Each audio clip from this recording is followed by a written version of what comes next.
You sit aboard your scout ship in the Caledonian naval base floating above the planet. For the last hour, you have not been allowed to leave the ship. Instead, all you can do is look out the cockpit window out of the airlock down at the blue seas of Caledon. And then finally, you receive a communication. LeBlanc, Hamish, and Foon, you are ordered to leave the scout ship, disembark, and someone will be waiting for you at the hangar entrance to guide you further in. Moira, after a moment, you are given a more private message that a shuttle is waiting for you if you head left out of the hangar that will take you out of the port. A meeting has been arranged for you. Huh. All right. Does there seem like there's any way that Moira can go with the others, or is it pretty clear? You are clearly being separated. All right. Moira's not very happy about that. You all get a ping on your data slates saying that she's opening up a live channel so you can hear stuff from her end. There'll be a recording on each one of your slates. Foon is gonna be like, why do I have to carry a slate with me? I thought I had Then you don't have a one. small comm. You don't have to worry about it. Well, you are very much disarmed before you're allowed to exit your hangar. Fine, So- then. Never mind. Moira Your just goes. comms and data slates are fine, but anything besides that, weapons, armor, they're not going to let you walk around with it on the port. No, nothing? Negative. Boone has claws. Foon it looks like he still has slightly matted fur and bedhead and is not happy and growls at anyone that tries to touch him. You okay? I am not. And then he will turn away from you. You can just sit in there in the hangar bay like, alright, I guess we'll get started cleaning up. I guess it's goodbye. Well, just hold tight. We'll be back, I hope. And Can we'll I take see a where we mechanics go. tool chest thing? I guess, if you want to. But, alright. Moira, as you exit the hangar and are guided down a very small air raft bay, there is a air raft sitting with its door open, and if you look around you can see that the inside is empty. It seems to be an automated craft that has the engine on and it's waiting. I guess she turns to her escort. Any reason why I'm getting a free ride by myself? The young, clean-cut man, he hasn't really looked at you this whole time. Out of jurisdiction. Understood. Well, thank you, gents and moms. It's hard to tell through your helmets for the escort. Then she heads onto the ship. You step onto the air raft bay, and the door shuts, leaving you alone inside the empty vehicle. And then you feel it lift up, turn, and then all you can see from the front view is the planet of Caledon, and you are taken down. As for... Go ahead. Can she just roll a quick recon to see if there's any, I'm assuming they know who she is, and they're probably, making sure she can't do this, but she just wants to see if there's anywhere she can get access to, maybe a port, something she can plug into, anything. You can try. Alright, so that's what she just busies herself with. She knows it'll probably take longer than the flight. She's just a little bit worried. Sure. As for the other three, you are led down sterile white halls. Every now and then you'll pass small windows looking in to various rooms aboard the Navy base. However, you're led quickly down several hallways until you come to two large automatic doors. The door will open, and you'll see a large crew-cut bulldog-looking man sitting at a table. Before you saw him in plain clothes, he looked scruffy and thug-like. But now he's wearing a Caledonian Special Services uniform. And he has a plate in front of him, and he seems to be finishing up a meal. And he looks up at you. Well, come on in then. Sit. Let's have a talk. Walk over, sit down, look around for my drink. No, there's nothing there for you. Some water, maybe? Unless you ask for it, no. Yeah, I'll ask for it. I'll say some water, maybe? With a wave of his hands, one of the men that escorts you will leave, and then a moment later return with a pitcher of water and some glasses. Boone will drop a set of tea packets into Hamish's lap, but he just stands behind Hamish, sort of in a slumped guard thing. Good. With cold tea? We haven't really tried that, have we? He just makes a grump noise and says nothing else. LeBlanc pets the sad Aslan and sits down next to Hamish. Boone growls at him. So we have a couple of things to discuss before I let you go. First off, and he takes out a folder, and then he turns a picture to you, and it's just the etching of Guild T carved into the side of the ship. What did you do to my ship? Well, the person who did that's dead, so they paid the price. You're a robot, right? Yeah. Whatever happened to that thing? Well, that's what we can discuss. What happened to the robot? She kind of exploded when somebody tried to mess with her. They both died. They both died. We've had a casualty rate. We've been getting reports of your activity. You were supposed to head to Ia and then turn around and come right back. Instead, you decided to take the ship for a trip. And we lost contact. We lost sight of you for a little while there. We thought you might have just taken it and run off. No, they took it and started adopting strays. Well, we're dropping them off then.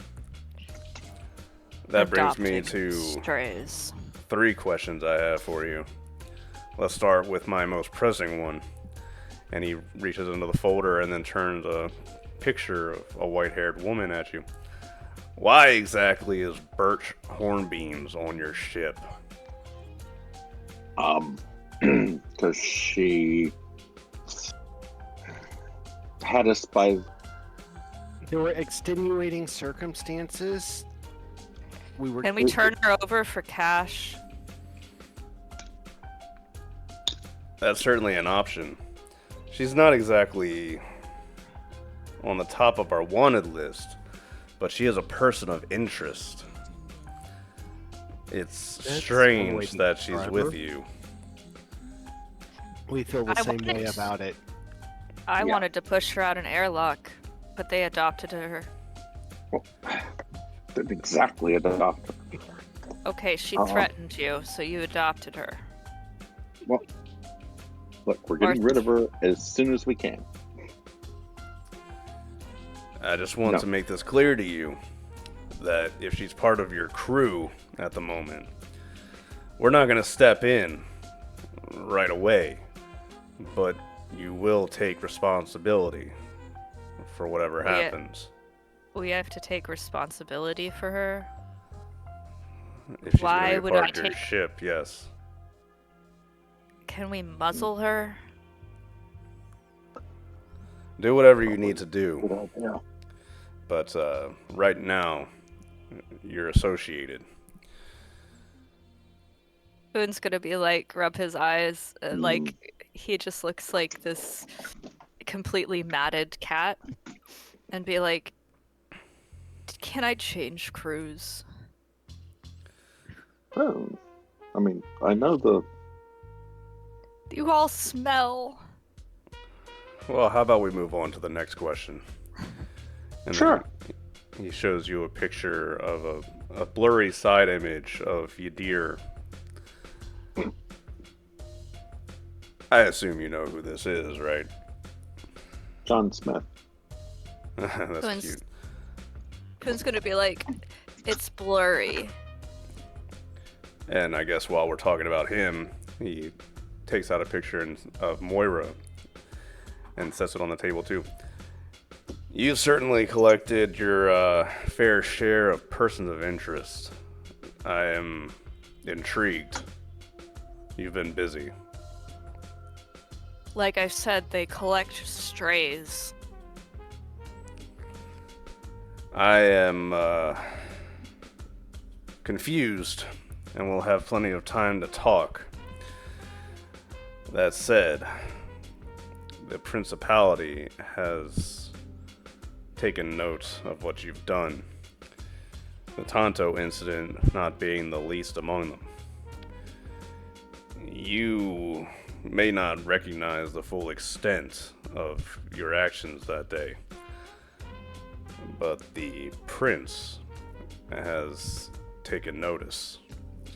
And I'll tell you right now, he's actually quite grateful towards all of you.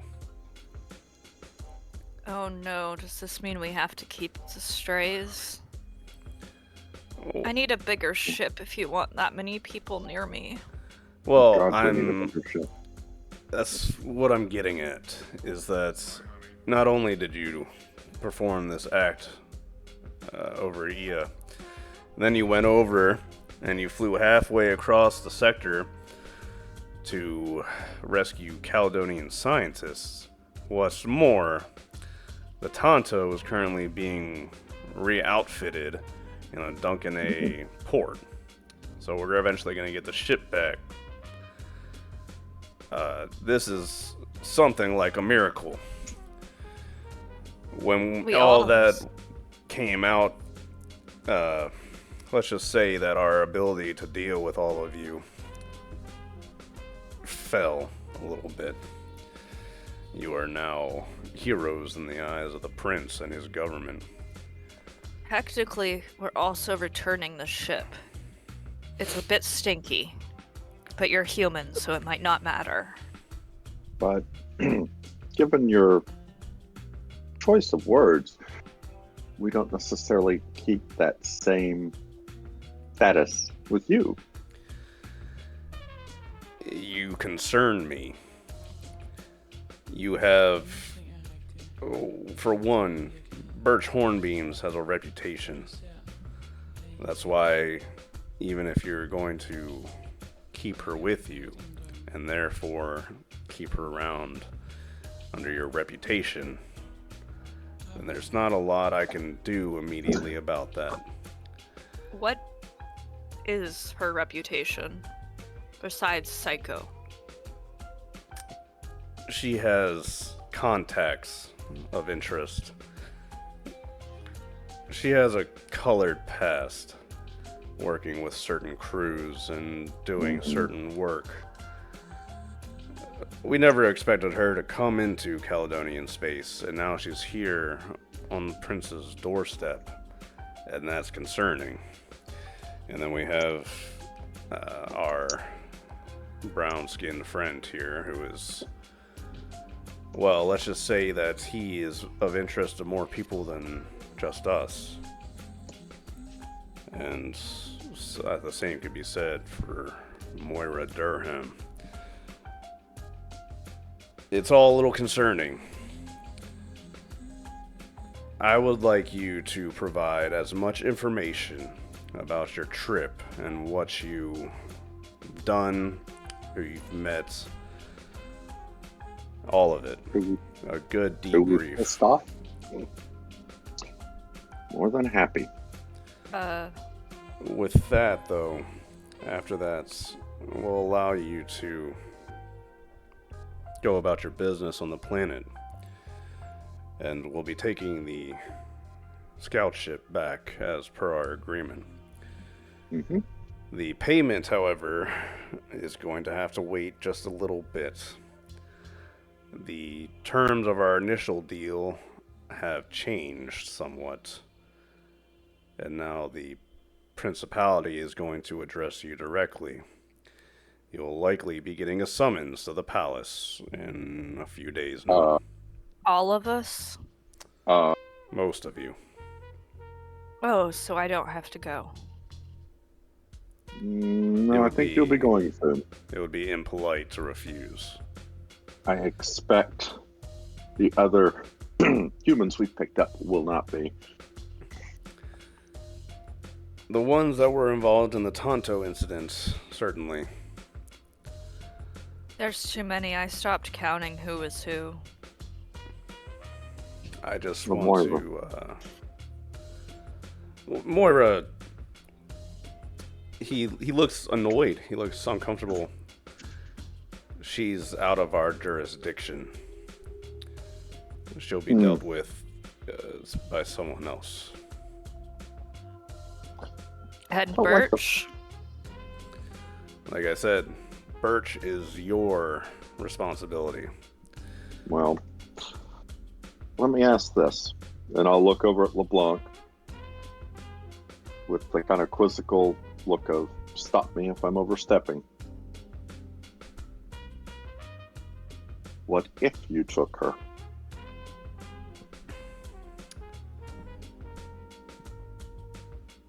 We could do that.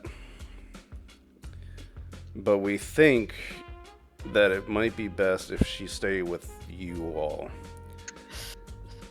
After all, you are a small collection of very interesting people now.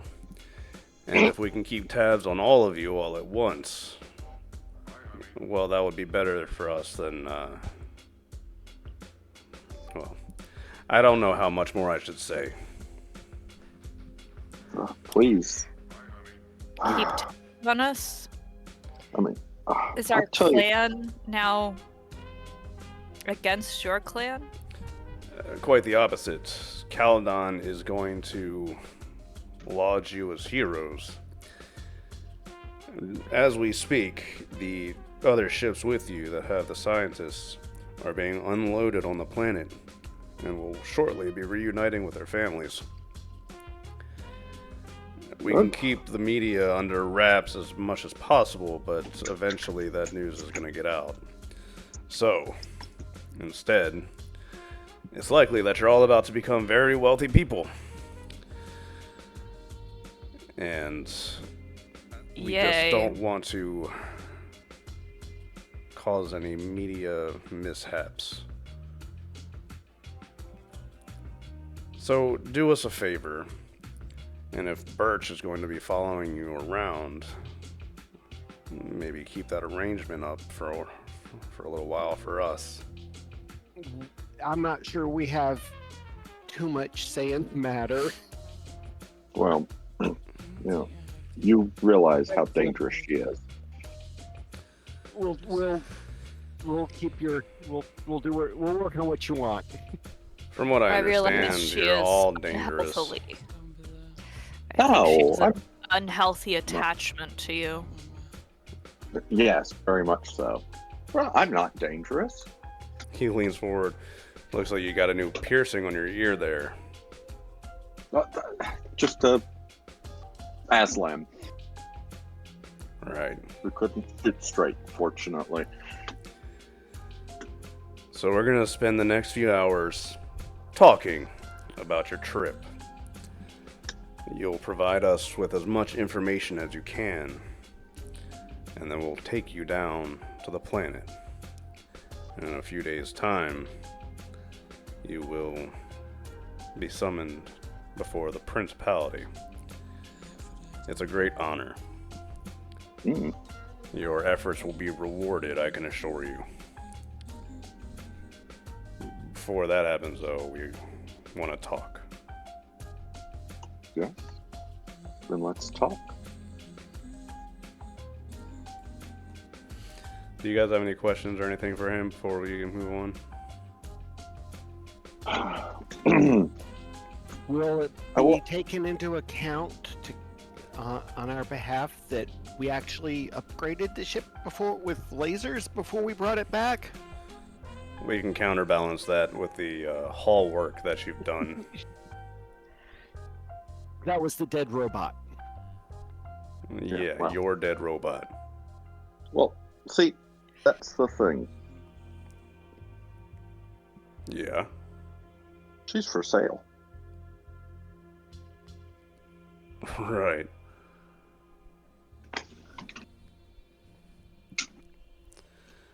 So let's have this debriefing. I'm sure we're going to have a lot of fun with our discussions. Foon's gonna be like, do we have to have a debriefing? Oh, can we get some tea? Nice hot tea. And you can see he just kind of has this like blank, like dealing with you people look. But he is willing to accommodate. And Foon is gonna not comment on it until it's brought to him. sure. And you will begin the lengthy process of discussing your adventures with the Caledonian intelligence agencies. Because we they have just to- want to know all about you. Can we do rolls for how much information they get from us? You could instead tell me what you're trying to withhold from them.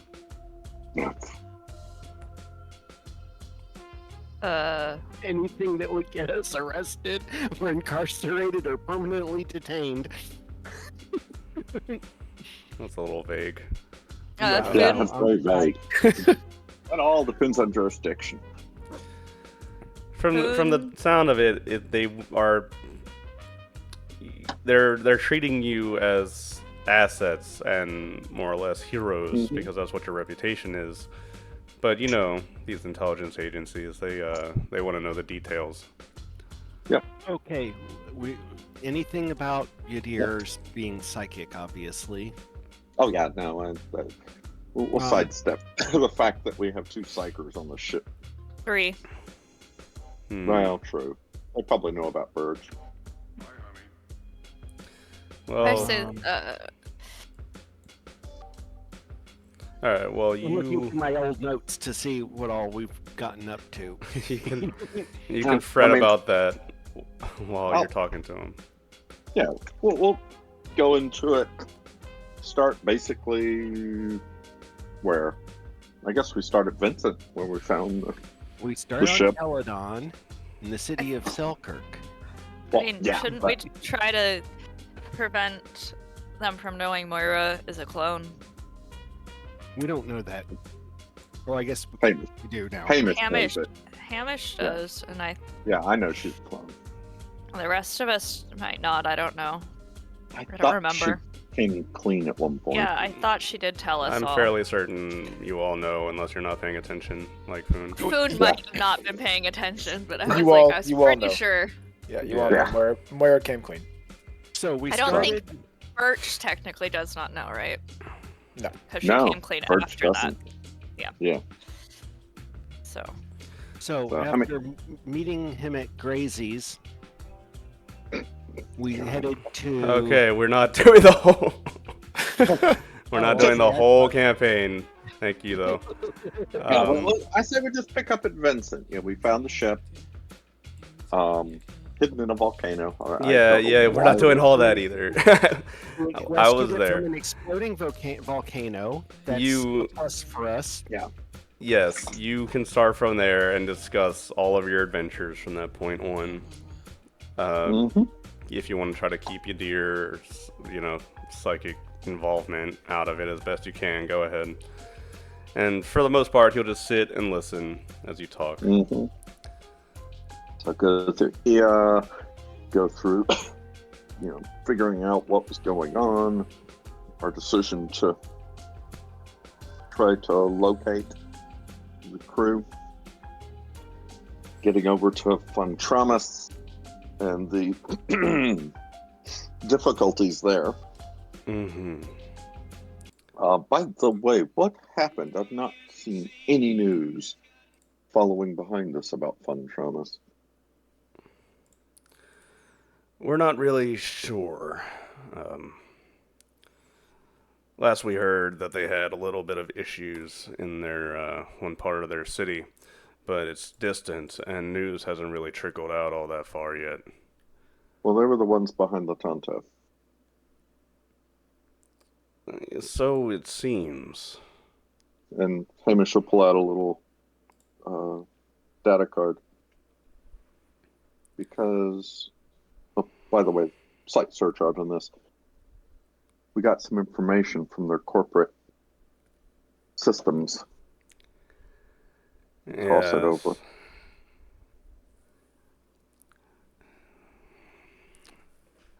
I really, I cannot understate the impact that the Tonto incident had. To give you a bigger picture, the Imperium, the Caledon is officially aligned with the Imperium, you understand? And the Imperium, even within its own borders, has a loose policy on war. As long as the states keep it civil and contained, then they're going to keep their hands off. Now, the incident with Marlheim and Duncanay right now, the Imperium is sitting on its hands. It's not quite sure what it wants to do, while the Principality officially supports Duncanay. There's always been the fear of further encroachment from the Hierate. As the Hierate expands and takes more planets, they are eventually going to creep further and further into Reaver's Deep and closer to Imperium borders. And the idea of a unified human front in Reaver's Deep is not unappealing. Now, for that to be Marlheim is a horrible, horrible idea. And yet,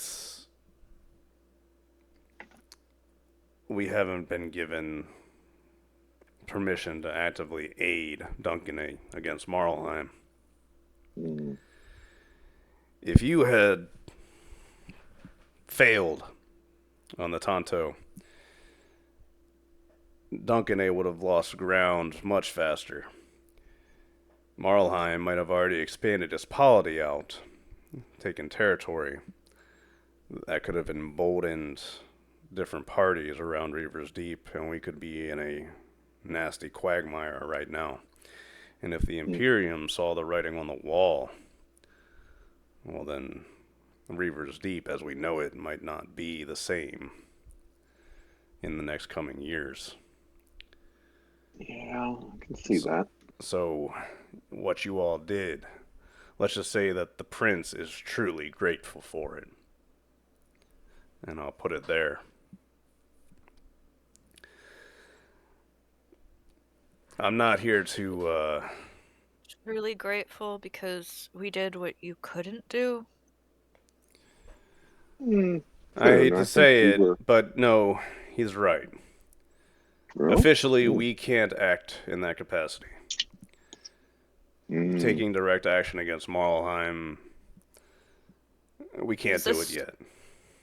Does this mean you're willing to pay us to continue to do things that you can't officially do? That's out of my hands. You'll learn more in the next coming days, especially when you meet with the Principality in their palace. Can we please get a bigger ship? But for now, let's continue the talk and carry on through your adventures here, shall we? Hmm. And the talk will continue. Any last questions for him? No, we'll do the fun traumas, and Hamish will highlight the fact there is at least one actor in the Hierate who seems eager to build his reputation. And, basically describe the bastard that hunted us down because we'd come into possession of some weird tablets. I hate to say it, but more than one Pirate clan has their eyes on the situation here. Marlheim, its networks run deep.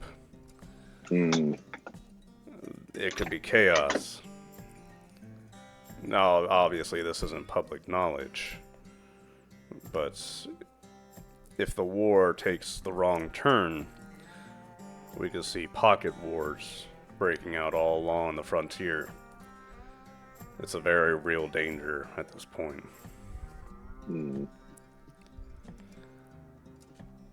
Which is to say that you have well and truly earned your reputation and reward here. And you do deserve the accolades that come with it. And as for your interesting passengers, we'll figure something out for them. As I take it, you're going to be landlocked for the foreseeable future. So while we have you all within our grasp, we'll be reaching out to talk. Somehow that's not reassuring. Then we go to an island where there are no humans. Ooh, is there such a place? Yes, dozens of them. Can I take a trip there that has good sand, tea, and no humans?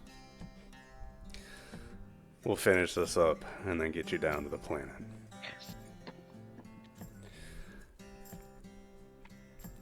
While this is happening, Moira, the ship that you're on, let me change the music real quick.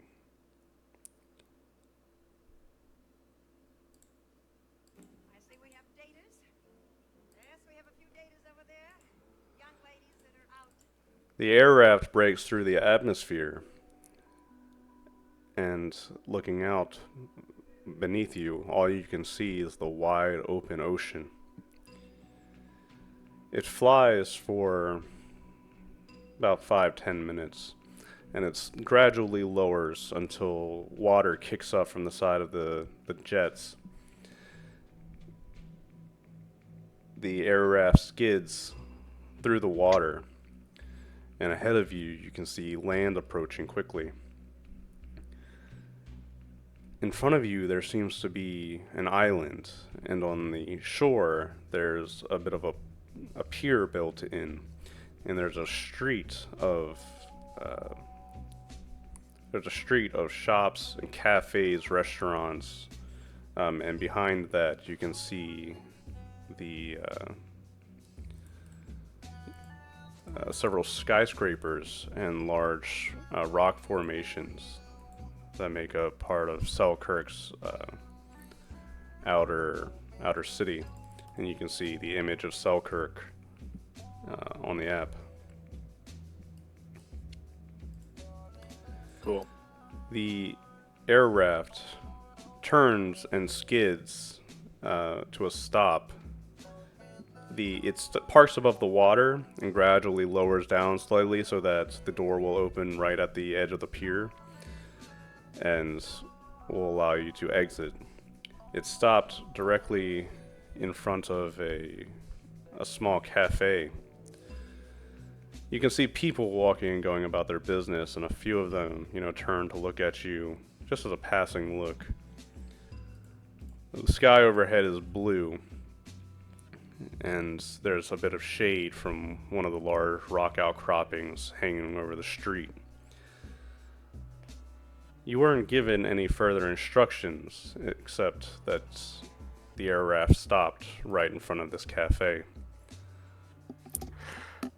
Moira's gonna be a bit cheeky. She just starts walking down the sidewalk. Okay, where do you go?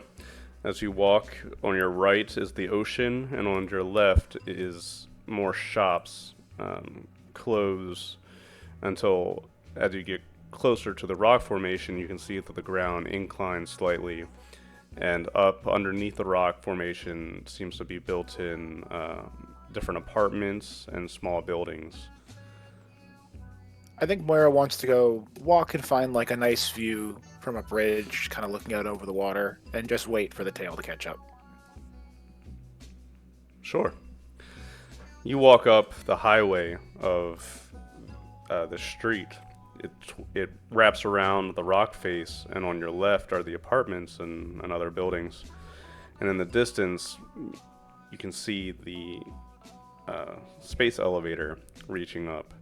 And, you know, if you squint very hard near the top, you can see dozens of little drones working and doing engineering and construction on it. And then in front of you is wide open ocean.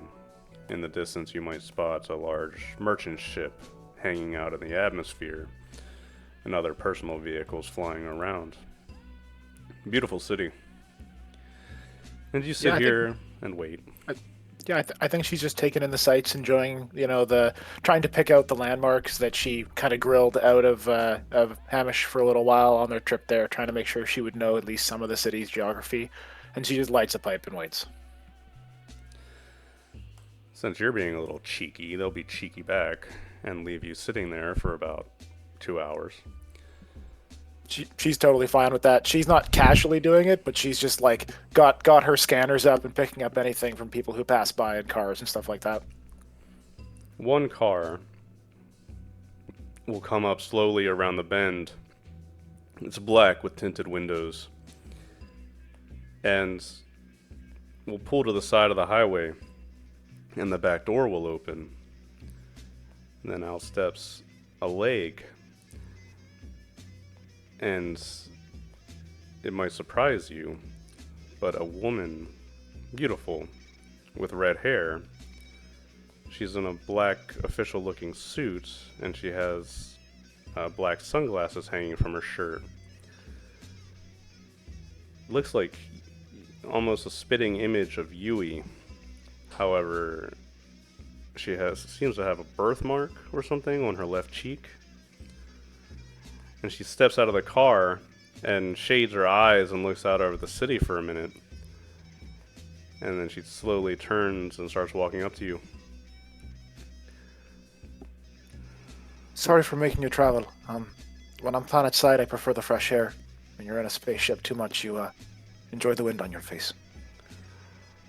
Don't worry about it. Can't say I wasn't expecting you to do something like this anyway.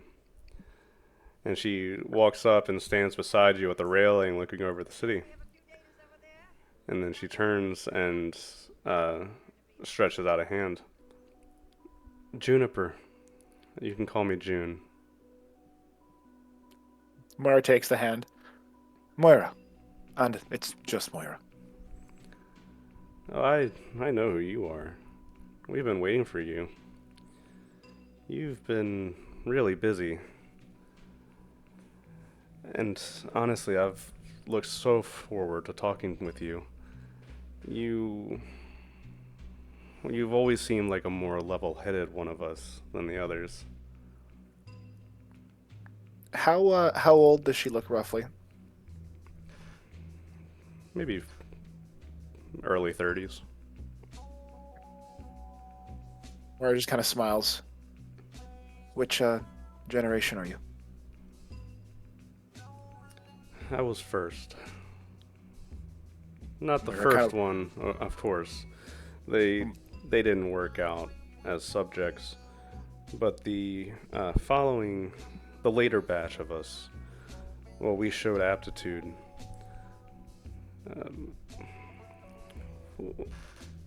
I didn't do very well when I was by myself, so instead I came back to the Imperium and I asked them for work. And of course they accepted. More easily than I thought, honestly. And I have to tell you, it's actually very cushy working for them. It's less of a hassle. June, that's kind of the point, right? An easy life. The Imperium doesn't just throw assets at nothing. You work for them, you know that. There was a point to the program, even if they wouldn't tell all of us. I have my suspicions, but suspicions are just that, speculation. They're not based on actual information. And if you know me, Juniper, then you know that I work in information. Well, here's some information for you. Did you know that the project is over? You see Moira, like, actually visibly, like, eyes go wide. The smile gets kind of wider. As in, they're not making more of us, or they've just moved on to making a new framework. She reaches into her jacket and pulls out a pack of cigarettes, and she taps one on her arm out and offers you one. Moira takes it. She probably has better tobacco than she does, so.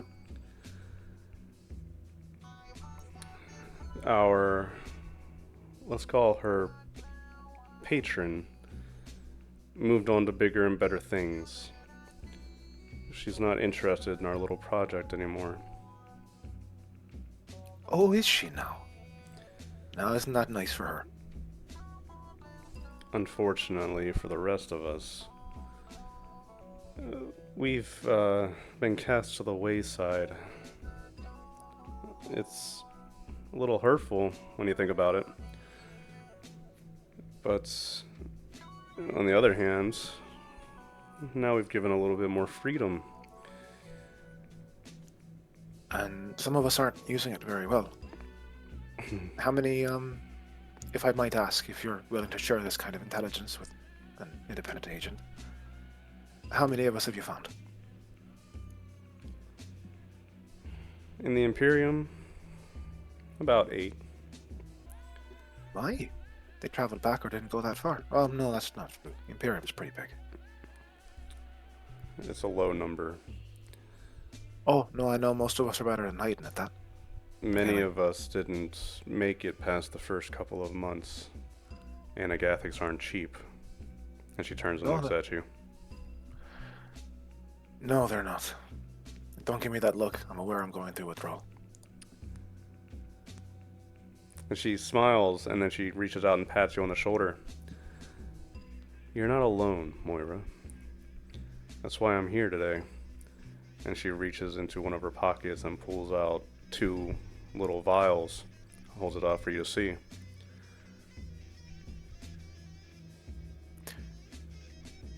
I'm obviously interested, June. But I can understand hooks when I see them. Well, I'm obviously working with the Imperium. I'm not making a show of hiding that, and I'm here to give this to you. Partly for my own reasons, and partly because well, I need your help, Moira. We're looking for her. She went by the code name Trinity during the project, but our matron is gone. She left the Imperium, and where she went, I don't know. Interesting. So Trinity has disappeared into the stars. I would be interested in helping, so to speak. But first I have to make sure that the family I have right now is secure. That includes dealing with potentially a new ship. And, well, for myself, Moira kind of smiles, making sure I have at least a decent supply. So if I leave Caledonian borders, I'm not dealing with these sort of symptoms again. If you... I know you have certain problems you need to deal with. Not the least, one young man aboard your crew having a bit of legal troubles. It's definitely going to get in the way of you moving on. I'm aware, but we are behind each other as best as we can be, and we have told that young lad that we are not going to abandon him unless he makes a choice to stay and tell us to, as it were. I want you to know, Moira, that I am overjoyed to meet you. And I want you to know that you can rely on me. I'm here for you. And if you'll be there for me, then we can help each other. And she reaches out into a pocket and pulls out what seems to be a little digital card. This will get you started. I want you to resolve your issues and not have anything holding you back. We're gonna find the matron together. Yes, we will, and we'll see what happens when we actually find her. She holds out the card to you. This will be your first step. A look into this should give you a good idea of where to go next to resolve your little issue. And these two, she sets the vials on top of the card, are for you. And if you need more, you can always come talk to me. Thank you very much, Joe. Moira kind of takes both and pockets them kind of quickly. She holds up her data slate and transfers over a contact code. That's for you, June. If, and I'm making sure you understand this, I recognize any other return code but yours using that code will be revoked. She gives you a sympathetic smile and a tilt of the head. And then you see her, she turns and she extends her arms out to give you a hug, Moira. Moira lets it happen. She's a little bit more tentative, as this is someone working for the Imperium, but she gives her a hug. And Juniper pats your back. I'm so glad that you're here. I know it's not easy being alone. I've been trying to figure out a way to make us not alone. Maybe it did involve embracing the Viper. We'll just have to see. Give me a call anytime, okay? We'll be in touch. Absolutely.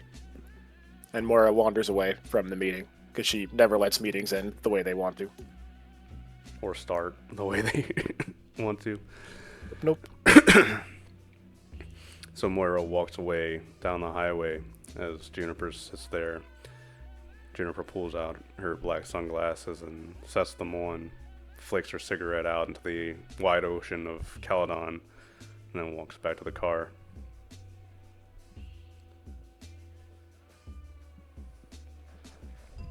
So I think as Moira's walking away, she goes into the open audio recording of all of that, and instead of just doing the auto send she was going to do, she just kind of saves it for herself and then just lets the rest of the call go on. The rest of you get a message from Moira, just letting you guys know that she is okay, and if you could broadcast her coordinates, she will find her way to you. The debrief aboard the space station will end after several hours. When you're taken back... Go ahead. For the end, I would like to ask the guy interrogating us, debriefing us, what is your name? Or at least, what would you like to be called? My name is Morgott. You can call me that. Thank you, Morgott. More gut?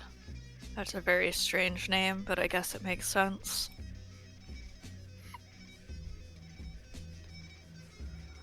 We'll escort you down to your... to Selkirk now. We'll make sure that we have all of your belongings out of the ship. For the time being, until you're settled in to a new ship, we're gonna go ahead and keep your assault rifles and other knickknacks from your ship with us. They're still yours. We're just gonna hold on to them for you since they're not legal on the planet.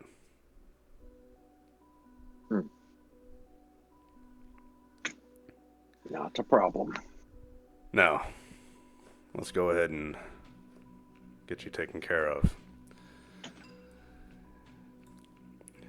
You will be escorted back where you'll see, Armand and Tula and Cindy Keegan.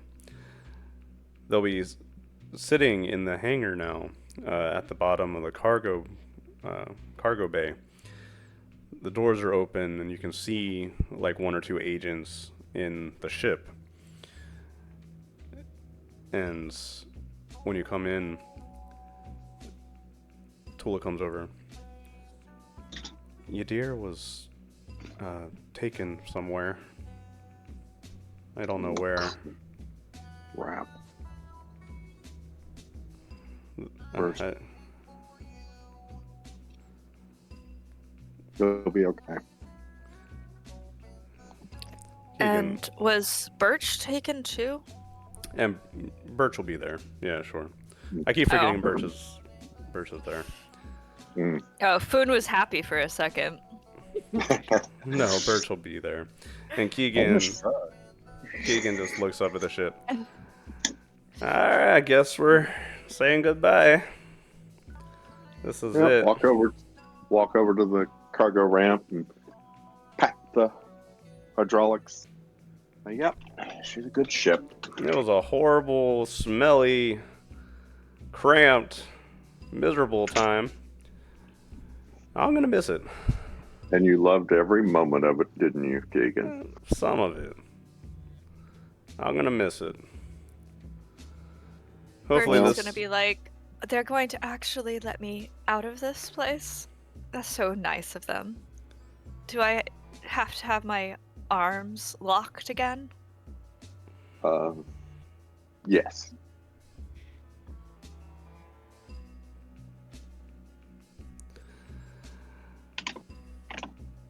He's gonna pout. And Foon's gonna turn to her and go, they should have traded you for your deer. I feel like that should have been done. And he's gonna go hide in his room. Well, we don't have a room anymore. Yeah, you're not Oh, he's allowed back in gonna the ship. Foon's gonna like go knock on go the back door on. and be like, it's empty of humans, can I just come on? Can I please?" just hold my it's my emotional support grenade launcher? Where's Let me- all my equipment going?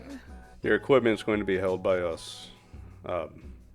Please take everything that you're willing to take through customs on Selkirk with you. And Oh, if he's- we're providing an air raft for you to be taken down to the city. Foon's gonna try to see if he can go in and set up his grenade launcher and all of that to take down with him. Obviously not. They'll Hey, but stop you. Finn, My we'll get you a monoblade? nice. No. Ooh. Stun fist. No. Finn, I'm sorry. This is A it's a rope. very human. Well, that probably.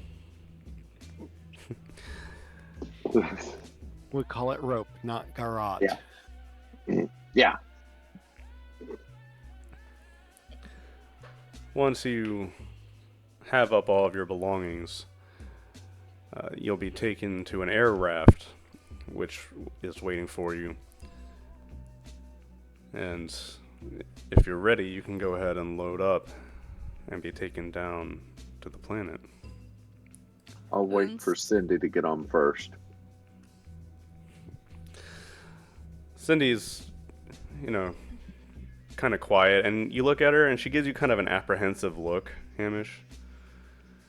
It's a little nerve-wracking being back after all this time. And she says, I'm gonna have to stop by the Royal University and explain what happened. And they're setting up interviews with the scientists. Yeah. They want to get Just everybody's one. individual stories of what happened. I'll try to paint everybody in as best as light as I can. And are we telling them about Yadir? John No. Smith. Tula. No. These are just passengers. And his name is John Smith. They know who he really is, but Yeah, I have a hard time believing that they're going to believe that. but tell them whatever you need, but understand I'm here if you need to talk. It's not going to be easy. And if you tell them too much, he'll be in jail and won't be able to talk. Armin We'll be speaks up fine. from across the air raft. Guys, I hate to bring this up, but tomorrow morning I'm supposed to be meeting at the Kiev building with God. Victor. And if I could get some of you to come with me, that would be really great. I know Yadir would come, but he's, I don't know, been picked up and taken off the face of the planet. Birch is Yeah. gonna be like, how much are you paying me? Can I give you an IOU? I'll consider it. Foon is gonna Well- look at Tula and be like, I will go where the Tula tells me to. Why me? Yeah. You are the Don't stink as much.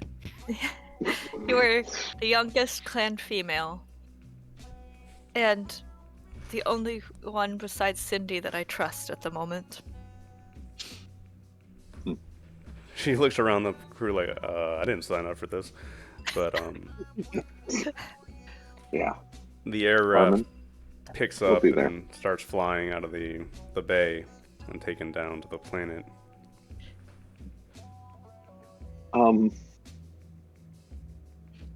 Pull out my phone.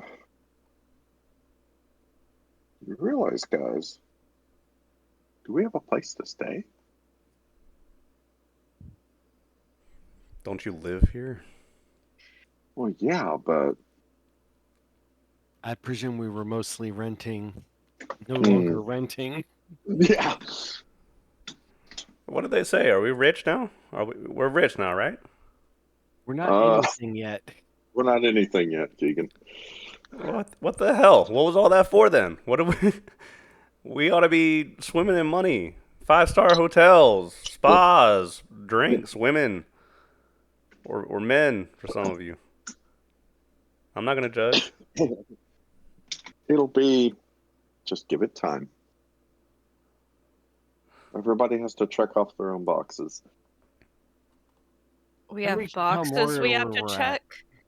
I wanted a box of grenades, but did they let me have it? No. Not yet. Not yet. Foon's gonna just grumble. I'll do a quick search for a isolated Grenade. island that you can rent out, a B&B basically. Surely there's got to be a class 3 shooting range where Foon can fire a grenade launcher as part of his therapy. Probably, if you're in the right clan. The air raft touches down on a landing pad stretching out from a long concrete dock. And as the door opens before you stretches out the city of Selkirk. A larger craft flies overhead, and you can look around at the skyscrapers and you can see the masses walking along the streets.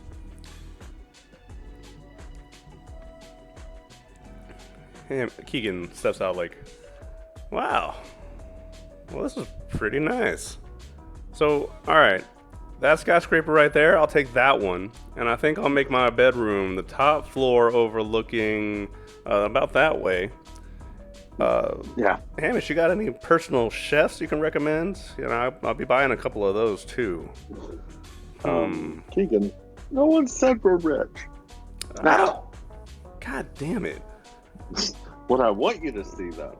You had one job. Well, yes, that was a doctor. What do you want me to see? Then I'll show him the orbital elevator, since that should be visible. What the hell is that supposed to be? goes to orbit. Well, our ships already do that.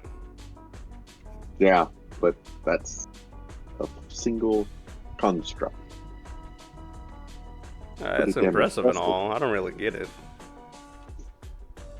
Especially when you got massive ships like that just hovering over the ocean all the time. Listen, it's like, it's to expedite the cargo offloading and unloading. As you can see, there isn't a lot of places to land around here, Keegan. I do see that. It's packed wall to wall. Una's been really like, there are too many people. And shudder. And Foon. I assume I have found a B&B somewhere. Isolated island, nobody else. You're gonna get a lodging like off of the main Selkirk Island? Just for Foon. Sure.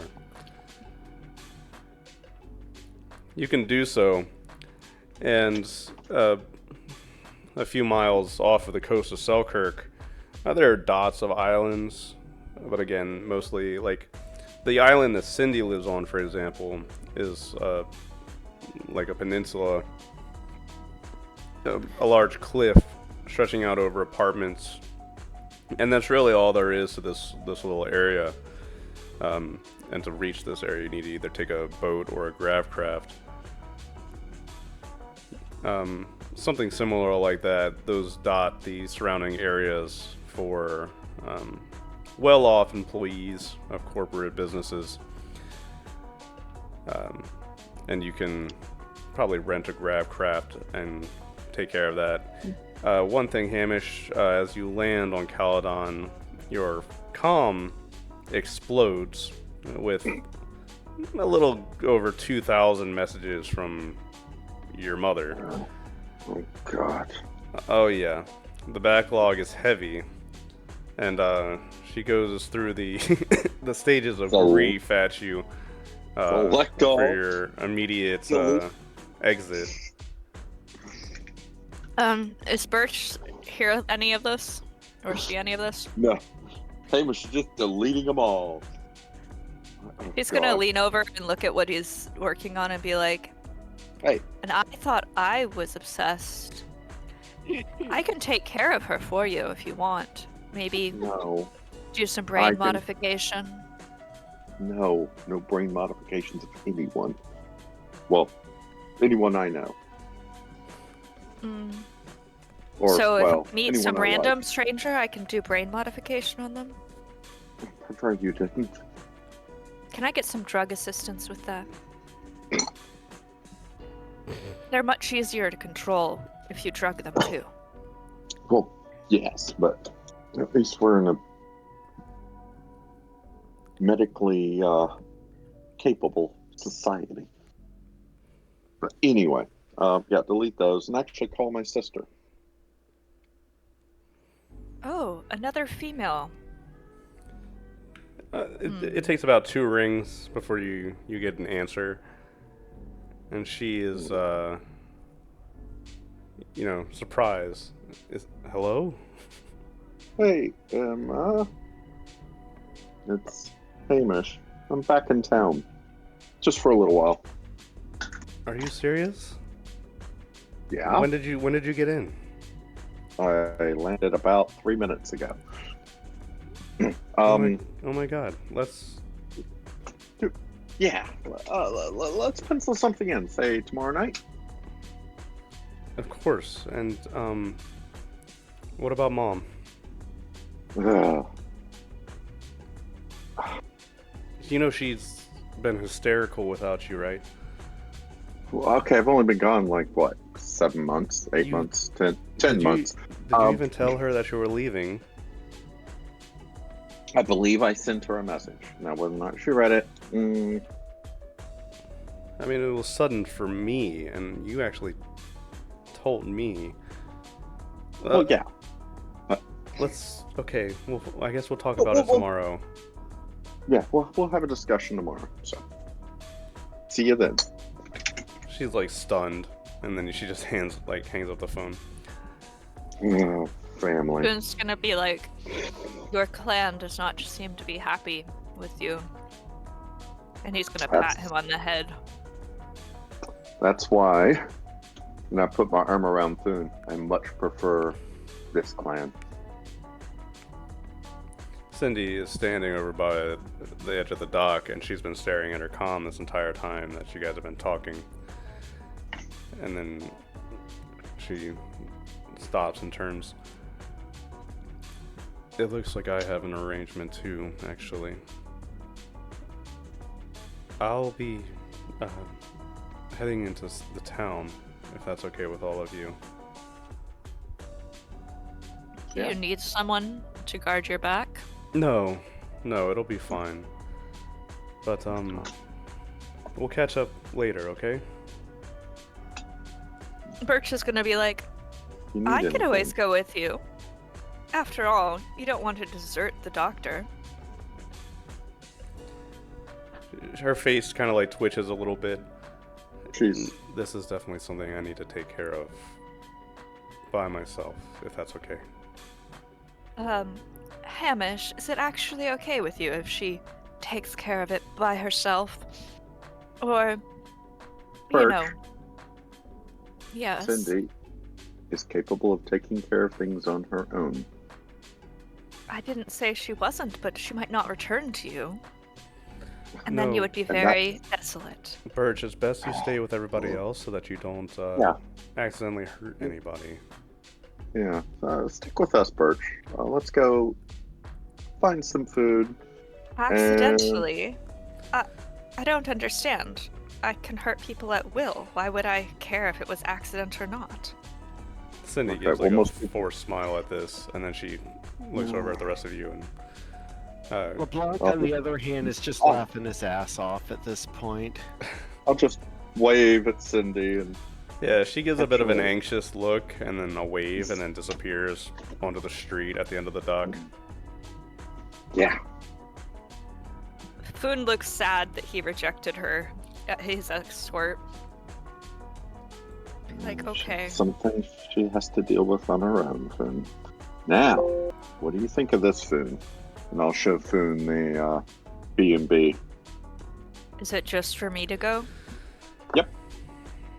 None of you are coming? Nope.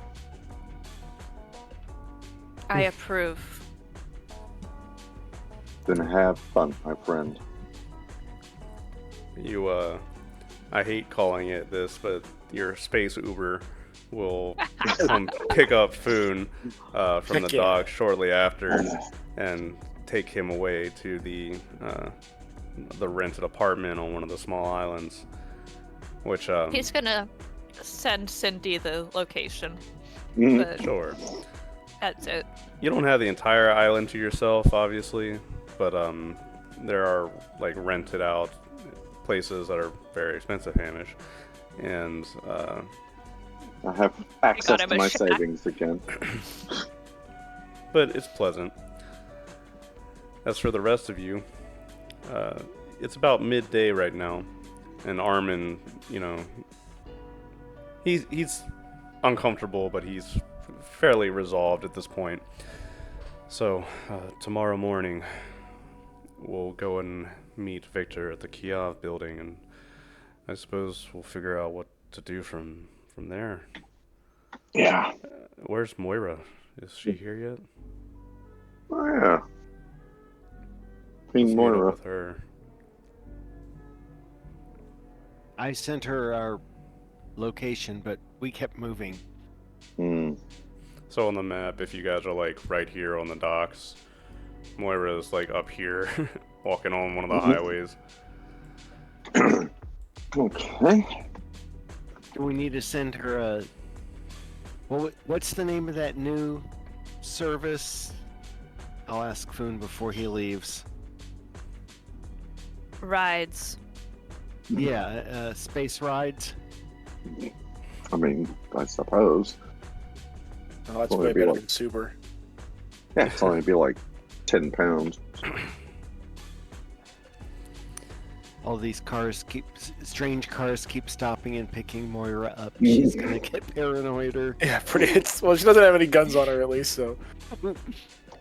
See, that's even worse.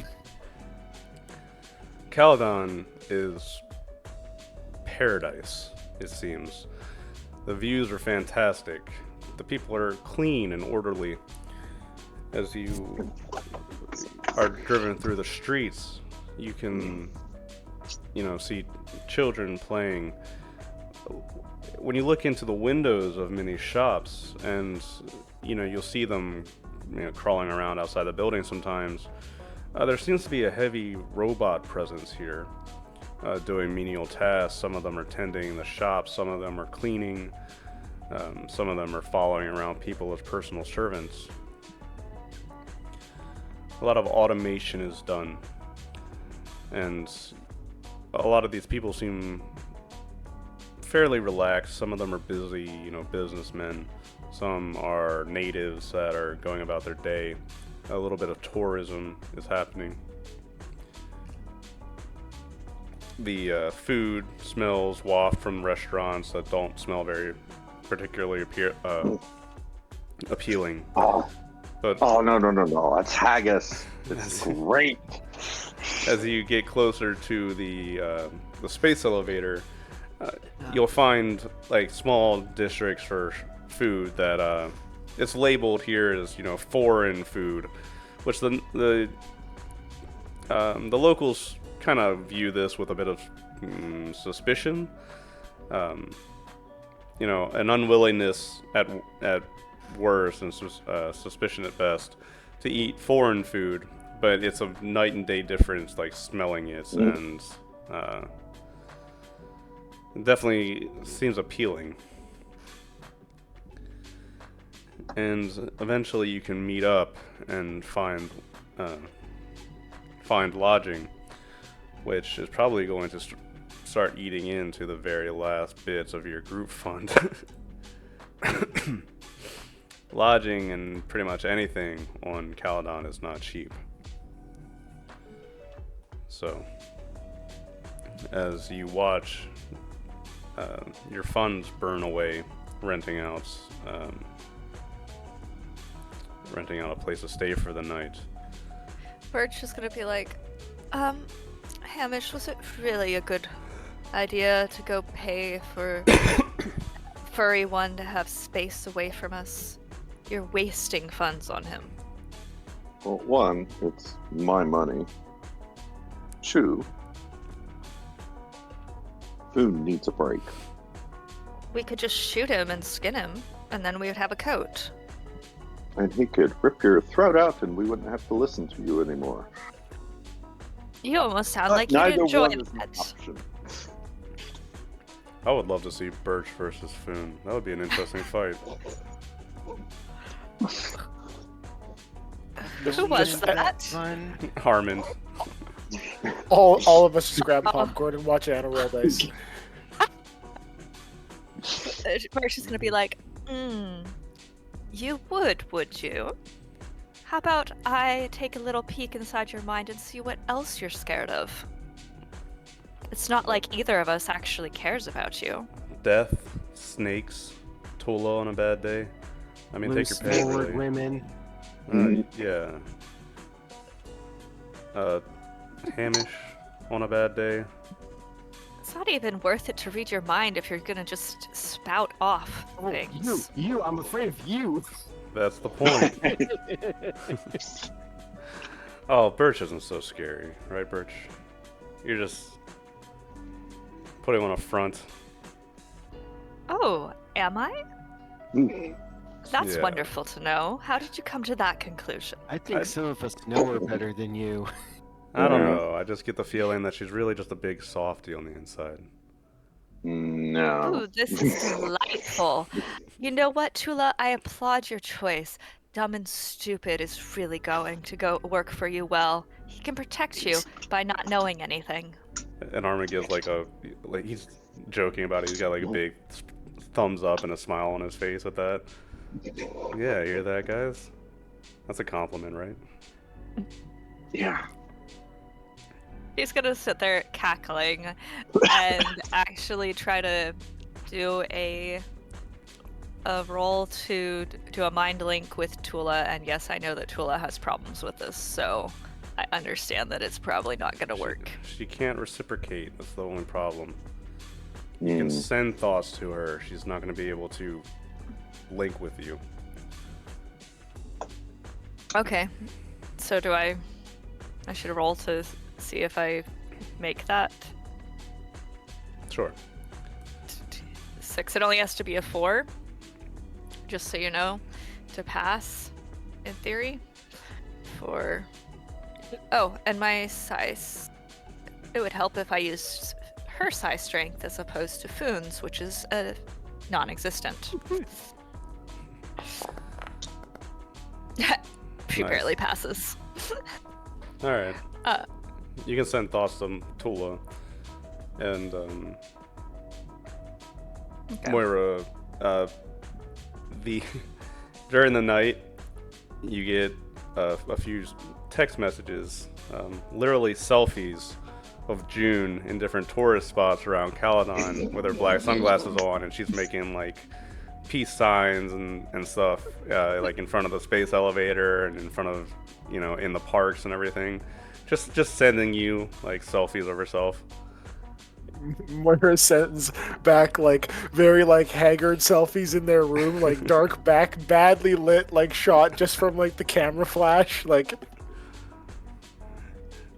And just with a bit of, cheek, she's like, gorgeous, heart, exclamation Yeah. mark. And she'll do this periodically, just text you about inane nothing.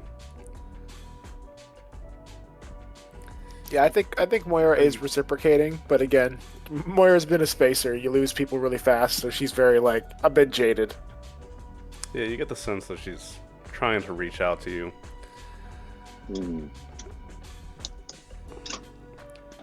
Yeah, I think Moira reciprocates it for the most part, but for now, it's always just going to kind of be back and forths, little talks as we're waiting on Caledon. Is this something LeBlanc would notice? Do you have a really good recon? Oh, yeah. Then almost 3 assuredly, plus yeah. 4.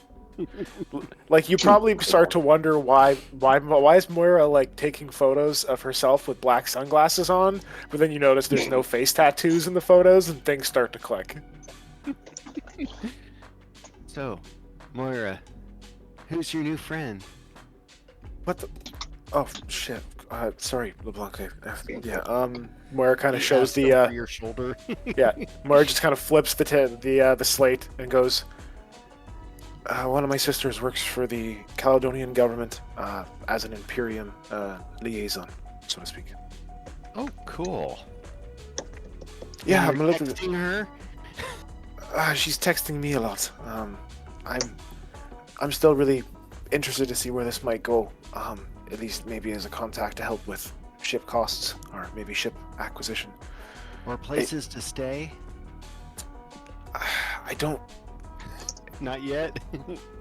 She kind of looks up at you and goes, "This is our first night. Look, if we stink up this place as fast as we stunk up the guilty, then yes, I might send a message if our funds actually get that low.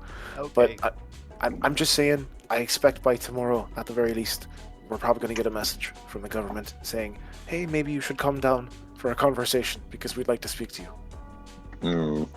Another Yeah. one. Okay. I think your government conversation was a lot more fun than ours. No, yeah, the one I'm talking about is when they send an actual liaison from the prince, who will probably be summoning us. Yeah, but we got to talk. We experienced talking from and to Morgut. It left something to be desired. Morgan, what an interesting name that is. He's the gentleman that you actually haven't met yet. That Yeah, no, hired us originally. Oh, right. Right. I didn't get to say my goodbyes. He is not sending us cute selfies. I certainly hope not. If you saw what we did to the ship, I mean. Yeah, they weren't real happy with that, but Guilty. Look, at the end of the day, it'll buff out, as they say. Yeah. And beyond that, Hamish, I do agree with Right. sending Foon off to his own island for a bit. I think the cat is getting the worst kind of cabin fever you can get when you're on a ship, and Yeah. I'm not that's sure cabin fever is a strong enough word for it, but I'm it'll work aware. for now. Hi. You know what? Floating sarcophagus in space fever, is that better? Well, I was thinking, cabin psychosis, but There we go. Yes, The thank doctor you. has The a better doctor term would for have it. the correct term. I'm just a spacer. We just call it having the space bolts, you know? Because you're no, we need nuts. support. Anyway, So, guys, here we are, back on Selkirk. well, I mean, I came through Caledon when I was moving in towards Zia, but I actually didn't stay for very long on any kind of planet. Just stay at the ports. What? The food sucks, you said, right? But like drinks are decent. Well, drinks are good, and the food's good as long as you like Mush. basic, On the- hearty fare. Armin's behind him, like it's shaking his head at you, flavor- Moira. On the plus side, it's flavorless mush. No, it's just a certain. Okay, yeah, some of it's flavorless, but that's where you have to go with something that's dark. Okay, if it's blood, go for it. It's usually tastier. Okay. Now you sound Blood like Foon. is tastier. Hamish, do you have a fever? No, not at all. I think you have at least some problem. Oh yes, no, I have a lot of problems. Oh, do you like me to eliminate any of them? I could do No. it, especially if I get an upgrade. Well, we'll see about what we can do here. Ooh, I can get an upgrade here? I'm starting to Well. like this place. This is the highest tech level in the entire polity, so We've been to in a year. Well, you did always have slightly poor choices in living places. I'm gonna get some sleep. We have a long day tomorrow, Yeah. I think. Yeah, Hmm. well, we're there. Yeah, I think Moira has like brought up a bunch of different like Caledonian cookbooks, and you can just see her face getting more and more ashen as she goes through recipes, being like, "No spices, no spices, Moira, no Moira, spices." look for the Oh, Moira. See, look for see, the non-ethnic Caledonian cuisine. No, I'm aware. I'm aware. Look, I've been in so many places outside of the Imperium for a while. It's crazy how many spices they put in things elsewhere. I'm adjusting. All right. You know that's to cover up like rotten and out of date food. Yeah. Mm. Well, But you know what? nowadays they use good food with spices, I've eaten a lot of ration bars too, so I just enjoy a little bit of flavor sometimes. and that's why our cuisine just boils the hell out of the meat and vegetables Mm, to, Yeah. for the same reason, to kill any bugs on it. vegetables. Why on earth would you? See, oatmeal. Good, strong oatmeal. You cook it. A little bit of salt. And I like mine soaked overnight in some goat milk. So I think Moira's just downloading all the other kind of random stuff that she sees, like just taking camera flashes of it, and downloading it into her data slate, and then she passes out after probably like most other people are probably out before she goes. yeah. Do you try to take a look at that card that Juniper gave you, or are you leaving that for later? Is it like it's obviously like a card that I would plug into my slate, or You could. Yeah, you could attach. You could attach it to a port and start looking at it. I don't know. Have you been on Caledon before, or no? no? I think Moira if I was on Caledon, it's like transferring at an airport. You're not actually in the city. You're just in the airport. All right. Well, this card it's a little thicker towards the bottom, and at the bottom there are like electronic panels. If you were to take off one of these panels and access the interior. You could attach wires in here and take a look. Yeah, I think that's what Moira wants to do. She doesn't just want to do exactly what this individual wants, because she's still pretty cagey. So, what shall I roll? Computers. Cool.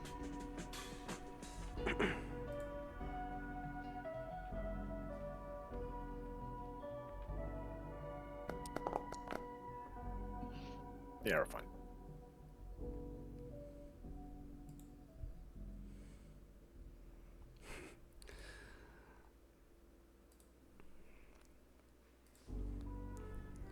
Tula starts giving Birch a weird look as you guys are sitting there talking.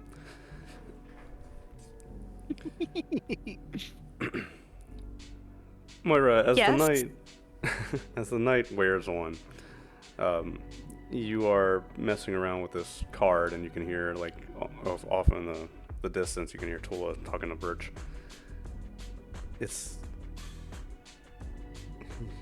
You have a very weird way of things, Birch.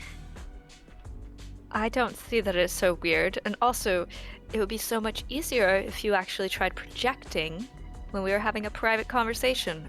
Anyone can hear us at the moment. I don't care if they hear. It's just Moira over there.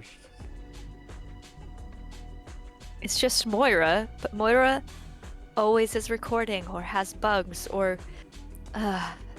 Child, can I not teach you not to trust everyone? Say you don't trust her. I trust Moira a little bit more than I trust you, Birch. No offense. It's the doctor, right? Their comments. No, but you do seem standoffish. You seem to pick fights. As far as I know, they're good people. They don't mean any harm. Such a sad child you are. They don't mean any harm, and yet she's gonna pick up her hands and the one that's a claw. Look what you became because of them. You are damaged for mundane people. No, it's not like that. If it wasn't for them, I would still be on Fontramis. I don't think I would have seen the sun if it wasn't for them. You'll see. Just if you stick around long enough. It's like they brainwashed you to be like Isn't that what you're trying to teach me to do? subservient. Well, yes, you to do it to the others that are less than you. Not to be brainwashed yourself. In a way, you're just as impossible as Gadir. I don't know whether to take that as a compliment or not. At least he has decent power level. Take it however you want. And then she smiles slightly and then rolls over on the bed. I'm gonna go to sleep.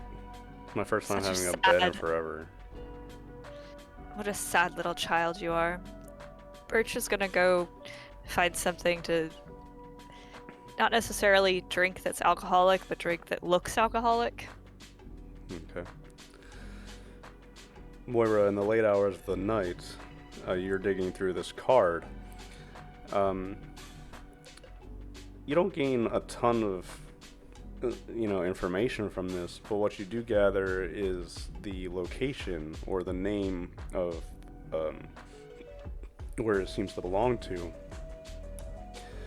It's a very small electronics shop called Mickles Electronics. It's towards the center of town, off to the west. And everything you can gather from this shop, if you look online, it's a very small little, almost like a mom and pop store along a row of older shops in a more historic part of town. Okay.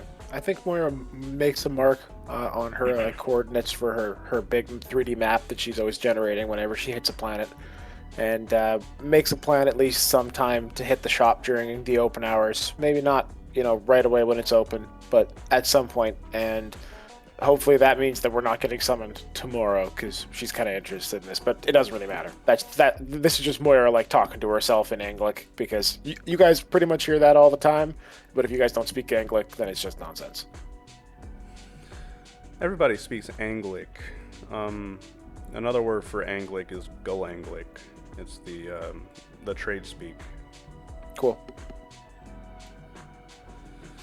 Moira's quite fluent in it, so that's what she swears in, and a lot of other stuff. Birch will be just sort of lurking around, very bored and sort of annoyed. And then I think Moira does pass out at some point, but probably not getting enough sleep. LeBlanc's gonna find the racing channel on the televisor. Of course.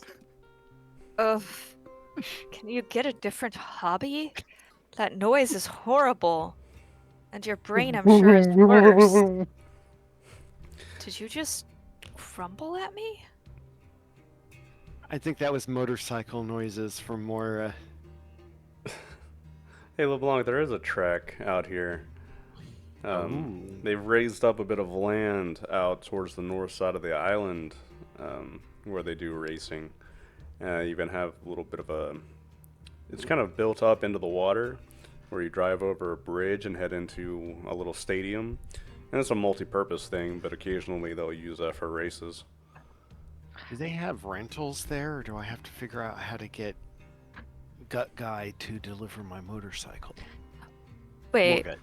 are you going to enter in races for money? Oh yeah. Wouldn't be as much fun if we weren't. Yeah, no. Birch, I'm gonna be very Can honest with you. assist in any way? LeBlanc is like one of the better Anything pilots that'll I've make probably it go ever flown with. faster, yeah. Okay. I would I'll have actually almost bet money and be pretty happy about it with LeBlanc. And the average pilot, I wouldn't see that. So we are going to bet on him and help him win, yes? I just usually give him some money, and well, I know I go bet it myself, of course, but I just let him do his thing.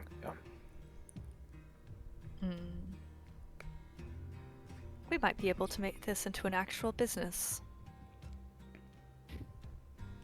I'm not sure whether to be pleased or scared or both in equal amounts. Yeah, I think Moira just shakes her head at that point and goes to sleep. Like, all right then. Hey Mitch, lastly, you get a text from Cindy. It just says plans tomorrow. Ooh. Just with Armand and anything you want to do. Oh, and sister. I'm curious about the Armin thing. I'll meet you there, okay? See you then. Give her the address and the time. Go. Birch is actually going to research for the racing things, who are the best people, and see if she can set up a match race for him. Alright. And do they have rentals, or do we need to have mine delivered? You want to have yours delivered? Sure. You can It's reach mine. out. Yeah, reach Right. out to them. Oh, we have did we get I didn't remember getting a phone number or a comm code for them. You'll definitely Yeah, have we really- something. Yeah, we really suck dealing with them, don't we? We didn't. They separate. Next time we need to make them let Moira come with us. Well, You'll get a message if you request it that your bike will be shipped down tomorrow, LeBlanc. Oh, thank you. Yes, please. And okay. The next day, bright and early, Armin is up, getting dressed in business attire, like, a white button-down shirt and a jacket, and he looks uncomfortable. And whoever's coming along, Yep. I'm coming. I have my normal blue and white jacket, blue and white suit. I'll dress more corporate this time. Birch is gonna dress pretty much all in leather. And just be like, I'm coming with. A leather business suit. I've not seen one of those before. And she's going to be taking, like, some type of drink with her and continuously sipping it. So I don't, this is gonna be in my father's old office. I guess it's Victor's now. But, I appreciate you guys coming with me. We could always just fix his brain up a little bit. I think the doctor could, give him an injection and I could stir his thoughts around for a bit for you. Like We a could- pot. Yes, sort of like a pot. And then pour it out so that we could understand what was going in before killing him. We're not gonna Okay, kill well- him. We're not killing people. This is not the planet for that. Well, I mean, if he did kill your father, don't you want retribution? We need proof of that first. Would We're a gonna- confession work? I can make it happen, probably. Regardless of whether he actually did. Let's Yeah. Well, let's not do anything rash right now. We're gonna go. And I'm Yeah. gonna have to tell him that I'm not signing off on the business today. We're gonna see how he reacts. And we can make a plan from there. And I wanna go see where my father actually died. I'm sure the crime scene, I mean, it's been months, it's not there anymore. But I don't know, I just want to take a look around and see what there is to see. And if he decides to, I don't know, flip out on us or send somebody at us, I mean, then we'll know, right? Just don't kill anybody today, Birch, please. yeah. I'll So, ask low- Hamish. Low profile, Birch. Low profile. 0 body count. 0 body count. Mm-hmm. You're so unfun. Well, yes, and that's why you like me. That's not why I like you. Alright. Fast forward a little later in the day, and on a strip of tall buildings by the coast, you can be taken. And Selkirk, let's be real, it's not a big city. It takes up pretty much as much space on the island as it can, but it's not massive. There are bridges out from different parts of the island that head off into either man-made or natural islands that people live on. And then a lot of places are further out that you need to take grab crafts for, which Foon is currently out at, resting at one right now. Lucky cat. One of the smaller office buildings towards the end of the row, you can see it has KVS planted on it on the front. And as your car comes to a stop in front of it, you can see Cindy is sitting out there with her comm out, tapping through it with a perturbed look on her face. But when you all arrive, she stands up. Okay. Armand, are you all right? Yeah. Let's just let's get this over with. Appreciate you coming out, Cindy. I'm sure you're busy. And she shakes her head. No, it's just lingering things that need to be taken care of. Oh? You It's have, nothing. She waves a hand at like Birch when you start asking questions. It's nothing. Let's head inside. LeBlanc go whispers to Birch that whenever they say it's nothing, that always means it's something. I already know that because I've read multiple people's minds. Thank you for the obvious. Yeah, never Doctor, mind. can I please straighten this out for you so that we know what's actually bothering your not quite mistress? Not quite, mister. Stay out of Cindy's mind, please. Okay. If it's Oh, important, she'll let us know. Be more Really? observant of the people around us. And Hamish is kind of As you eyeballing say this, around. Hamish, you walk into the office building, and standing there is a girl with glasses and a bob in her hair. She's holding a tablet to her chest. Oh, And she's fuck. standing there, and as a couple of other employees are walking around, it seems that she was waiting for you. And she looks at you, Oh, Hamish, no. and she gives you the side eye, visibly, noticeably. And as you approach, hello. She does like side eyeing you, Hamish, and giving you kind of a nasty look. Yeah, that's expected. Birch just gonna. Oh, that was Birch rolling recon. And apparently being not very observant. Thank God.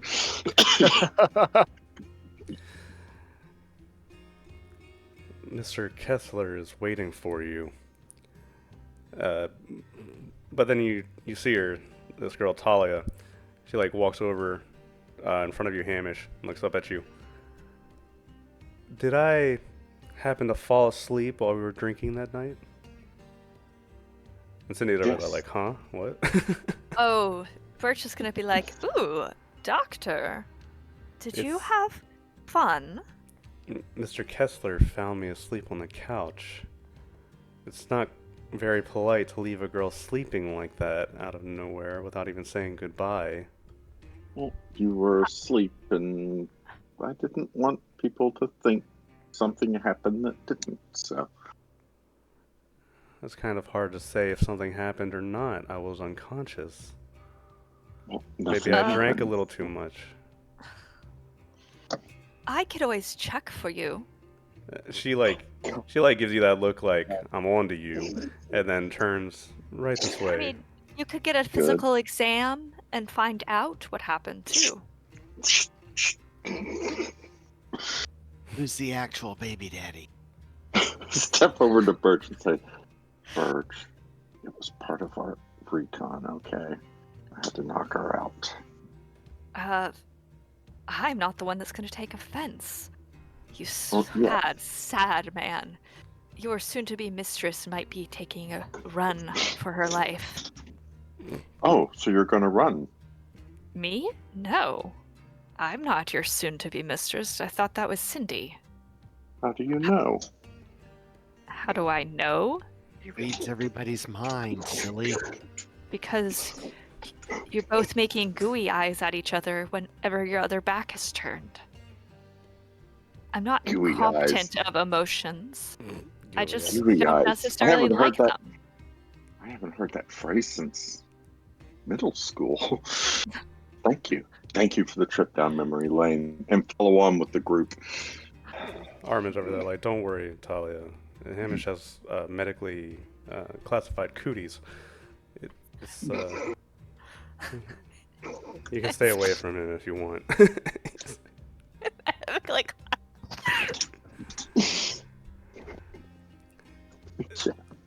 Armin's been pretty light the last couple of days, but once the elevator reaches the top floor, you can see Victor Kessler is standing behind an office desk, looking out the window, and there's people walking around, employees handing him data slates, and he's talking on the comm, and Talia stands at the door. Armand and his party are here, sir. Kessler turns and stuffs the comm in his jacket, and as Talia turns to leave, she gives you the stink eye one last time, Hamish, as she walks by, and then closes the door. Bert's just gonna message Hamish and basically say, I could fix some of that if you would like. give you another fawning, adoring fan. No. Victor, how are you doing? Good. Armin, come in and take a seat. And he'll do so. And they talk, about nothing for a little while. Like, how is Armin, doing being back on Caledon and all that. And then, go ahead. Birch is gonna slide up to the table, so she's like sitting on the corner of it and like almost petting the other guy. Who? Kessler? Yeah. Well, he's not gonna let you pet him, obviously. But he looks around, the room, and then he looks down at Armin. Armin's, your father's will. I want you to sign off here. Essentially, this will sign your acknowledgement that you do not wish to continue leading the company. That will cover your legal obligation of the entire ordeal. From there, we can work on getting you situated properly. And all of you can kind of see this will, this document. It's fairly extensive, and it is. It basically spells out that Armin's father left the company to Armand. However, he knows that Armin does not want to lead the company, and if it is his choice, then the ownership will move to the next in line, which is Victor Kessler. Can Moira ask to just do a really quick advocate check to just look for anything glaring, or? Birch is gonna take the Admin. will and be like, can admin, Birch sorry, yeah. take the will from the document and toss it to Moira and be like, I think he needs his lawyers to actually look at this before he signs something. She's gonna pat Armin on the head. He might be a silly boy and have things, but I do have to look after my prodigy's interests. Well, just barely. Also, his Armin just rolls his girlfriend. eyes at this. Thank you, Birch. That's really nice of you. Oh, I wasn't thinking of you, although you do need to take care of her. Right. Moira, looking over this will, it seems sensible. You get a sense of personality, especially in the later pages. Armin's father, he seems to be a kind man. He left a lot of, he left a good amount of his personal money, his personal savings, to various charities and initiatives around the islands. He seems to care quite a bit about his own employees, and there's just an air of benevolence to this will, but it clearly lays out how Armand, if he chooses not to take over the company, it will go to Victor Kessler and his control. Gotcha. Okay. I kind of lean into Armin and go, it looks fairly good, unless you want to take more time. Birch is gonna pick it up and also look at it. Make an admin Which one check. is this? Admin, alright. It's not like that's good for her, but whatever. Armin kind of looks you in the eye, Moira, as you say this. Birch, you don't see it yet. You don't notice anything out of the ordinary. And It looks like paper to me. he looks up at Victor. Is this the only way, Victor? I feel that I've changed since I started traveling with these people. I could help you with the business, after all. We could work together. And Victor, he actually paces behind the desk a few times. I'm afraid that's not Armand, I want you to have a peaceful, calm life. This business is shaky at best. I feel that I could save it. I just want to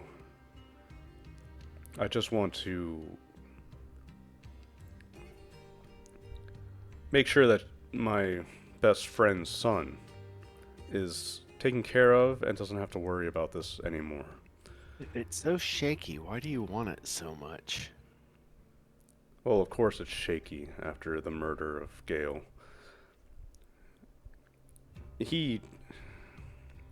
Armand, you don't know this, but your father was performing a very careful balancing act among the nobility that own corporations here and merchant lords that have been building up their wealth for generations. Gale's situation was precarious at best.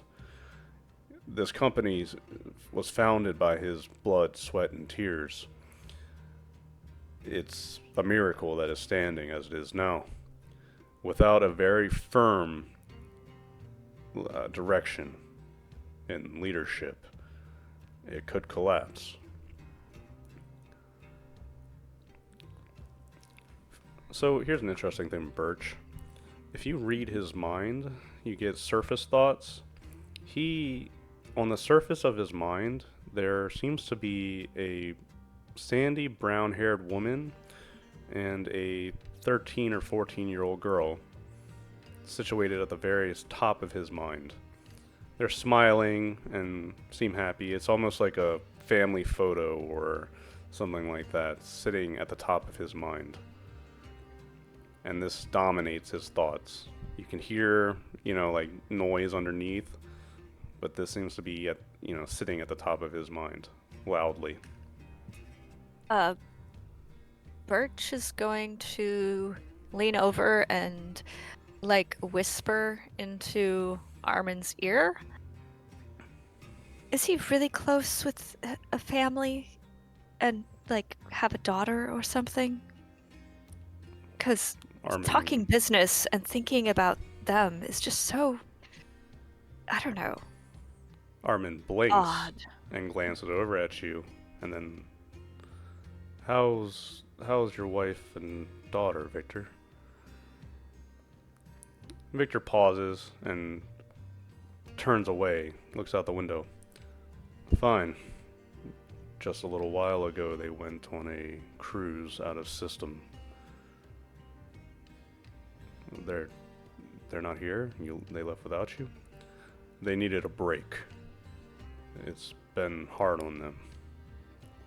But that's not the point here. Will you sign the document, Armand?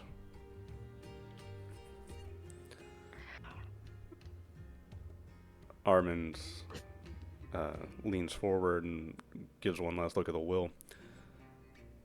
I don't want to sign it today. When will you sign it then?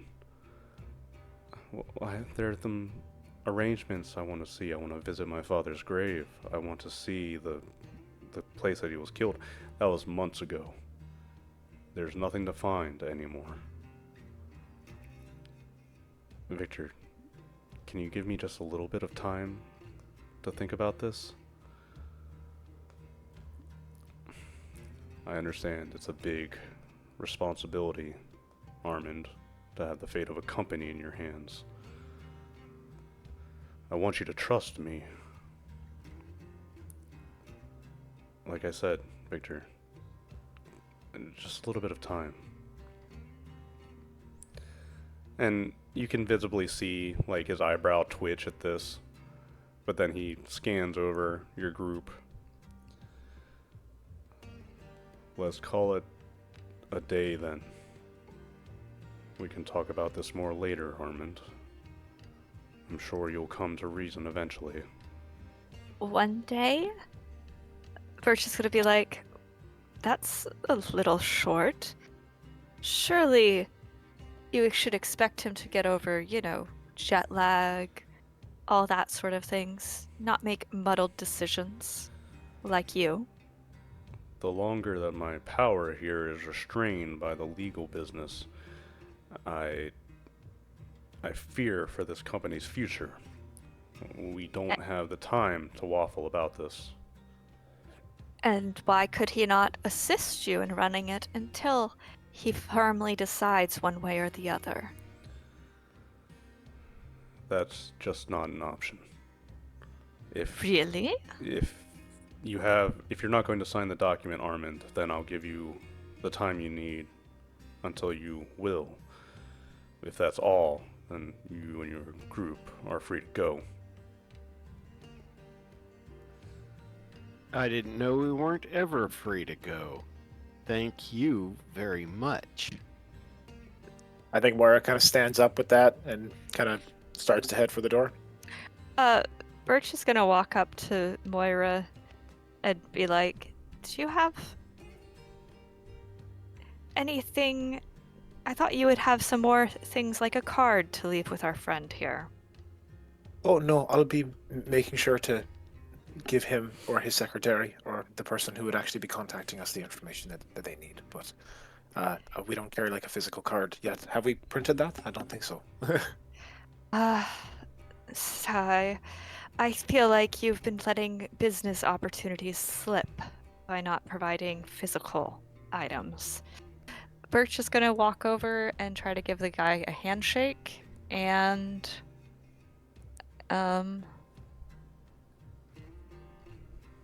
I want to try to use telepathy to try to figure out how he's feeling. Alright, roll it. Alright, it only requires a +6 to Mhm. pass.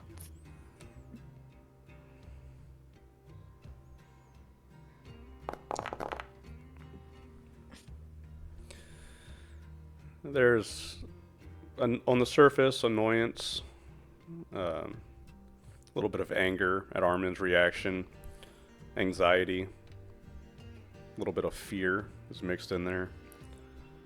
He seems to be on edge.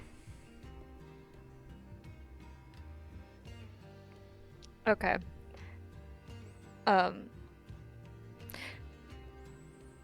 Oops, I guess I used it the opposite way. Thank you for letting me use it as a reading as opposed to sending emotions. Sure, why not? So. Alright. Okay. Armand will stand up and also turn and leave with Moira. As Talia, leads you out the hall. She'll walk beside Armand. You really... Well, I mean, I understand it's your father's company and all that. It is my father's company. So, I'm not sure if I want to just hand it over like that. You don't trust Victor? It's complicated, okay?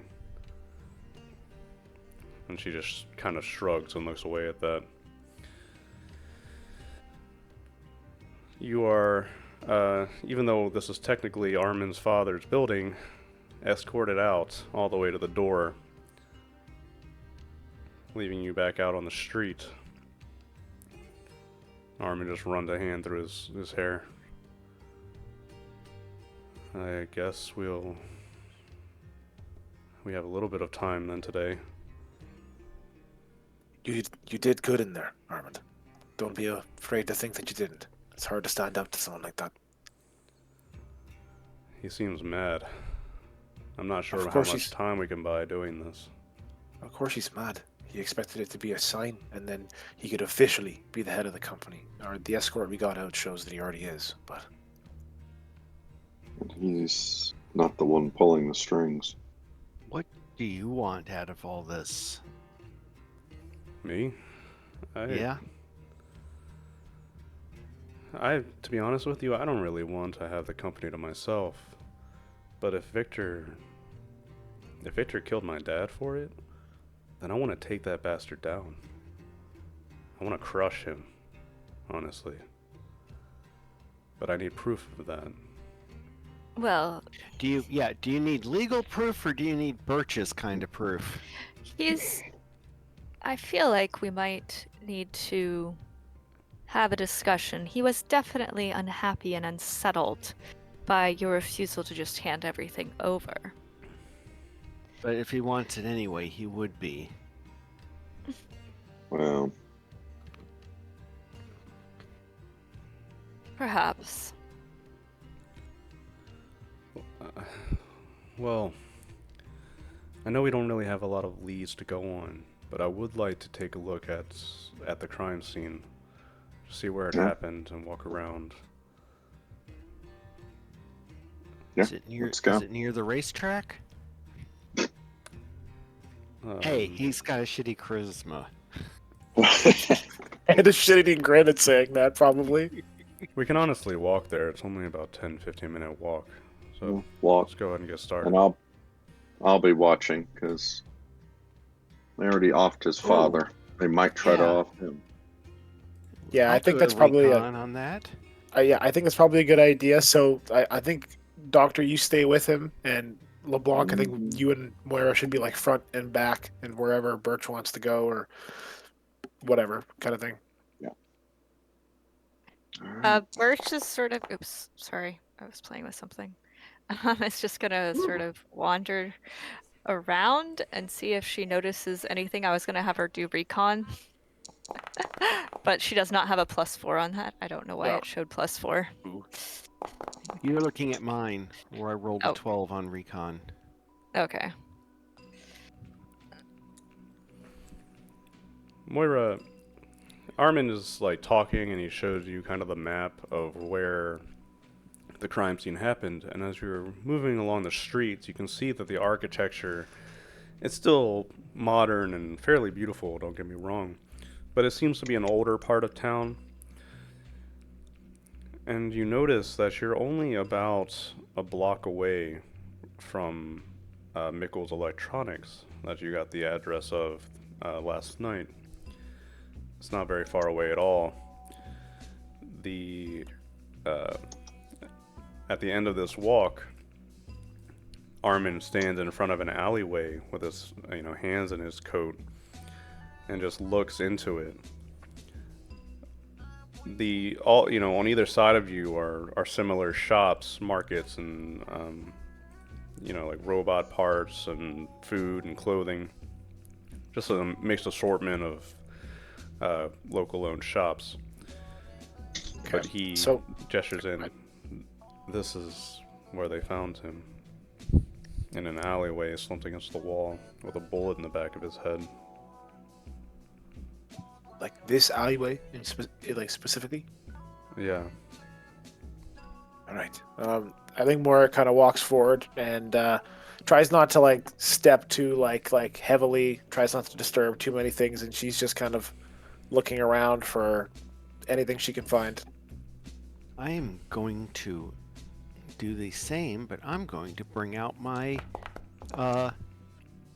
forensics kit when I do my investigation and forensics kit when I do this.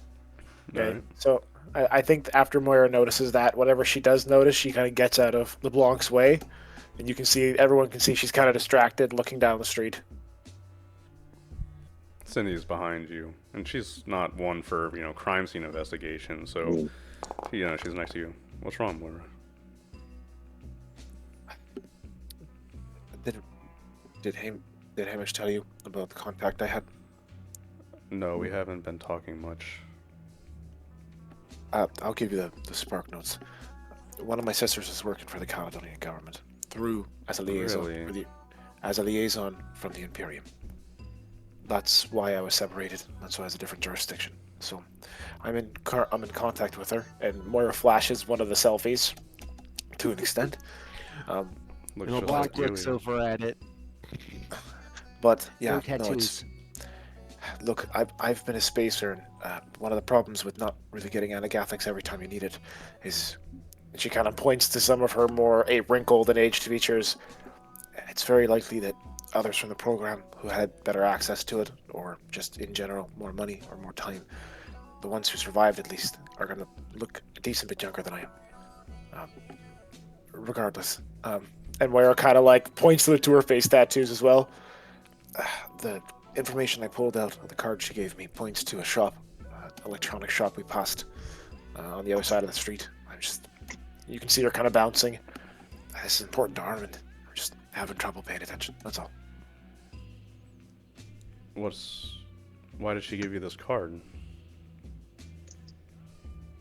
She wants us to be in contact, and I have a sinking suspicion that this electronic shop is some sort of Imperial watch post, something like that. I'm just a little bit afraid to bring all of us in there, as LeBlanc is a former criminal. The Doctor is well known in certain terms in this part of the world, and all of us are technically heroes of the Caledonian government. So it's more than a little bit of heat to walk in a room that is supposed to be not being noticed, right? It's more than likely, as we walk around the city, that we have tails on us in some way, shape, or form. A drone in the sky we can't see, taking photos, making sure that we're tracked. It's what I would do, and I even have the resources to do it now with. And she kind of knocks on her controller because she doesn't have the drone, but she still has the controller. Moira lightly pats your shoulder. Haven't you been saying that all this time you've wanted to find your sisters so that you could link up with them, work together with them? Yeah, I've been thinking about that. And this feels like a golden opportunity, and it feels like there's something wrong with me that I'm immediately going to suspicion that it's not going to work. I just think it's Yui and a few of the other ones before.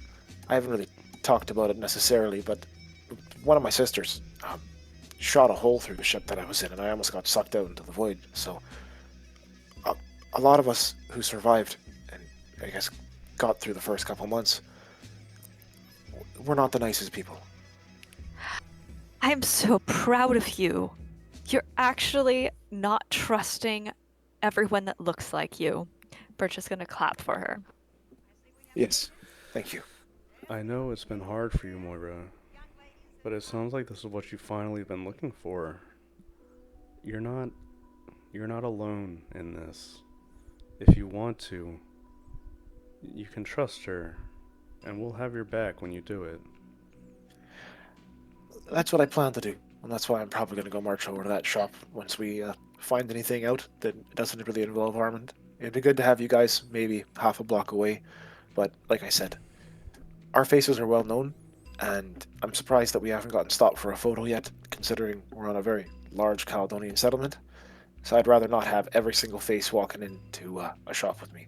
I just don't want to put you guys in that kind of direct danger. Well, it's not like they're looking for me now. I served my time. I'm clean. But I'm curious if there's a connection. Armin, why would your father be out this way? Could he have been working with the Imperials? He actually had a habit of walking this route for a long time. He started taking up walks after my mom and sister disappeared. I think this was his regular route.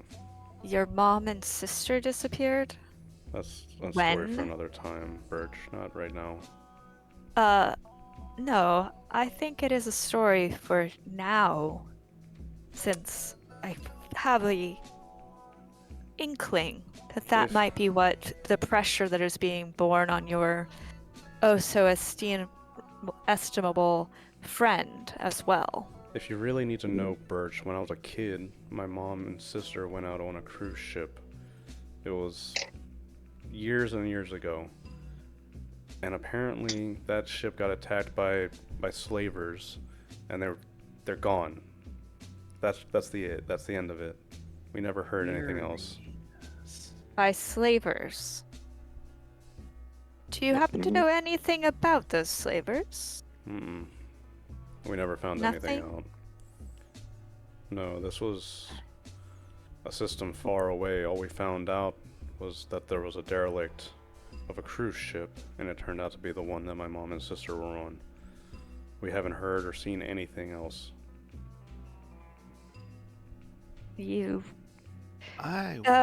What year was that? That would be 11, 12 years ago. Oh, good. That's good. Are you trying to tell me that it wasn't you, Birch? I appreciate that. I'm glad you think that's good. Well, I did think it would put a slight wrinkle in things if it was something I had done. Been a slaver for a long time, huh? Not for a few years. LeBlanc, as this is happening, your investigation, it's been months. This alleyway has been cleaned and subjected to the rains multiple times. Anything around the anything around the alley that might be, or in that might be a good blind drop spot? I hate to tell you this, but as hard as you look in this alleyway or the immediate surrounding area, you're not going to find anything really that catches your eye. Okay, I Doesn't think hurt to look. I think Moira seeing Todd coming up blank and being like, even LeBlanc is not like finding something here, kind of sighs and types in a message to June going, like, can we meet? There's a small thing that I'd like to discuss. Sure. Where would you like to meet? Moira transmits her coordinates and gives like a winky face and basically pings that she's going to be walking over to the shop. There's a question mark, and then... Oh, I see. Sorry, that is in one of our offices. I can meet you there if you like, but I'm glad you found out where the card belongs to. Moira kind of sends like a laughing emoji back, trying to be jovial, and just simply says, "A good independent spot then. See you soon." Okay.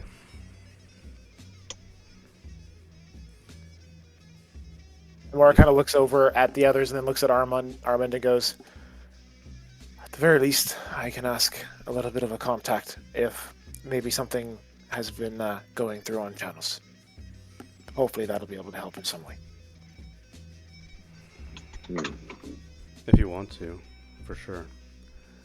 I think at this point it'll be helpful in the sense that it'll help me build a relationship with her. And even if she doesn't help, it'll show that I'm willing to lean on her, as it were. And you want to lean on this being?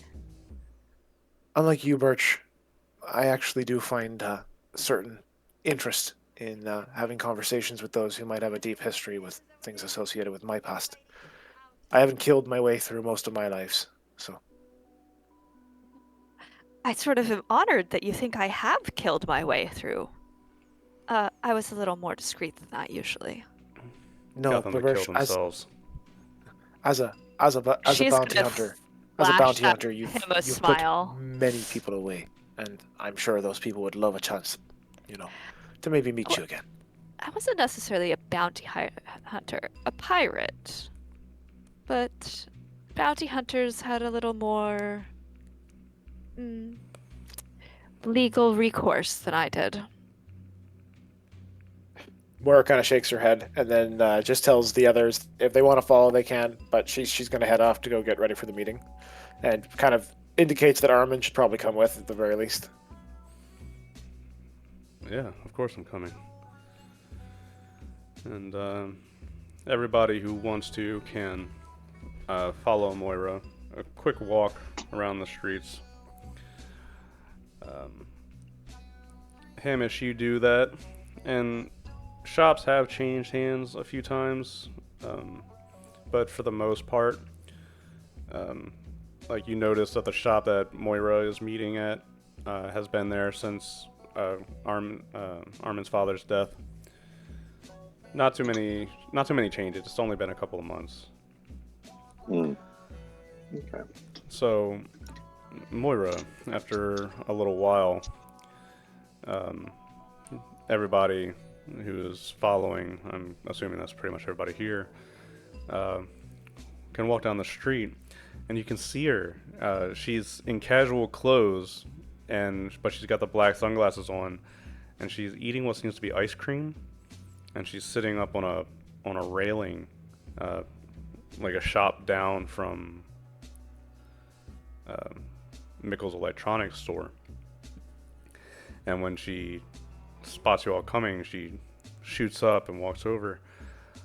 Oh my gosh, it is so nice to finally meet all of you. And she comes over and like almost like grabs your hand, Hamish, to shake it. Hi, Juniper. You're the doctor, right, Mr. Hamish? Yes. And you, tall one. You're the pilot. Hi, I'm LeBlanc. It's very nice to meet you. Juniper. You can call me June. All of you can call me June. It's really great to meet all of you. So, June, about the thing we talked about, potentially working together, we can potentially expedite how fast that might happen. If you have some information for a friend of mine here. And Moira kind of nods towards Armand.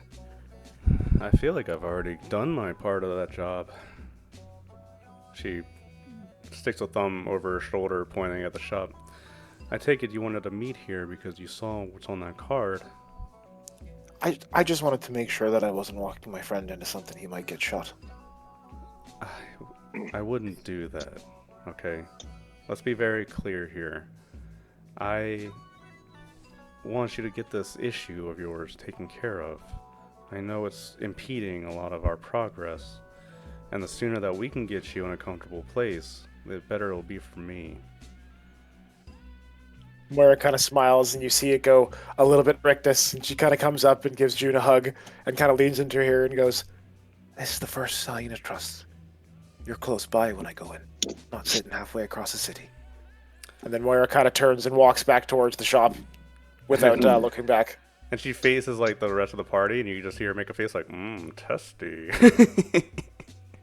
You know? Mm. But she gives a smile and turns. Moira, you can head towards the shop, and looking in the window, you can see there are, personal computer parts, comms, things like that. And all that is behind the counter is a bipedal robot. Kind of tall, lanky looking thing. And it's almost motionless, on an idle standby. To the right side, past the counter, is what seems to be like a brown metalish door. And you see a keycard swipe on it.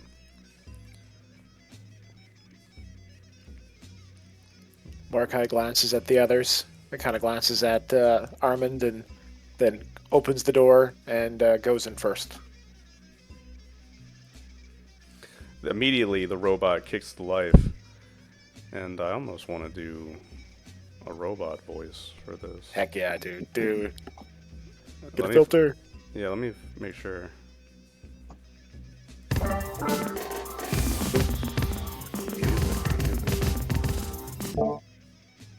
Background effects, there we go. Robot test. There we go, perfect. Can you hear the robot voice? Yep. Welcome, customer. Oh, thank you, thank you. I kind of look at the others as they kind of file their way in. I was just wondering, can we just get a general idea of what you sell here? Of course. Are you building a personal computer? Are you looking for a new comms unit? Perhaps you are looking for a transceiver to place on your vehicle so that you can reach out and communicate further. Actually, I was quite interested in potentially parts for a bot such as yourself. We have a fairly advanced droid aboard our ship and into our possession who is in need of repairs, and I was hoping to be able to do something like that. We do not keep many robotic parts in the shop, although we do have several for custom order. Interesting, interesting. Well, if you wouldn't mind, if you could go through some of those potentials. And Moira just starts to do the best kind of fast talk she can while gesturing for the others to start kind of looking around for stuff. Oh, we're going in. Okay. Not like deeper, you could just look for clues or something, but Mm. So, you don't particularly notice anything out of the ordinary looking around the shop. It seems to be pretty standard. And while the robot, sends will send you the catalog of robot parts that you could custom order, Moira, and starts talking about specifications in a way that only a robot could. Um, you know, LeBlanc, you're scanning around the shop, and all of it seems, you know, legit for the most part. You notice that the metal door towards the back that has the keycard scanner doesn't seem to have been opened for quite a while. There's dust gathered, on the door and towards the bottom.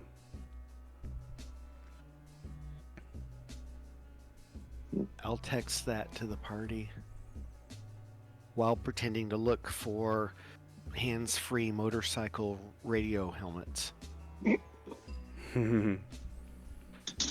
Again, we can custom order something like that for you. It's like there's not a ton of like parts out here. This is for the layman, building a computer or something like that.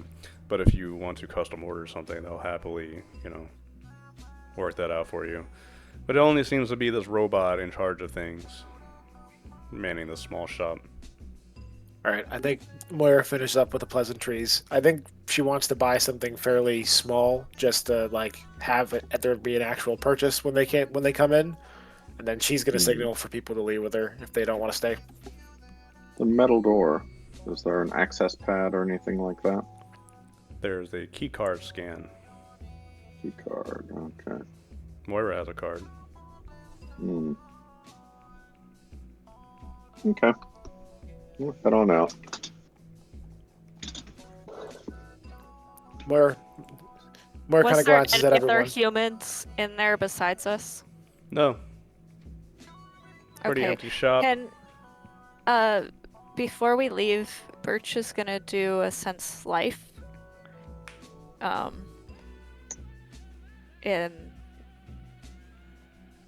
Yeah, she's just gonna do a life detection. Go for it. Alright, that one is... Sadly, my psi points are down a bit. But it's okay. Because you use it to harass your party members. No, Birch, because that it's was just the how night. she is. That was the other day, so I would have recovered from that. And Juniper is sitting outside. Does that go off? Life detection only needs 4. Alright, So so, yes. Birch, you don't sense anything beyond that door. I mean, honestly, it's kind of unnerving how many of these shops are manned by robots. It kind of gives it like a lifeless feel. From what you're seeing, it seems to be, a city block, but instead you get this sense of almost lifelessness that is associated with robotics to you. And Juniper she's sitting outside the shop, and she's finishing her ice cream now, and kind of gives you like a look like, hey, find anything? Buy anything good? Moira kind of gives her a little bit of like an eyebrow raise and kind of looks back at the others and looks at Ermin and kind of holds up the card to him and kind of goes, if you want, we can all just walk back in there, scan this, and go through that door. Or we can give you a distraction while we're inside with the robot. I really don't care what we're going to do here, but it's fairly obvious where we have to go with this. And she's just like nodding over there, like, Armin glances back and forth between the two. And he looks at June. You know something. With a mouthful of ice cream, she goes, And Moira just kind of sighs and turns and walks back in the shop. Fucking hate my family sometimes. Yeah, well. I'm going to stay outside. Is there a cafe or something nearby? down the block, yeah. On Birch. the corner. Is gonna go with Hamish. Yeah, I'm going to just be a couple of shops down and start looking for people who might be coming. Okay. Moira, you walk back inside. I think she kind of looks at the robot. I completely forgot. Just completely off the top of my head. And she lifts up and she kind of flashes the card. Do you need a key card repaired? No. I just completely forgot. I just want to grab something. And she starts to head towards the back door. She's kind of watching the robot's reaction. Surprisingly, the robot's reaction seems fairly negative. He takes a few paces towards the door. Um, I apologize, but access is not granted to those that are not part of the company. Oh, my apologies. I must not have understood. And then she smiles and kind of turns and kind of walks back towards the front. Thank She, you. as she kind of hits the door, she kind of opens up her data slate, types like just kind of small message to the others. Kind of gotta wait some time, and then kind of walks up to June and says, "All right, I will be in proper contact. You don't have to wait here. Thank you for the trust." Really? You don't want me to supervise? No, no. I came Juniper. all this way out here. You called me here. I did, Juniper, because I was just trying to flex something, and I apologize for it. You deserve more trust than that. That's right, Moira. I want you to trust me. I can promise you that this is what you need to do. See? But I can't do everything for you. I'm aware. I'm plenty aware of that. Thank you. And like I said, I apologize for flexing in that way. We can handle this ourselves. Let me know if you get stuck, okay? That's what we're here to do. Help each other. Of course. And she gives you a, gentle pat on the cheek, and then walks away with her ice cream. Moira kind of pulls up her comm bead and just contacts the ones who walked away, saying, "This is likely going to have to be a job later in the night. And I don't mean this to be rude or anything, but Doctor, you might not want to be present because we're going to be breaking in somewhere. So Oh, good. Why, Little bit of- nobody for him to stun? probably want the people who actually have a good reputation on this planet to not get involved in the breaking and entering."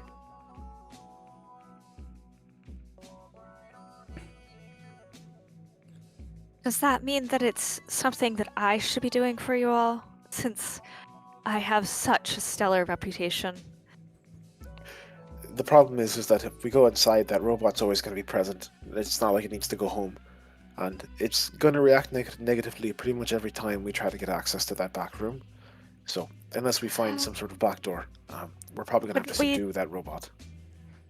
Okay, so we make it so that we are a repair crew that needs to help the robot that is damaged somehow. Very simply. Did you And try have to the take it more- offline. Did you try the more straightforward approach of simply going, I am a member? You probably need some kind of identification for that.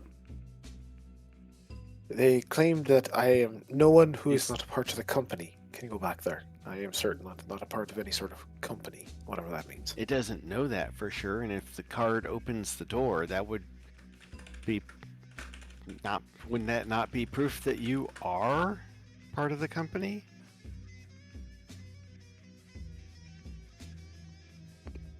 The little Don't problem look at me. I'm not making that suggestion. I was suggesting that we repair the robot into oblivion. Oh, and that I'm sorry. Repair it into oblivion. Yeah, I Well- got that from her first suggestion. It needs to prepare suddenly, and then we have to, take it offline for a tiny bit while we investigate, but some of us will be repairing it.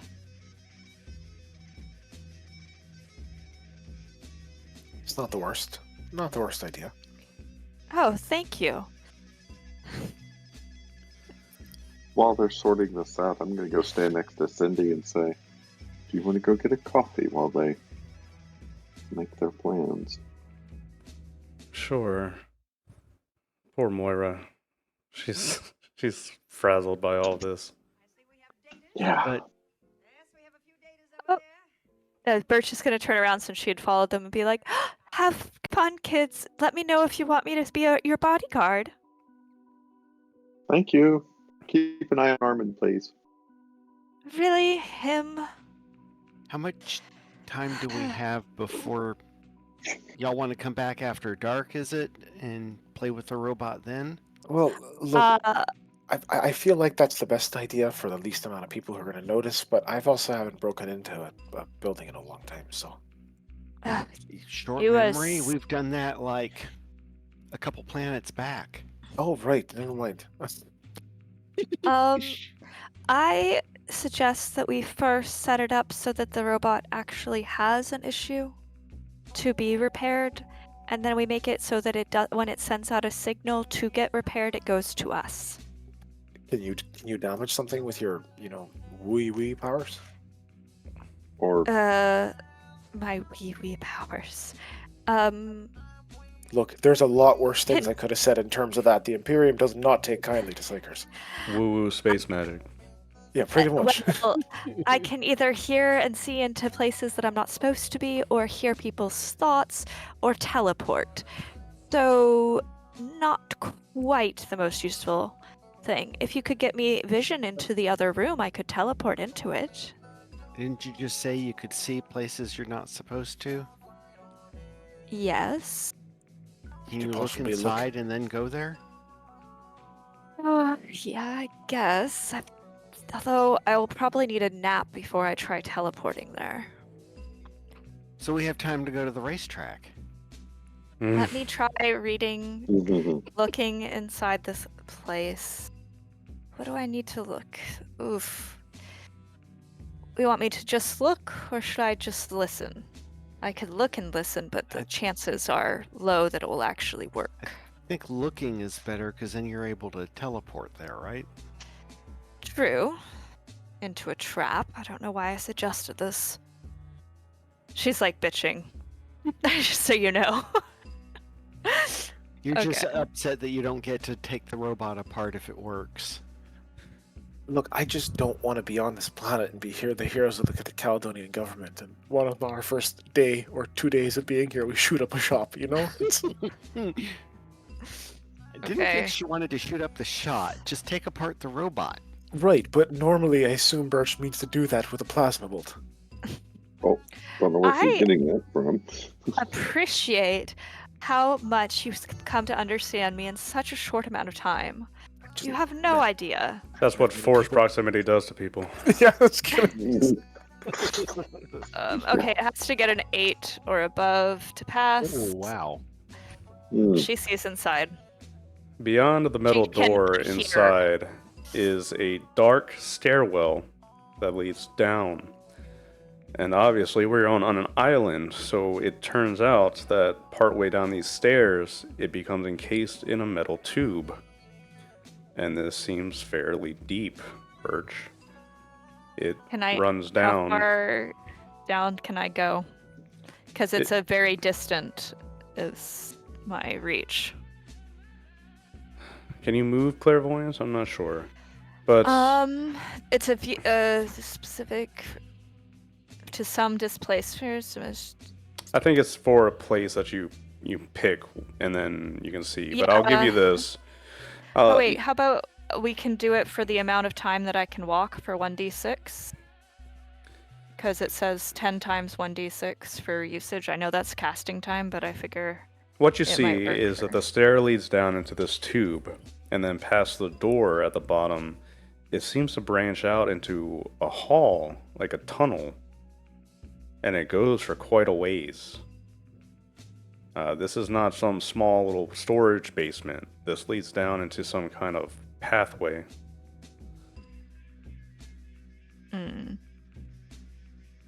What direction? Many directions. She's gonna be telling them this, and then go, I need at least a 7-hour break before I try teleporting in. And even then, it might be less than appropriate to do. Are you sure you want to try that? I mean, Yadir always says that you lose your clothes when you teleport. Why would I care? I'm not complaining. No, Beyond modest. don't mind me. I Or think at this Keegan point, is missing it. either Birch, you go ahead and do that, or we're just gonna have to accept that someone's gonna have to find a way to shut down that robot so we can get through that door. Okay. Does the shop offer repair services? It sounded like it offered like basic repair services, but it didn't have a lot of parts for anything. But like it had a lot of electronic parts, nothing necessarily robotic. But Just taking a broken piece, the robot's going to start repairing it. And it should distract it sufficiently. you know what? Yeah. That's actually that's a good idea. And you see Moira takes out one of her bit like really basic electronics and just starts to break it. Wow. That's not something you see every day. No. Birch That's like- is gonna be like, couldn't we do something a little more? I mean, it's the robot after all. I mean, Like watching frying Moira its break one of her own synapses- fingers.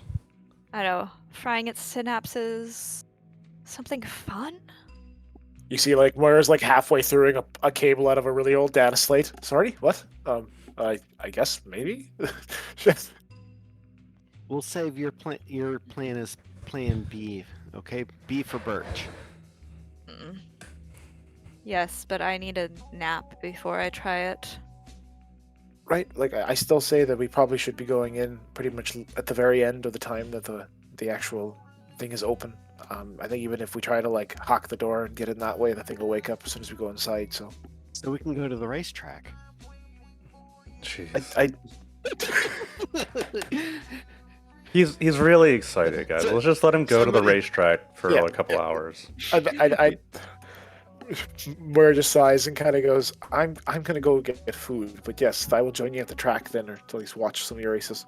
Look, let's take the day and go do what we want to Yeah, do, can do things. Yeah. and then we'll be back here at like, I don't know, like 1900. Okay. That works. Yeah, because I'm meeting my sister at 17:30. That'll What's the total hour cycle on this planet? I didn't check. I don't know. Space time. It's all good. I have no idea. It's all different. I don't care. Yeah, But it's all good. relatively, the evening. Just so you know, I guess I could actually try to teleport with other items. It's difficult. It's really And- difficult. It's so What's funny. You going- just end up naked. Yeah, she'll probably at least teleport with trying to remain clothes and some equipment so that she can open the lock or something. Mhm. Not that she has a lockpick. Well, Birch, you get your side points back and think about if you actually want to do that. Cindy and Hamish will go get coffee or something. LeBlanc is going to run off to the racetrack because, yeah. She was planning on going with him, but instead she's gonna go sort of shadow Cindy and Hamish, but from a hopefully discreet distance. Stalker. Very much. I'm interested to find out what she thinks is a discreet distance. And Moira can go off and do what you want to do. He's gonna eat at the track and watch me wipe out. Who's keeping with Armand? Because Armin will probably go with LeBlanc for no I other thought reason. Birch was gonna drag him along, possibly, Okay. unless he objects. Sure. So we got this image of Hamish and Cindy trying to have a pleasant time at a coffee shop, and then around the corner is Armand and Birch leaning over each other around the corner trying to peek. And then she's like, "Why are we doing this? What are we doing, Birch? I have to make sure that they continue to get along. Why? What are we doing right now?" We are making sure that Cindy does not upset Hamish. You're the one that upsets Hamish, Birch. I do not upset Hamish. You kind of do. Your whole presence and everything and forcing him to work on you. I mean, it's not exactly comfortable. I don't understand. I'm not using that much force, and I'm not, mind wiping him. Look, So what's the problem? He has a choice. Not a good choice, but he has one. The choice is help you or get his legs broken by you. I don't think that's a very good choice, Burge. Look, I did not offer to break his legs. we need to work on your empathy skills. You need to work on being a nicer person. But I am nice. We're currently sitting around a corner spying on them. Um, I'm not helping And with this this. is- I'm gonna be over there. You let me know if something happens, okay? he told me I had to stay with you. So she's gonna follow him wherever he goes, actually. Oh, good. Then I don't know. Let's go shopping together. Shopping? Yeah, God, you're like a torturer. yeah. We'll get you something. Have you ever considered wearing a dress? What is wrong with you? Makeup? Get a haircut? I'm Come on, we can pretty make you look. sure... We can make you look really cute, Birch. I'm sure. Oh, And he's like, why would I want to look cute? he's got like eyebrows raised. Like you can tell he's just fucking with you. I don't know. Be more girly. I am plenty girly. Thank you. Come on, there's a salon down the street. Maybe we can go see if something catches your interest. Let's leave them alone for a little bit, all right? She'll follow him because she was ordered to follow or to stay with him by Hamish, or that's how she interpreted the conversation. And he'll make your life hell by trying to suggest cute things to you and just mess with you for the rest of the day. Oh, this is gonna be Alright. fun. We're at 4:45, so let's take a quick 10-minute break and come back. Okay, sounds good. See you guys then. Alright. See you soon. Does anyone know when Yadir's appointment's gonna be done? Or not Yadir, Pearl's? No. Yeah, I don't know. Okay. I just am a little actually worried about him. I know he said he's gonna fully recover, I'm but sh- that's not a... I'm sure he's Small thing. fine. Now they'll stick him. If army hospitals are still the way they were when I was in, he'll probably have a couple of hours at least just to get through the basic, scan and everything else. Okay. So, I mean, I remember one guy, they stuck him for an X-ray, and after an hour, I went and asked, what the hell's up, and they were like, "Oh, yeah, we forgot it." Oh, pleasant. Yeah. See you guys. Okay. I'm gonna go take the dogs out real fast. So, Okay. Todd, it's a 15-minute break. Or 10-minute break. I don't remember what time. Alright, be back.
God, it just dawned on me. Hmm. Keegan's running loose in the C&D. Oh, come on. What's the worst he could possibly do? Get Keegan horribly, and horribly Tula. drunk? Keegan and Tula are running Alright, wild in the city. that's a little worse. Well, alright. In Tula's favor, she's gotten a lot better since her Tharad days of freaking out at clouds. And I don't know. I'm sure you'll hear about it if they cause an issue. Yeah, see it in the headlines. I wonder what kind of things there is to do on Selkirk, really. Like yeah, plenty of entertainment and stuff like that, but would like Keegan know how to use a VR headset? Like, I don't know. He might. Tula I mean, yeah, experiencing video games for the first time. Yeah, I mean, going to be ridiculous amounts of shopping. If it's actually what you'll probably have more of are like academic institutions and things like that, which push culture, It's true. writing, music, things like that. Did you read the wiki page? It's like they seem like very like Scottish, yeah. Yeah. Very interesting. hardcore Scottish too. And there's like trade guilds, you know, for things like that. And then you have the Royal Caledon Institute, where Cindy worked. So there's going to be probably, because it's clan based, what you're going to see are the clans competing against each other on who has the best university, who has the best whatever. So, and a lot of these nobles, you know, own corporations and things like that. Like a normal man, like Armin's father, starting up a business here is pretty impressive. But yeah, I don't know. That's an interesting. It's really cool to like deep dive into like a planet and see like how things will be different.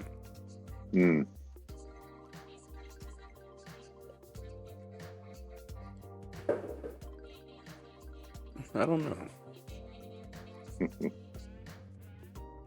I don't think I do the best job at conveying difference of cultures, especially with like modern places like Caledon. Well, I think you have. Because you have been very descriptive about how different it is. I mean, when we're on Vincent, I felt dirty being there. Because it was just so, you know, you described it in such a a gritty tone that it It's just easy. was like, oh, It's easier for Yeah. places like that. but you've Caledon's already so hit it. Caledon's so This place- pretty and pristine. So pretty, so clean. You know, the robots are picking up all the trash and everything. It's perfect. So, It is which means something is completely wrong underneath. But Oof. Oh, it's not entirely true. not entirely true. No, I'm trying to figure out how this is playing out because we know Kessler isn't he's not the one calling the shots. You do know Because that. Moira found that out. Yeah. So, and him sending his family off means he's afraid it's about to happen to him too. Yeah. But And this isn't quite a place where you could just send a hitman out, you know? Like, Yeah. on Fontramas, you could be walking the street and someone Yeah. could come and attack you. Punk pops you and that's it. Yeah. Yeah, it's hard to imagine Here something it- like that happening here. The one thing here is, since it is high tech and everything else, I am sure it's like there are monitoring capabilities everywhere. So committing crime here is hard because they find you. They just simply start trolling the area and say, okay, 10 minutes earlier, see who came in, and they just back until they figure out who you are. Exactly. So, It's because I mean, that's what, it's kind of how it works in London. Someone commits a crime and, they just run backwards through all the tapes and say, okay, boom, there's our guy. Jesus Christ, it's Jason Bourne. Yeah. But the only thing that would be fun here that would complicate that is the clan structure, because the clans would not necessarily cooperate with each other. They may, but they may not. That's true. You have the prince, who is, the leader of the government, but there are also there's also a parliament. There's Mhm. these nobles with clan leaderships, and they're very, familial. They, offer their, positions and things like that to family and friends of the clan. And there are smaller clans under that are associated up with higher ones. Yeah. It is a very just little complex situation. Yeah. But it works. Very high security, very Mm-hmm. comfortable lifestyle, rich people. Just kind of hard to start here. Yeah. Well.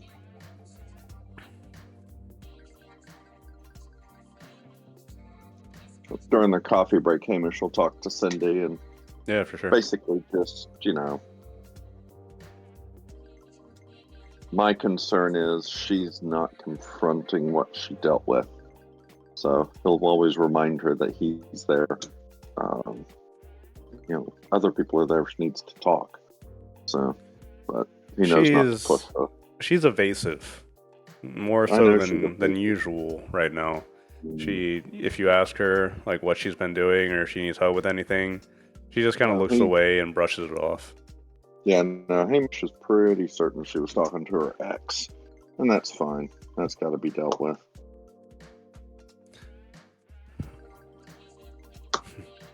Do you say anything about that, or you just leave it? No, just leave Alright. it. She can. If you leave it, she leaves it. Yeah, there are certain things that Hamish knows is a minefield if he.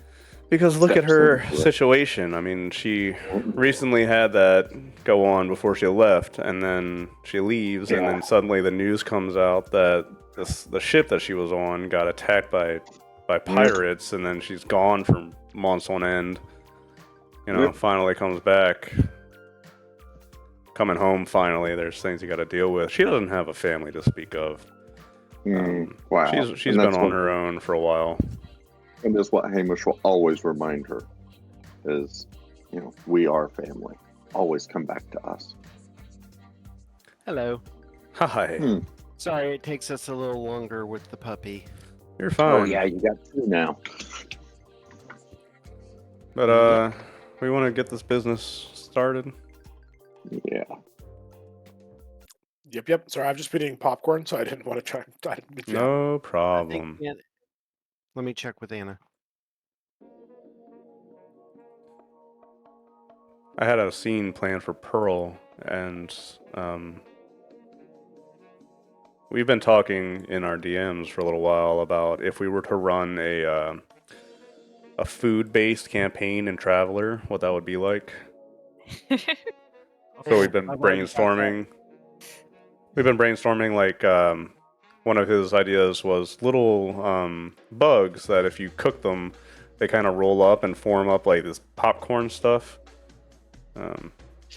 Very Okay, yummy. you guys, you are obviously boys thinking up ways Like of little making a bugs. cooking game.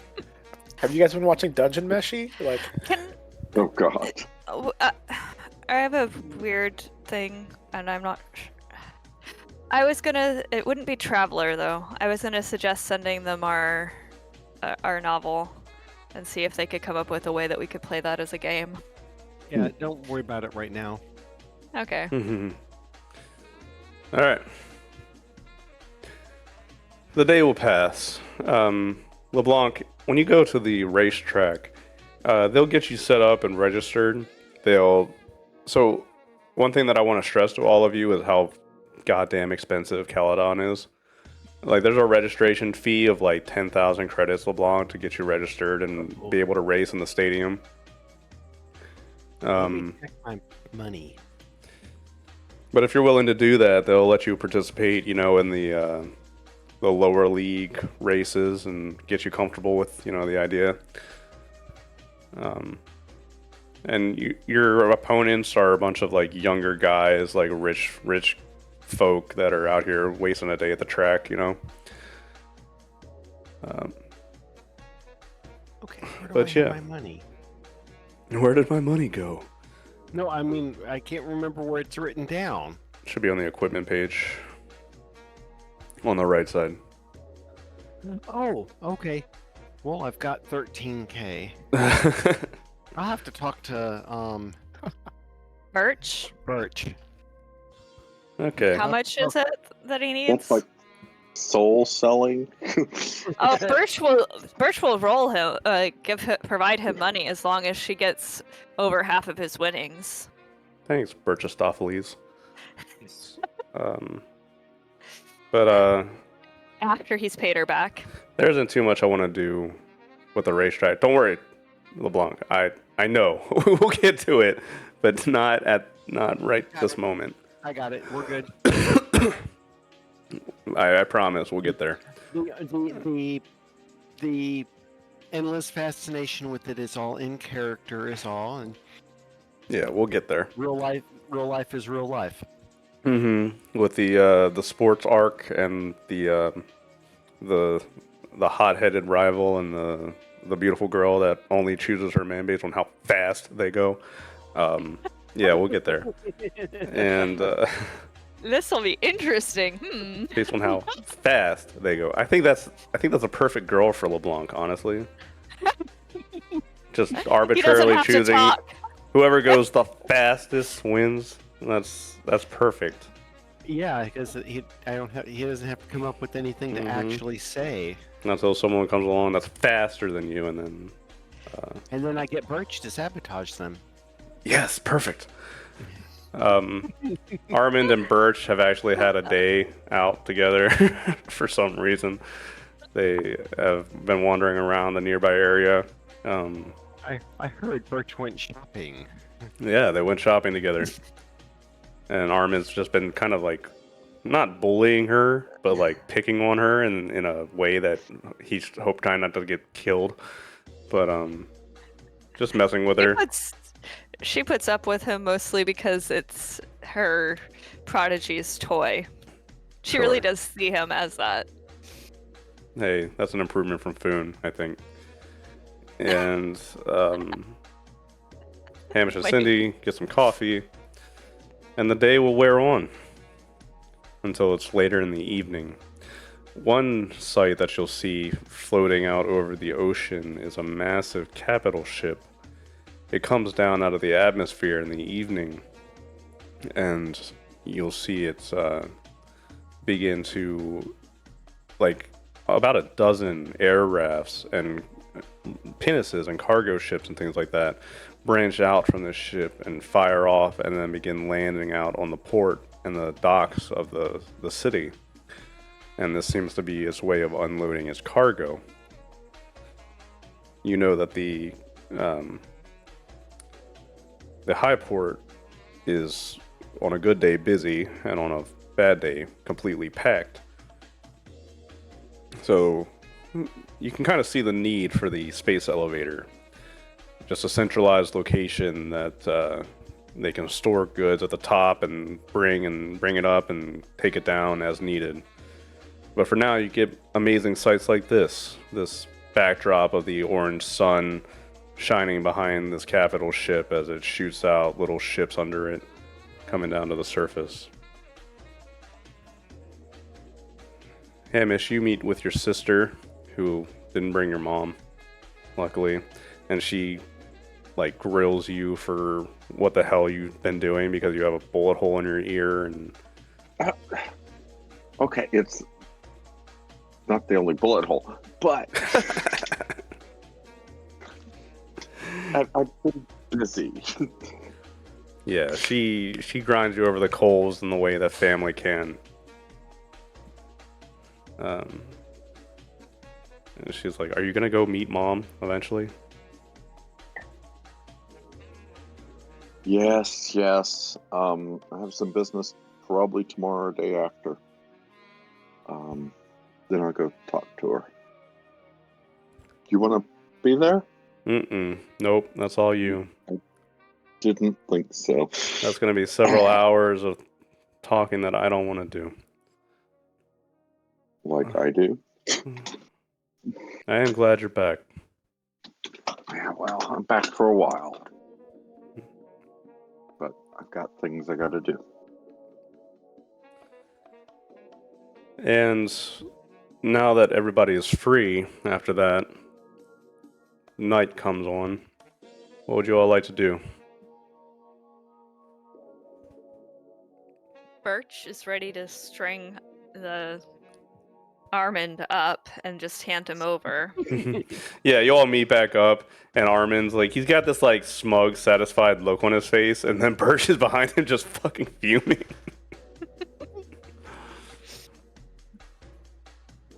What happened with her? Guys, He's do you think alive, Hamish. do you guys think Birch would look good in a dress? Leather? Do they make leather dresses? Yes, Absolutely, they do. Yeah. probably. I'm just thinking like a nice frilly dress with like a bow on it. Hamish, Short I'm not dress sure. With those long leather boots that come up over the knees. I'm not sure not killing him is worth it unless I get some major upgrades. And Cindy, Okay. Well, you need to work on making Hamish happier so that he can focus more and give me the upgrades I need. Sorry, that's Right. not my job. plant my face in my hand and shake my head. And then she's gonna go storm off and be like, I cannot deal with you anymore. Wow, she's acting girly. Progress, right? And suddenly, LeBlanc is struck by lightning. Well, so I've spent the day, the last 2 hours, talking to my sister. I need some spent the last stress 2 relief. hours talking to my motorcycle. I'm relaxed. Okay, well, I need some stress relief. What crime are we doing? Crime, right? Well, as far as I'm concerned, we need to get into that shop to get down that staircase that Birch described. How Yeah, we do it? Hopefully, it's not a crime. If it becomes a crime, then you can talk with Birch about how much of it you want to do. Yeah, well, we'll see. I would just love it if someone could distract that robot and, like, at the very least, like my thinking is that if we distract the robot, to at least get the person with the key card, through the door, it's going to obviously get mad about it, like it did about me, come chasing, and then it's going to expose its back, and someone could go and just slap some sort of bat. I don't know. Well, I look, don't want to destroy it, but let me do No. it then. I'll take whatever electronic you have, and I'll have him go try to fix it. And while he's focused on me, you can try to get in the door. that seems wonderful. And Moira hands the mangled data slate over. Just let me know when you're ready. Just in case, Birch, how were you going to try to Birch disable? is in a different room. Oh, Mm. okay. I'll text her. Guys, I'm gonna text Birch to ask her how she expected to take the robot apart. Ask her how she feels about pink. And Armin wants to know how you feel about pink. Armin. Look, I can't help it. She's just that fun to mess with. And her arms don't even work, so she can't crush my head. Well, today. Whatever. Birch is going to text back, if anyone tries to give me anything pink, I will be slitting throats. And then she was going to say that, well, she knows a little bit about robotics. She figured that she could go in there and discuss sort of the ins and outs of some issues with them, and possibly have the go in to service the robot after we, set off some type of stun for it. We have no weapons. We've got no weapons. So, We do have okay. electronics, and electronics can be short-circuited to cause an electric shock. so I've seen this robot, right? Yeah. And so is So- Birch. Can I do a science robotics roll? Oh, Sure. Can I, basically, what are its basic sensors? And more importantly, where's the off button?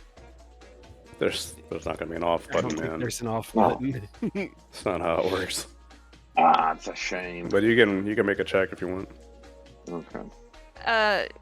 Birch is going to be thinking about the best way to short circuit it, with it being, because that's what she wants to focus on, destruction. That's how Birch works. Yeah. Wow. So, Birch, you're looking at it like you can peer at it through the window. It seems to be an older model. They didn't, break the bank to get a robot. It's got very thin joints, it seems, and there seems to be like a bit of exposed wiring in there. If you manage to deliver a strong enough electric shock up onto like its wiring or towards the electronics behind its neck, like around the shoulder blades, if you manage to get something like that happening, you could probably stun it long enough to ruin it further. So, I'll take a look at it and see what its sensor capability is. Field of vision. If it Things has like any that. Wi-Fi connections. I'm just trying to basically, once it's that way, we know people can go. As far as you can tell, its eyes are modeled after human eyes. Seems to have a similar field of vision. Has auditory, sensors built into its ears. Birch, you notice a panel on its arm near its wrist. Seems to open and close at will. It hasn't opened it at all, so you're not sure what, is there, but it seems to be there. Okay.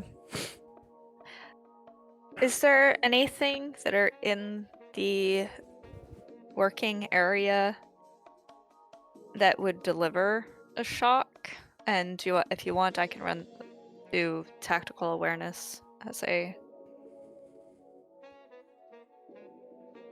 You can do that, sure. Maybe computers, electronics, or comms electronics. Oh, okay. Let's do comms electronics, so I don't burn aside points. Hmm. Um, let's see, electronics. Yeah, it doesn't really matter which ones I do. They're all the same. They're all the same at the moment.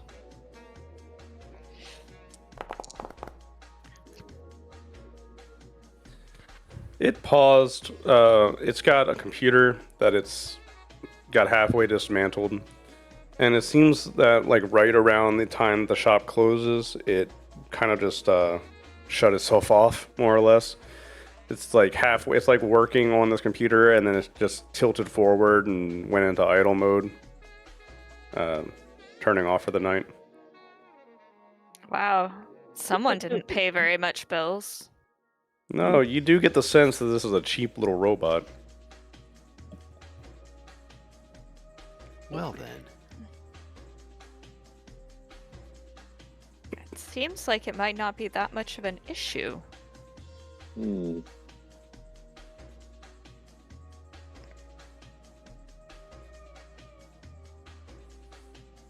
Well, what do we do? Let's go. Yep, let's do Yeah. it. So, Yeah, I think we just have to. all right. So we know basic human capabilities. So move Well- stealthily, get over to the door, and let Armin show its parts. And Bert, your backup. If it gets bad, short it. All right, I'll If after it me gets then. bad, I can just, teleport, right? Right, you can. Yeah. Well, the only one of you that I really care what happens to is the doctor. So, That's so See, reassuring. You're not So supposed to say reassuring. that part out loud. Hmm. why not? Yeah. Okay. All right. I'm going in. Go. And Armin's, he pushes on the door, and the robot, immediately kicks to life once the door opens. Welcome, customer. Unfortunately, we are past the time that the shop is open. I am afraid that you will have to turn around and exit and come back once the shop is open in the morning. No. Look, this is an emergency, okay? You can charge me extra if you need to, but I need you to take a look at this. I need you to take a look at this comp for me.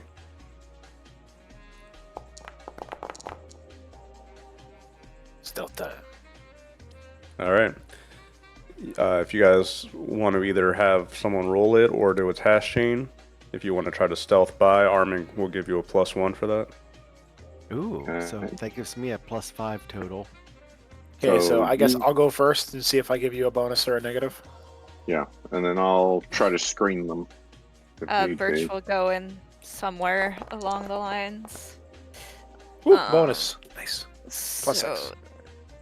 you said stealth. Let's see if I can get this.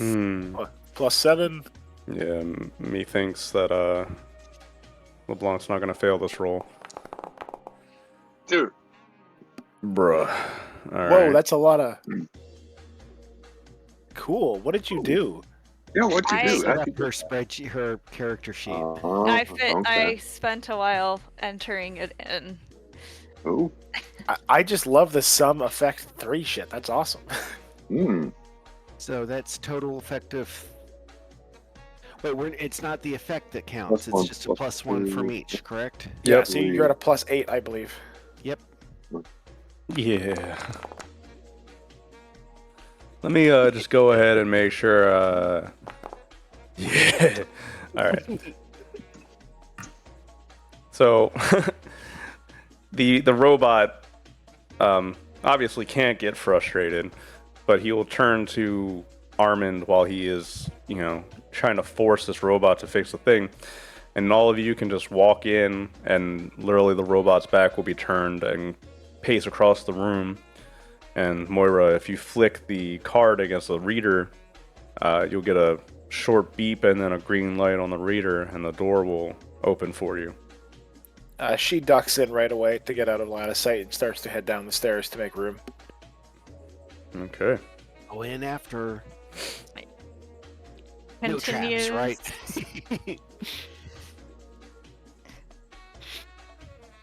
No, you don't see any traps. It's the ones you don't see. I was gonna say you do, however, see a turret. Ah! Yes, we have a few datas over You find yourself in a somewhat cramped tunnel system. There are tubes wrapped around these tunnels. They don't seem to have been in use for very much. And Cindy is nearby, having slipped in with the rest of you. And once you're in the tunnel, she pulls out her comm. Oh, nice. We still have something like service down here. If we move, we can track where we are on the surface. Hmm. Interesting. I didn't even know that something like this was down here. This is. Huh. Big. Okay, well, let's head that way. Keep an eye out for any security cameras, things like that. And Moira Okay. just has her data slayed out and is like mapping the area as they walk. Someone want to make a navigation check? Hang on a second. Well, hang on, let's No. Oh. Wait, I think Birch can do that. see. Moira has a +2, so she'll try as well. Birch has just a 0, but she'll still. Okay, so Moira will try first. Hang on.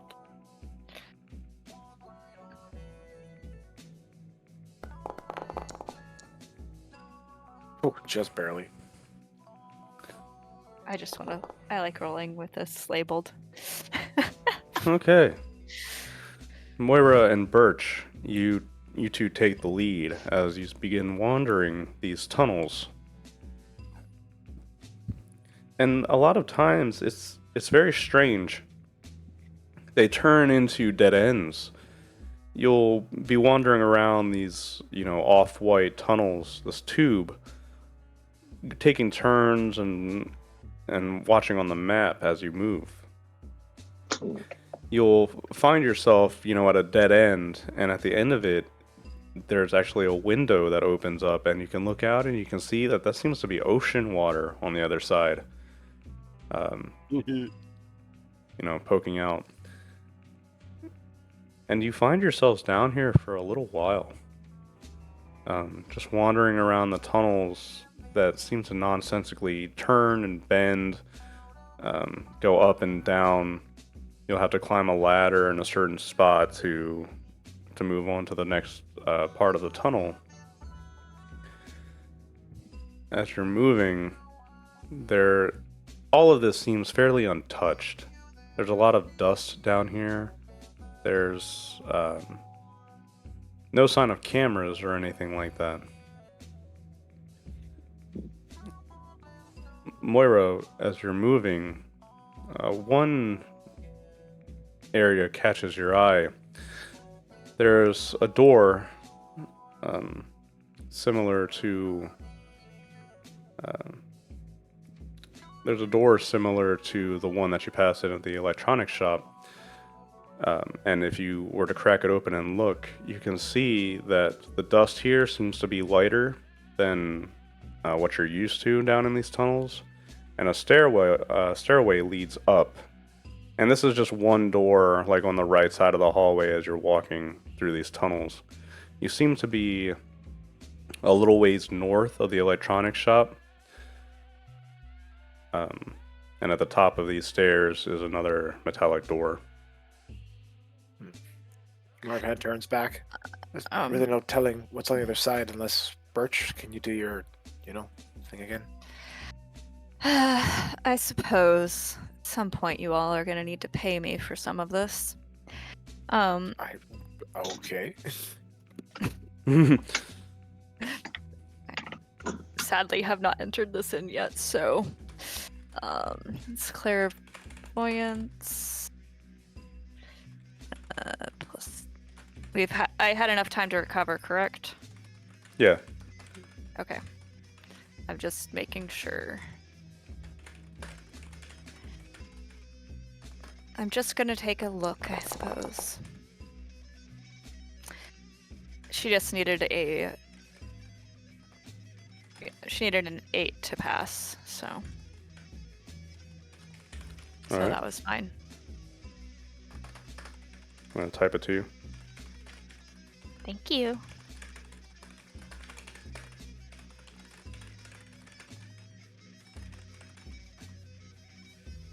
Sent.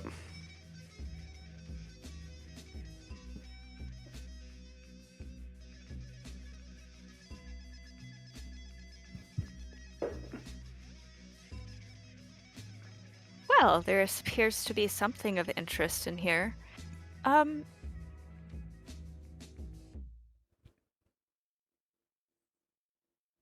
Mhm. Does...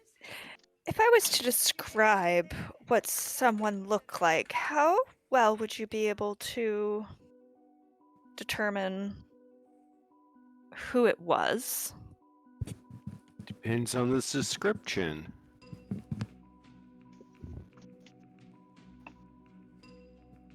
Does it look like Moira? Am I in there? Is it me again? That's a phone question. Am I in there?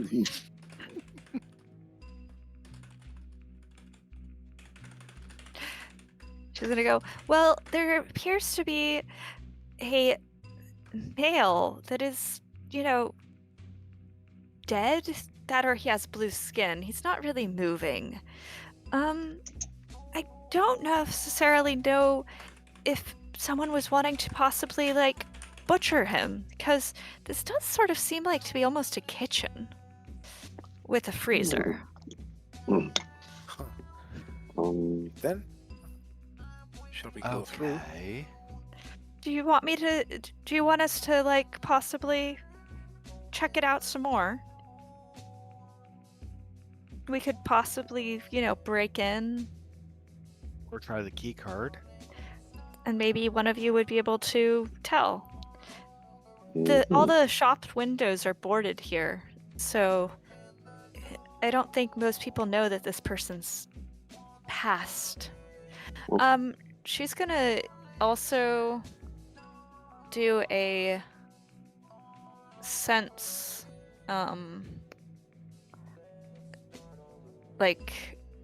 just as sort of a life detection, Alright. which is pretty simple. So,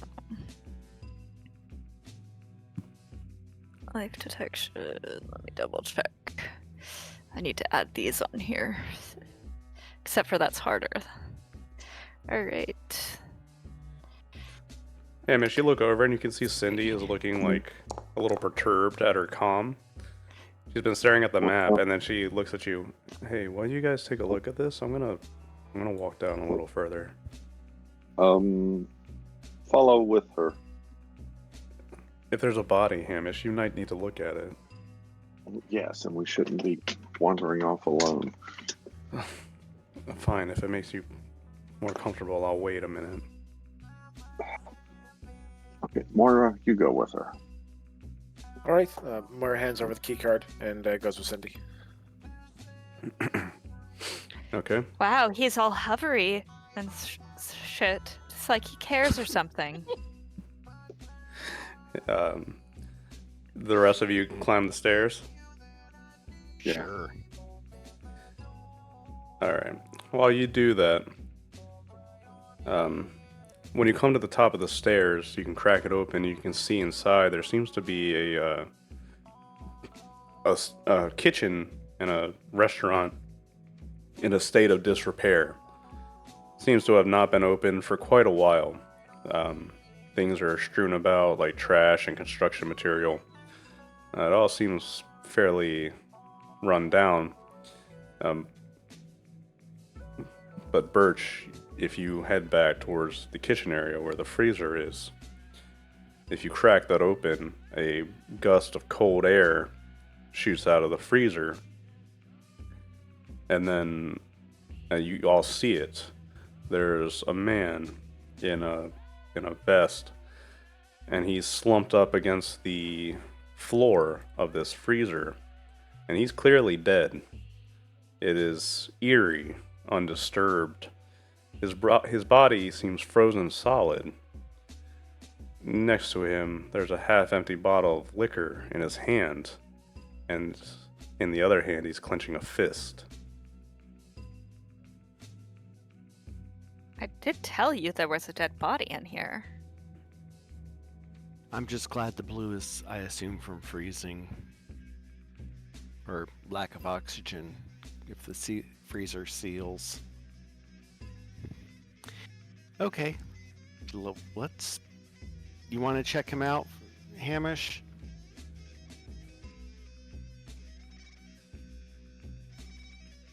I think Hamish is too worried about his girlfriend to pay any attention to us. Well, let's rifle the body then. He's dead, okay, and he's frozen. I'm not gonna get anything off of him. Really? Take some pictures. You couldn't tell if he's poisoned or anything like that? That would ruin the meat. That requires an autopsy and toxicology test. I got none of that here. What else is back here? Let's check see if he's got any ID or anything, and what might be in his hand. What kind of alcohol? Oh yes, any left? No, well, yes, there is some left. It's half-empty, open bottle of liquor in his hand. What kind? I don't know. Probably some kind of cheap whiskey. No. Okay. Hmm. And If you ruffle around his pockets, you'll find like 2 or 3 loose Caledonian pounds. money. He doesn't seem to have Ooh. he doesn't seem to have a comm or anything in his pockets. Take those dollary dues. Yep. Predictable. Not that I blame you, but Hmm. What about the rest of the area? You want to make a investigation check? Sure. Okay. So I believe that's a LeBlanc, but Moira, while they're doing that, you're walking with Cindy, who is walking at a nervously fast pace. And she's staring at her comm and then looking up at the tunnel like a couple of times. Cindy, you don't have to tell me if it's private, but I might be able to offer some advice. You're obviously distressed. Look. And then she rounds a corner, and towards the back of the hall, it ends, but there's another door on the side. And she walks up to it and looks at her comm and then looks up. Do you know what this is? We are directly under the Marlheim embassy. fuck. Oh dear. I see now. Like, this has to lead to it. We're right under the building. As far as I know, the embassy has been shut down for at least a month or 2. But it's an embassy, so shutdown is it's not something that I want to play with. I wonder if good old Birch has another one of those looky-loos through the door. I'm surprised that Caledon let something like this exist. I don't know if they know it exists. That's insane that they managed to get something like this down here without them knowing. They could have taken over old facilities by someone else before, the officials might have known something. I'm just going off of, a basic understanding of a determined group of people will be able to hide something. The best option that we have right now is to see what the others say and see what they found, really. All right, let's go back, but I'm going to make a note that this is here. No, please do. And Moira shows Cindy the 3D map that she's kind of making of this tunnel system or the area they've been walking. I'll make sure I send you a copy of this. All right, we can head back for now. Yeah, I just worry if someone's going to come out that door, and we're in the wrong place at the wrong time right now. So she turns back and begins heading back, assuming Cindy will follow. Hamish, you search around the freezer. Looking around, if you examine the door itself, you opened it from the outside and that worked well and good. But if you think that if you were to close this door, looking at the way that the lock is set up and how it automatically springs, and there's a little bit of scratching around the lock itself,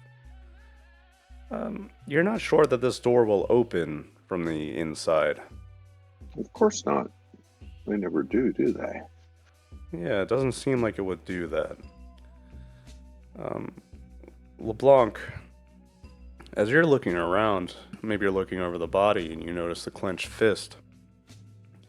If you lean down, you can, pry a little gap in the fist. In his hand, he's holding what seems to be a small vial. Looking at the vial, it seems to be a fairly powerful sedative. It's empty.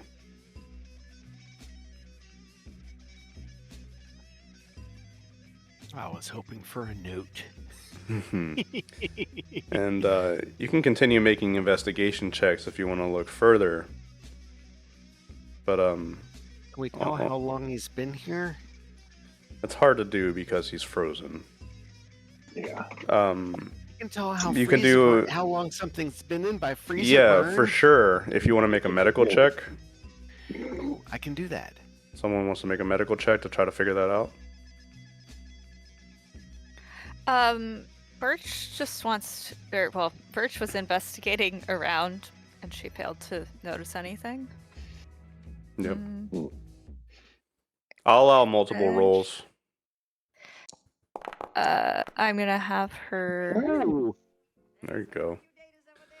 LeBlanc, you've been looking at this man's fingers because you've been prying open the door or the hands.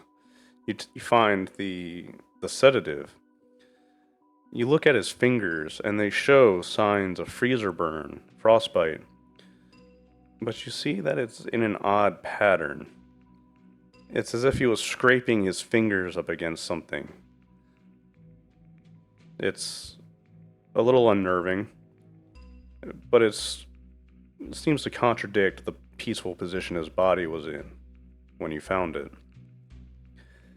A little closer inspection of the skin, you notice that there's a bit of decomposition on the side of his head, buried a little bit in his hair.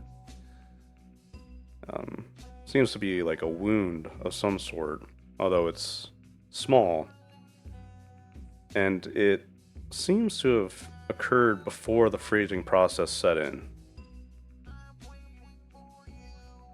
He might have been unconscious when he got here. So was trapped somewhere, maybe in a fight. Somebody whacked him, knocking him out.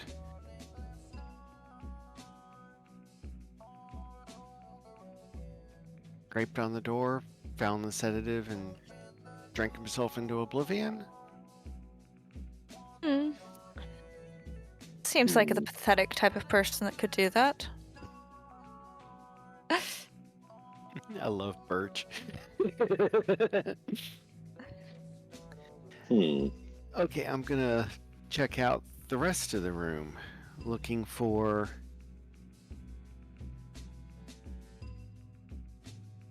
a note explaining everything. It was I. I did it. Feel free to make more investigation checks if you want to, or medical checks, or whatever other roles you can think of. Yeah. Birch wants to do a science roll on the bottle that was found. Would chemistry work? Yeah. Okay. And at this time, Moira and Cindy will return, climb up, and see the corpse. Anybody y'all know? Not that I know. Okay, I'm gonna do the investigate, and I'm going to look. We should probably send a picture of it to Armand, Armand. and Hmm. he, after all, has lived here before. Yeah, it For might all be we know, somebody it's who worked for his dad. Could have been. I'm gonna I'm gonna check out, see if it was the door or some part of the wall he was scraping at, or if he'd found the sedative in there.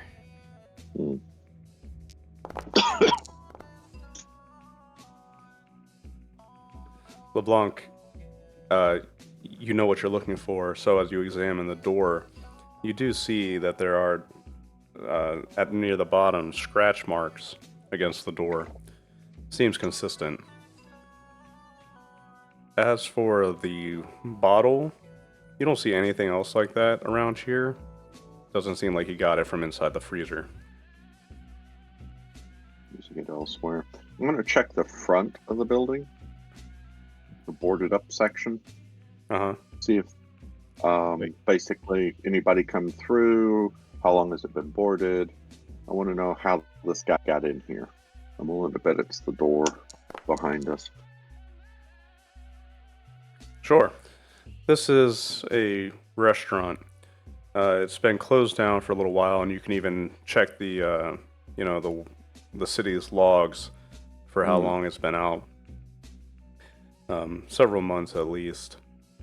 As you crack open the door, you can see that it disturbs a lot of the dust on the inside. And looking around, you can see that the outside is fully boarded and shut up.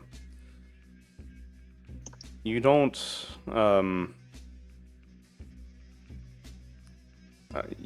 after looking at this, you think that your guess is right, that he probably came in the back way. It doesn't seem that this front door has been used very often or very much.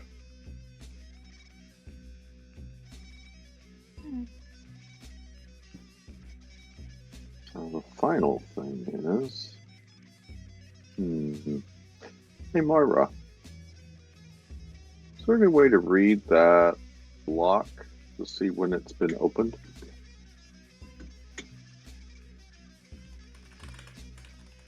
Because there's one thing missing on his body. his ID. A key card. How did he get in here? Someone dumped it. Well, we didn't actually think he came in here and committed suicide, right? No. Armin sends a return comm back to all of you.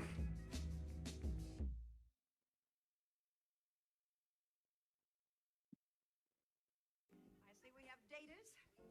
Yes, we have a few datas over there. Young ladies that are out. And they're going to be out. Can we... Okay, Birch is gonna text back and be like, a long-standing friend? Or... Armin says that he's not sure how close they were, but he knows that Mr. Timp, Fraser Timp, he has been working at Kiosk Shipping for many years, like as long as Armin can remember. He's Do you happen to shocked and know appalled when? to find them dead in a freezer. Can we send him the approximate location we're at? To see if he recognizes anything from around? If you do that, he says he doesn't know why the hell Fraser would be locked in a freezer at this place.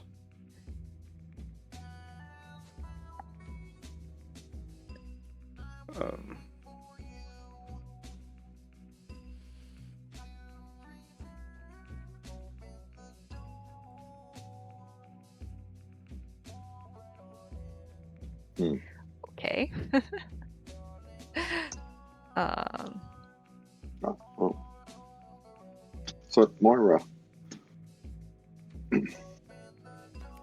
Yes, what's up? can you check that card, that electronic lock? Get an inventory of every time it's been opened. Well, I can see if I can try. Is there anywhere I can get access first, or? Yeah, the freezer is powered, so you think that there's an electronic system attached to this building. You think you might be able to connect and search around. Yeah, Moira will start working on that. Okay.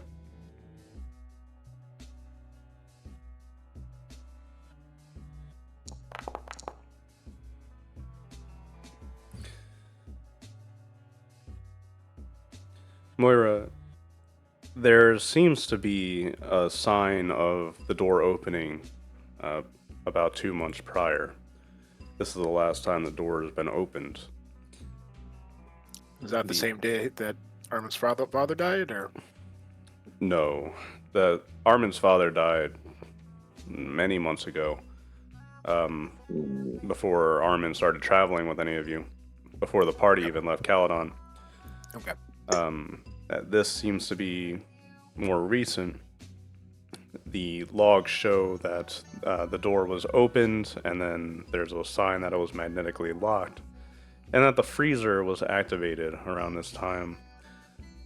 It was off before it was turned on.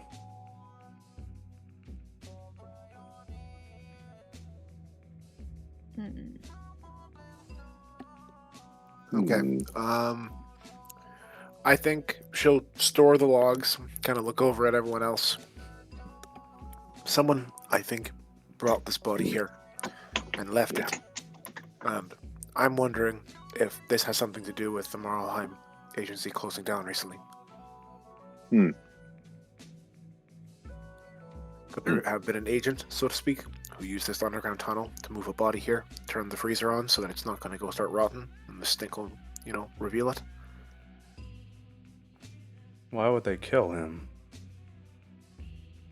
Something Maybe tells he me, found something they don't want. yeah, something like Well, he along was those checking. lines. Or maybe I- that he was questioned to death. I'm very interested to know where he lives and to see if there's anyone else who might have known what was happening to him roughly 2 months ago when he actually passed. I should tell you all, we found that this tunnel leads directly under the Marlheim embassy. There's a stairway leading up directly into the building. Oh. As far as I'm aware, the embassy should be abandoned.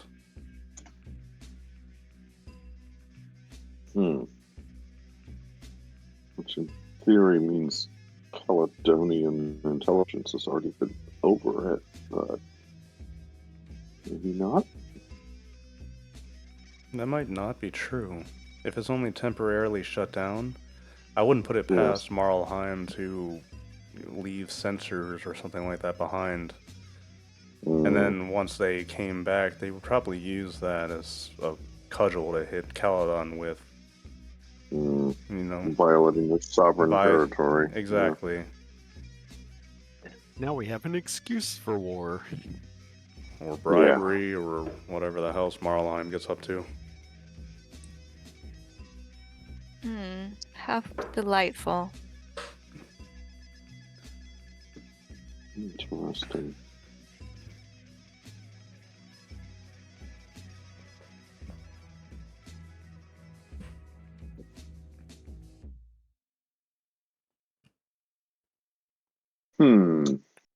I still think it's a good idea to look into his last known whereabouts and talk to people who might have been seeing him in that time ago. Because unless he has something on his body that we can get to once he's, as horrible as this is, defrosted a bit.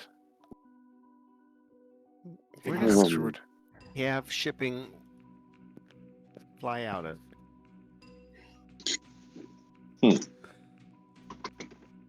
Yeah. Okay. Yeah, let's check into what he was doing.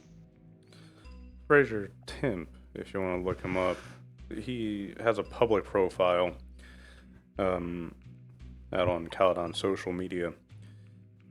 It's very sparse, doesn't seem to have a lot of friends or anything like that. He seems to have been taking care of an elderly mother who now seems to live alone at his place. He was reported missing a little while ago, but there doesn't seem to have been a very concerted effort to find him. And obviously nobody's found him here. A little while ago. Weeks? Months? Days? When he was reported missing, Yeah. shortly after, about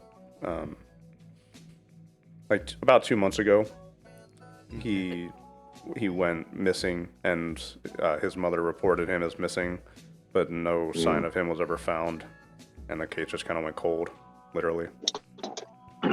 Yeah.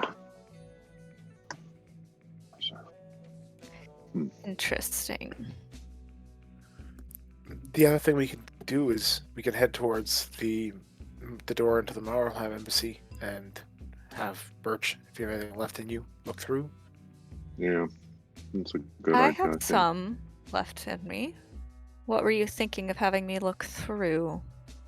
Well, there's a door leading into the Marlheim embassy underground, and if one of their agents was doing something along the lines of trying to, take out important people, it might involve Armin's father, but that would also involve us breaking into an embassy, which is a bit more of a bigger issue than a machine shop.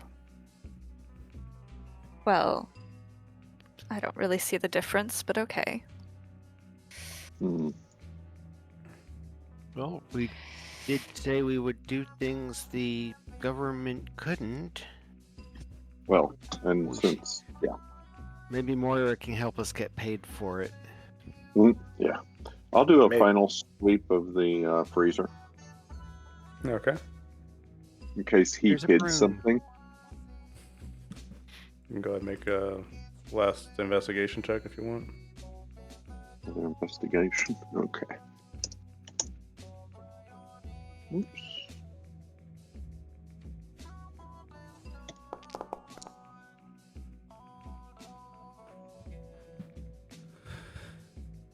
So you've already kind of come to this conclusion, Hamish, but as you finish investigating, a few more signs that you notice is that the frozen blood pooling around him, it seems to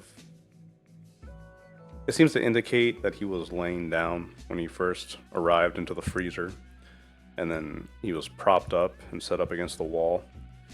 And you also notice around the wrists and ankles, there's very lightly, it's hard to notice, but there do seem to be like binding marks.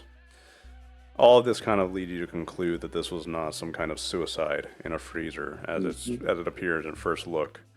It looks like he came in here, drank a sedative, and then downed alcohol until he passed out and froze to death. But that doesn't seem to add up anymore. Yeah.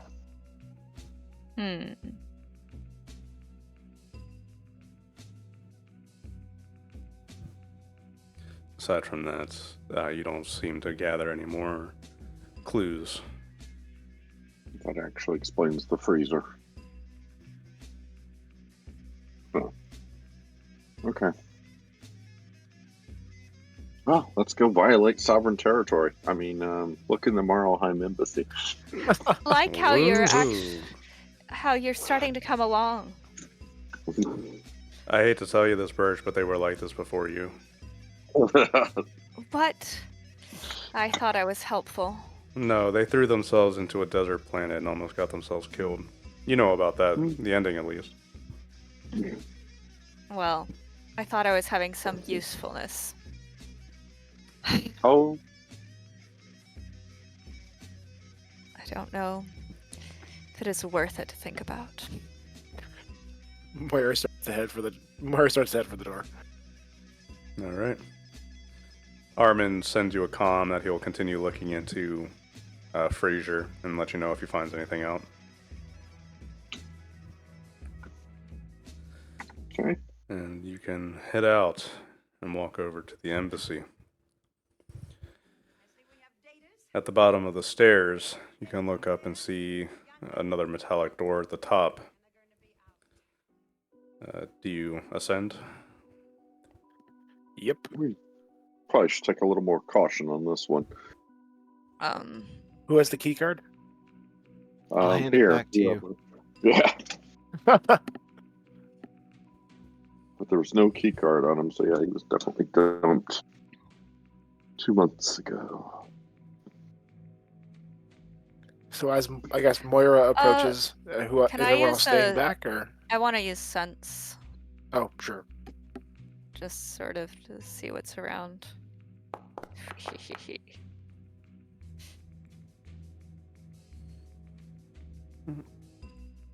Sorry, I gotta look up what sense does. 1 second. Sense basic power, rudimentary characteristics, description. Okay. Are you looking past the door? Yep. Past the door, there is a pretty light hall, like a small hallway. To the left is a wider room with windows past it, and in these windows you can see the passing lights of sparse vehicle traffic outside. To the right leads into what seems to be a central office floor, abandoned. Okay. Interesting. She's gonna just go. It looks like we're going into an office floor. I don't know if you have anything that you want to make sure we're not tracking in mud and appear like we are supposed to be there somehow. Well, we don't really have uniforms or anything, but We're all dressed really nice. Well, thank you for noticing. Well, this one's going to be alarmed, I bet. Oh, we've got a key card. I'm assuming it'll work. Okay. You have a very strong sense of optimism, but okay. Thank you. That wasn't actually I know. a compliment. Yeah.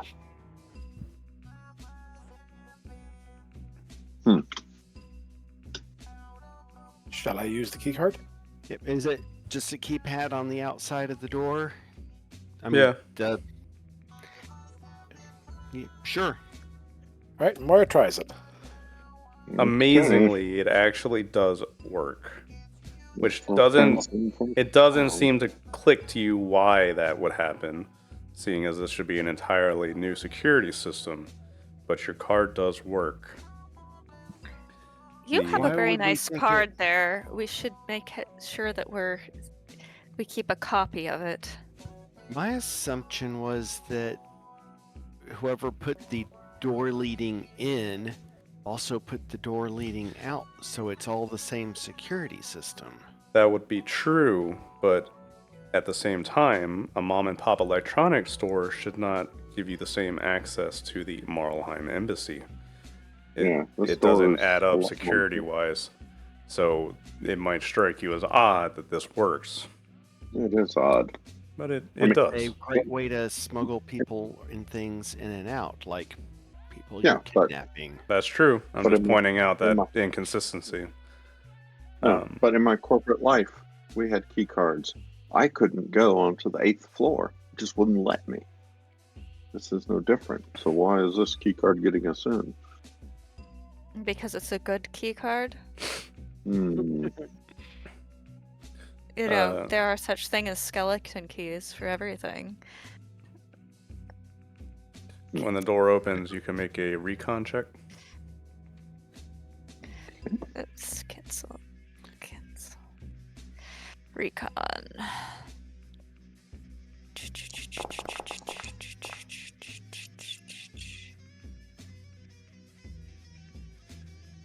Hamish, Have it. when the door opens, one of the first things you notice is that in the hallway outside, and everybody who passes, especially you, LeBlanc. So you notice that there's a camera outside, and I would have left it at that, but LeBlanc blew my score away. So LeBlanc, Hamish might point out this camera to you, but you'll look at it, and you can see that, one, the angle is off. There's a corner of the door you might be able to slip out of and avoid it. And also, you're not entirely sure it's even active to begin with. There's no sign of lighting. The wiring seems a little jumbled towards the back. It's a toss-up whether that camera is actually recording anything. I see we have daters. Yes, we have a few daters over there. Young ladies that are out. And they're going to be out. Womp womp. Interesting. You guys going in? Yeah, if it's taken our picture, it's already gotten it. Okay. Well, like I said, LeBlanc, you know how to avoid it if you want to avoid the lens of the camera. But Moira always wants to avoid cameras. So, Moira, there's a camera there. Everybody else, we should probably walk this way. Are we really doing it that way? Yeah, they're gonna blame us if they find you here and you shouldn't be. So for now, at least, yeah. the Marlheim Embassy, you can see the symbol of Marlheim is a bright purple sun with orange stars around it, symbolizing Marlheim and its the planet surrounding it within the polity. Around, you notice there are papers strewn about. There's things that are just left disheveled, as if they didn't really have the time to clean up after themselves after they left. It seems like Caledon even kind of respected their, the legality of leaving the embassy alone.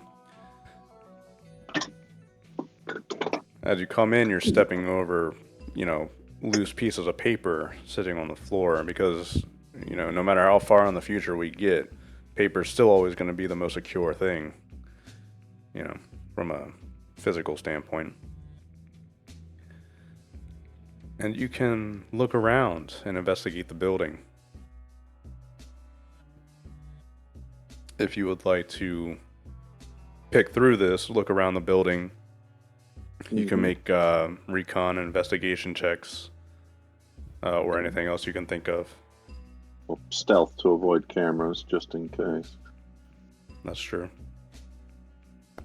Okay. Recon and investigate. Hell yeah, do it. Cool. Hamish, you're more concerned with picking your way through the building and making sure that nobody walks in line of sight of the cameras. Mm-hmm. And LeBlanc, you're wandering around investigating the building.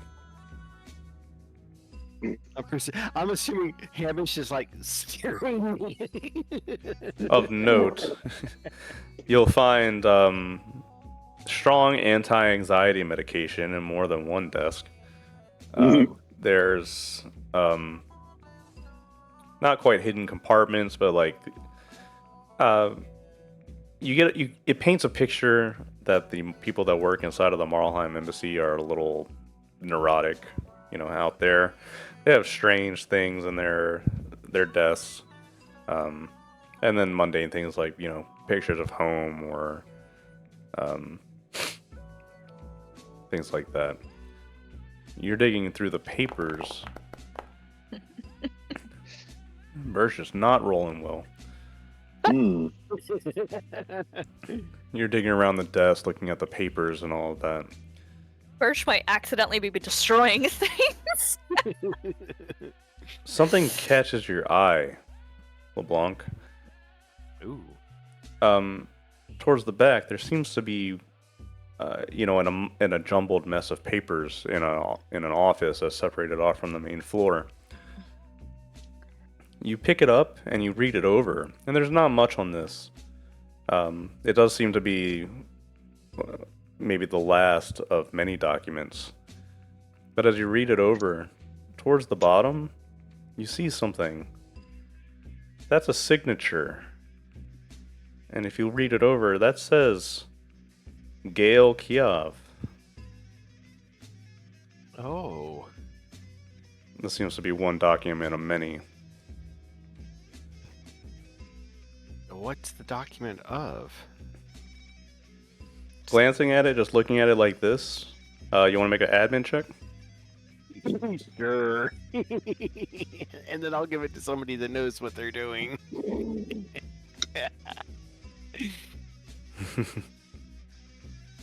This is our paperwork? Not my thing, no. Does Yeah. it have wheels? Can it fly? Can we make it into a paper plane? Oof, -3 sucks. This seems to be important, LeBlanc. Moira, I think I have something important here. It's signed by Gail Kiev.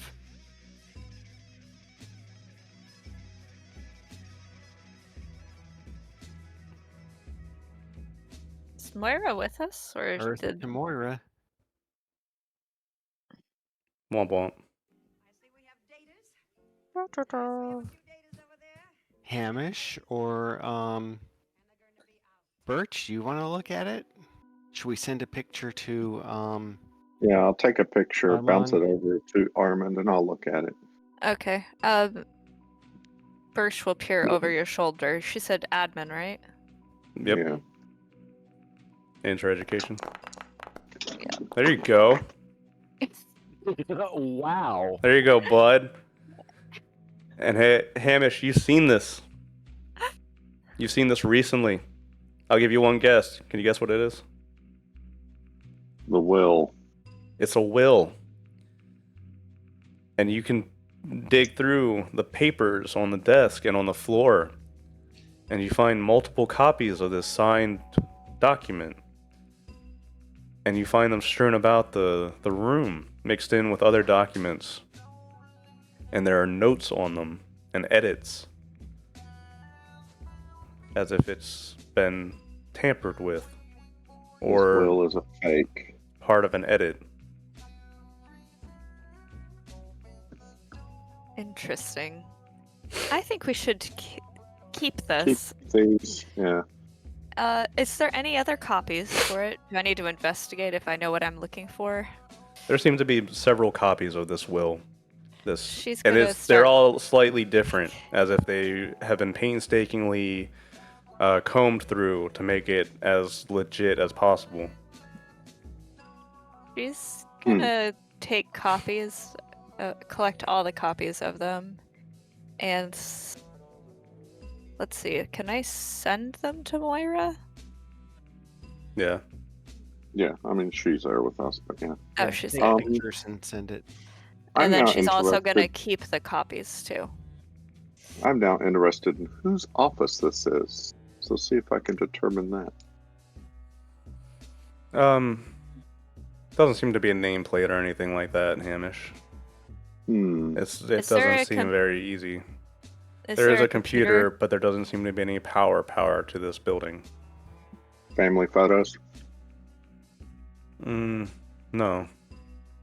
anti-anxiety drugs with a name on it. Prescription. I think maybe the person in this office is the one that induced anxiety. Oh, Birch, did you used to work here? Yeah. Really? Thank you. You can make an investigation check, Hamish, but it's going to be a high check to find anything useful. Okay. Well, we'll give it a shot anyway. Lord.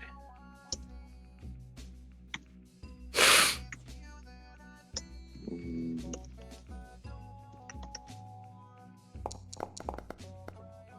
And Nope. I'm gonna also Nice. investigate. Even with that, Granted, I don't- Hamish, Nope. I hate to say it, but it's hard to find anything that incriminates any one person. Mm. Hello.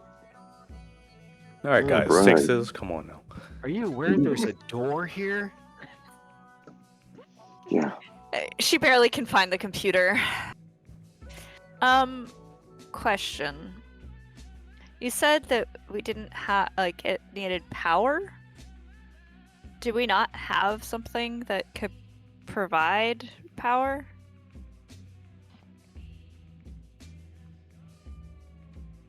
We just- Do you? I don't know. Moira has nothing like that, like a battery pack or anything. Mm, Well, technically, yeah, she has her arm. Her what, cybernetic sorry? arm. Oh, yeah. Oh, that's a fun. That's That, that's okay. some that's some fucky electronics we're getting into. Or cybernetics. Maybe you can try. Yeah, I was gonna say, what's that rule for that? Like, I don't know. yeah, there's science, cybernetics. I guess Birch robot- has cybernetics. She could assist someone in doing it, so maybe do a chastain. Attaching for It's the computer. Can we just take it away? That will be noticed. Some So, papers missing won't be. so cop didn't see it. I didn't do it. Are we leaving our fingerprints here? Well, we probably already have. Can we torch the place? Thought had occurred to me. just very fast to 100 there. Well, I'll see if there's a way I can use Birch's arm to power the computer. All right. I'm going my skilled science to assist, which I apparently anti-assist because it's my arm and I don't really want it to be taken. I think that you can very, very briefly give this computer enough power for like a couple minutes, which Right. Moira would have to roll a very good roll to have enough time to like download All right, any information from it. let's try. Would there be any adverse effects on Birch? Like she can't use her arms. Yeah, She can't use it anyway. So. Birch, what's your least favorite arm? She only has one that's amplified anyway. Cyber. Okay, yeah. well then So there you go. she's she's one-armed with only 6 strength. Yeah, no push-ups tonight. No But push-ups. Moira, you can do a computer's electronics if you, like I said, this is going to be a difficult roll though. All right. So I'll time it off for her and say, get ready. Get all hooked up and.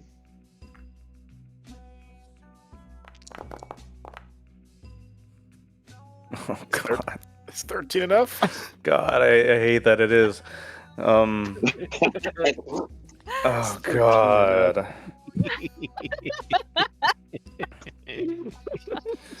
All right. Moira, you don't have time to pour through all this stuff, so you have to just kind of mass dump everything you can into one of your data pads, and hopefully you'll get something useful out of it. So you work as quickly as you can, and everybody watches Moira's magic fingers fly across the keyboard as she copies as much data over as she can. And then, a couple minutes after this starts, the screen just dies. And so does Birch's arm. And you get yourself a nice, healthy collection of information and data on your data pad. I hope that was worth it. Would you like to start looking through this now? Probably best to leave. Okay. Anything else you guys want to look into while we're here? I think it's prudent if we just head out. All right. She's gonna do a life detection to determine if there's anyone else around. Oh God. Of course. Birch, Oh my lord! Birch, your hair stands up, for no reason seemingly, and this prompts you to do a life detection. Towards the front of the embassy, you notice 2 stationary bodies. They're on the embassy ground at this moment. They're standing outside of the door, presumably talking or doing something else, but they are outside the front door. She's gonna go. The front door appears to have a few people out there. I'm not sure that we want to take that route. Is there another way out that you would like? And perhaps we can get my arm rebooted. Well, why don't we go out the secret slidey door and get gone?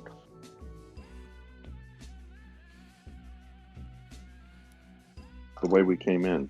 Yep, you can do so. Ready Yeah, I to think leave? that's best. Yep, I think that's best. Yeah. Okay. Do we need to stealth our way out? Not really. Hamish already kind of took care of that in LeBlanc. Okay. So, you can head back into the tunnels where Cindy is waiting because she didn't come up with you to the embassy. Smart And woman. head back the way you came, following the map that Moira's been setting up. As you're nearing the end of the tunnel,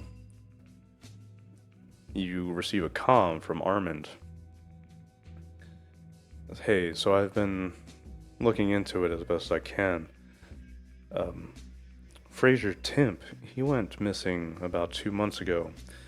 Shortly before this, he seemed to have gotten into he made a scene at Kiev shipping, and this led to him getting fired. He's the only employee fired since the murder. Apparently he made some kind of fuss at Victor, and then disappeared shortly after that. A fuss at Victor? That's a bit suspicious. I don't know what this was about entirely, but it seems like he was shouting in the lobby at Victor. He said some pretty nasty things. Suspected him of Oh? being involved in my father's murder. Delightful, just like me.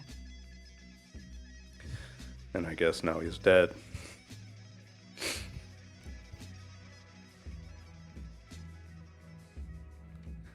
What did you guys find in the embassy? Your large, father's will? large batch of information that we still have to go through. Yeah. We're on our way back. Meet up back at the your- hotel? Yeah. Where are you now? I'm outside of the electronic shop. Wait for us to get there. We also found your father's will. I feel like that should mean something to someone. It does. How much copies of it? Let's talk about it once we're all safe. Okay, so Mhm. never. Thank you. After, if a minute passes and then he sends you a Blamazon page of a frilly pink dress, Birch. Yeah. Birch is like, I am going to kill that man. Boy, child, thing. Chula needs to go find something a little bit more useful. Hamish, can I please kill him? No. You should like him. He's trying to hunt Why? down the people. He's trying to hunt down the people that killed his father. And You should this be proud matters. of that fact. Why? Something you would do. Not for sentimental reasons, but just to tie up loose ends, I expect. No, I don't think I would hunt down anyone that killed my parents. I might go and give them a handshake. Wow. He has a perceived enemy he's trying to destroy. All right, I can accept that. Yeah, get there and get out. And you can repeat the process of distracting the robot and sneak out of the building. And it's not, you don't even, let's say you didn't want to do that. He will turn and yell at you, but his programming will see you outside of the door. So he'll be like, they're not at the door, they're going into the door. So I need to tell them to not go into the door. Which you can safely ignore if you wanted to. Okay. And once you find yourself back out on the street, you'll come over. What is this about my father's will? We have multiple copies of it. Why? Seems I mean, Merleheim was looks like it was- editing it. Yeah, edited a lot. You're kidding me. So then, Is the there will, another Right. copy? not that I know of. A safety deposit box? Something? Hmm. the lawyer should have Lawyers. confirmed that the will that Victor had was legit, but I guess that's not the case. Did we talk to any lawyers to confirm that? Victor did. I just assumed that he wasn't lying about the will. We're Hmm. just gonna reach out and pat him and be like, someone else needs a nice pink frilly dress, because you're as clueless as a child. Now I know. I don't Wow. know where the real will would be.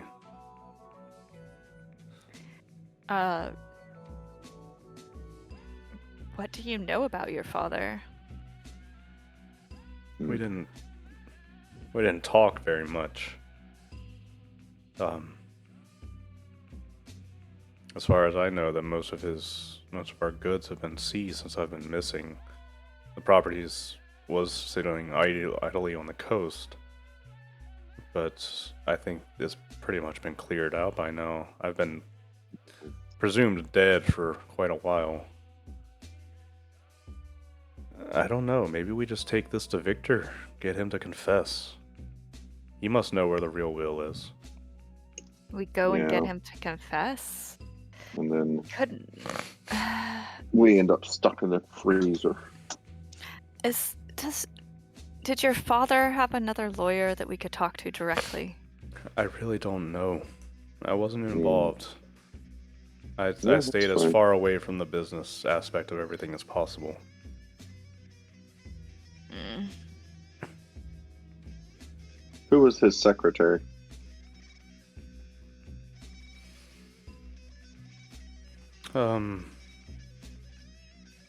It was some middle-aged woman. You'll have to give me a minute to try to remember her name. Why? She's gonna know.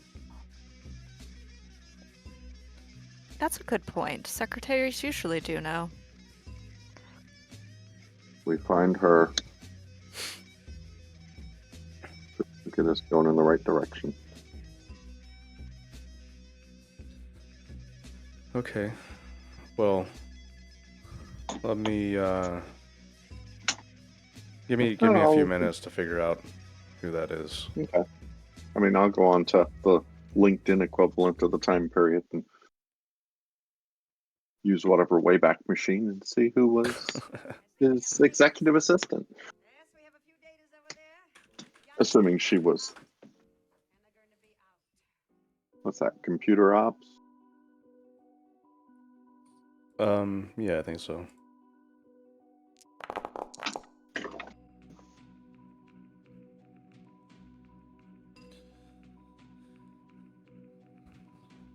So, Hamas, you look around and you look into Gail Kioff. You find an old web page back when he was still alive that details him as the CEO and the people that work under him.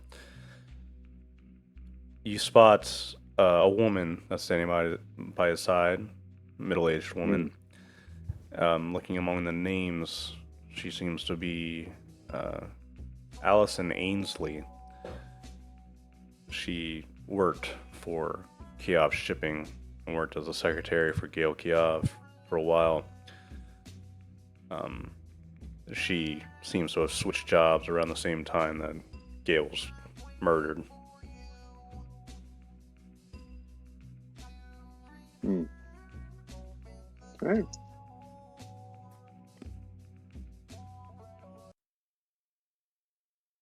That makes perfect sense.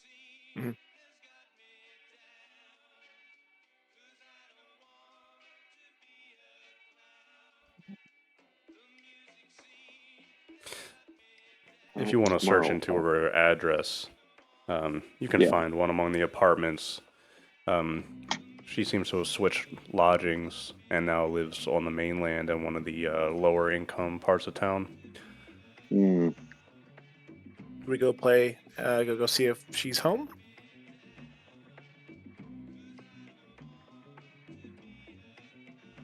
Yeah, depending on what time it is. Oh, that's it'd true, be yeah. like 10:30ish at night right now. Yeah, it's a bit late. We don't have much time, guys. There's not. I can't keep telling Victor that we're gonna put this off. True. He only gave you a day, which is ridiculous. We should Mm, just kill him. He technically gave me a week and a day. He tried to get me signed back on Dunbarton. Hmm. Well, we can go wake her up. Sorry, I Have don't mean to. to push. I'm No. a little nervous about all of this. The longer we wait, the more we might end up like Fraser in the freezer. I'll look at Armand. You're right to push it. This is important. So let's do it.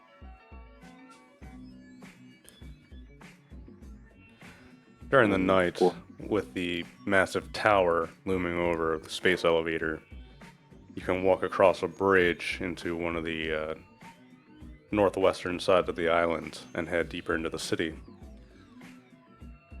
If you head into, and we say low income, picture like a seedy area, it's really not like that. Instead, it's just smaller apartment buildings, a little tighter together than you might be comfortable with, but still in good repair, still decent looking. Flower pots and vines, will sit in a couple of the apartment windows. Armand, will follow up and, head into one of the apartments and find the door. And we'll go ahead and knock on it.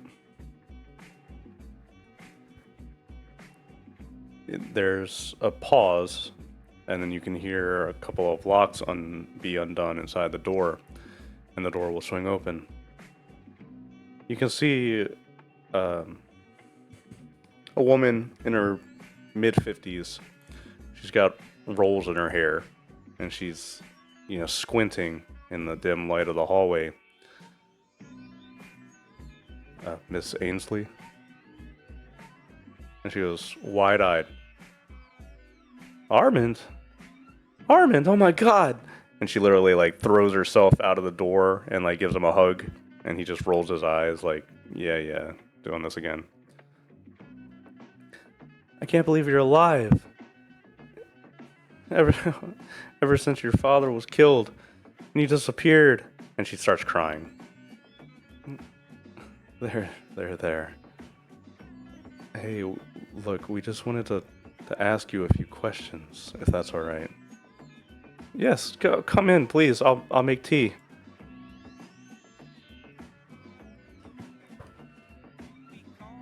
And you all find yourself in this woman's apartment, sitting, and she's fussing about, preparing actual tea for you. Oh, Foon would love this. Fussing about, Armin's return. And Armin just kind of looks around at the rest of you like, okay, well, here we are. So, Miss Ainsley.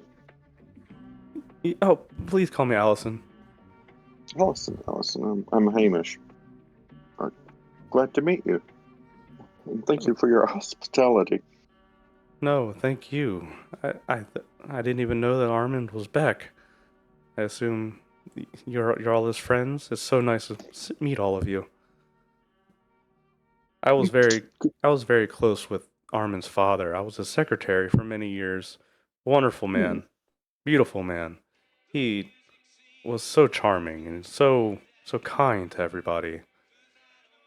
It's a horrible thing what happened to him. It And is. then when Armin disappeared, it was like the whole world just fell apart. I couldn't work there after that. Oh, understandable. We're doing some things, and we're wondering, do you know the lawyer that Gale had filed his last will and testament with? That was Mr. Newborn. Newborn? His funny name, but it's Nuborn. He, see. last I heard, he left.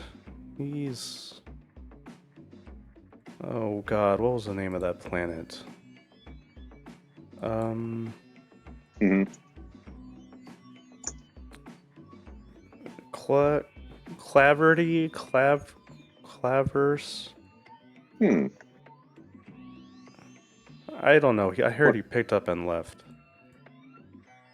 was that after Gale's death? Oh gosh, I can't remember.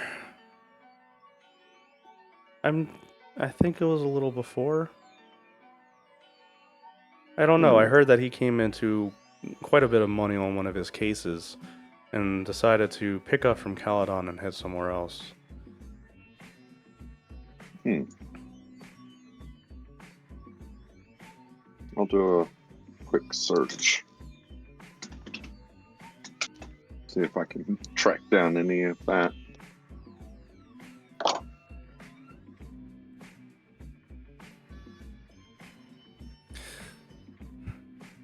He was a fairly mundane lawyer on Caledon for quite a while. Um, yeah, he dealt with like corporate cases, mediating between companies. And then, sure enough, his office closed about 8 or 9 months ago.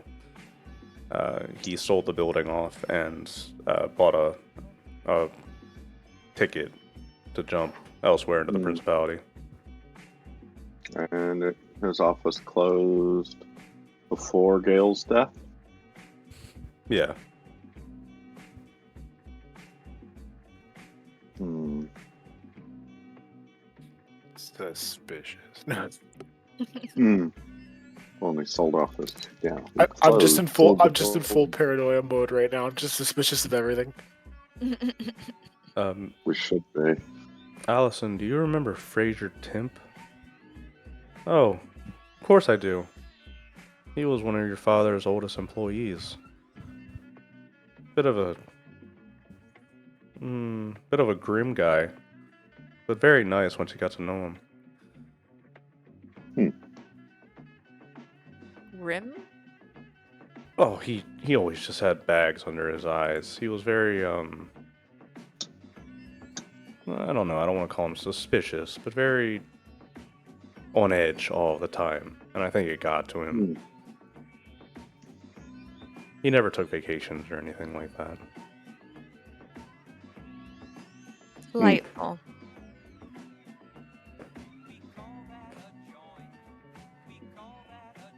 Do you know if Gale ever used him for special projects? I think so. He trusted him. I'm not. As far as anything secret, I don't think so. I knew. I mean, I arranged many of Gale's meetings. It was often just business with merchants or people that were trying to ship off the planet. Sometimes with other corporations.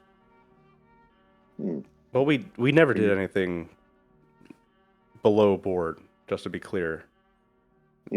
Gale was a very honest man. What about Did you his ever have- partners? Who do you mean? Like Victor? Sure. Well, Victor was very good at his job. You don't sound like you liked him. He got into...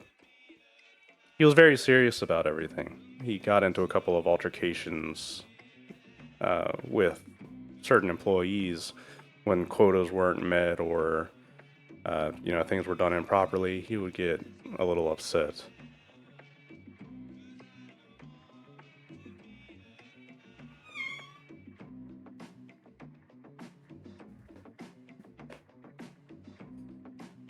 Now that you mention it, and I'm thinking about it, the day I quit, if I remember right, Mr. Timp and Victor were having a fight again, which wasn't anything new.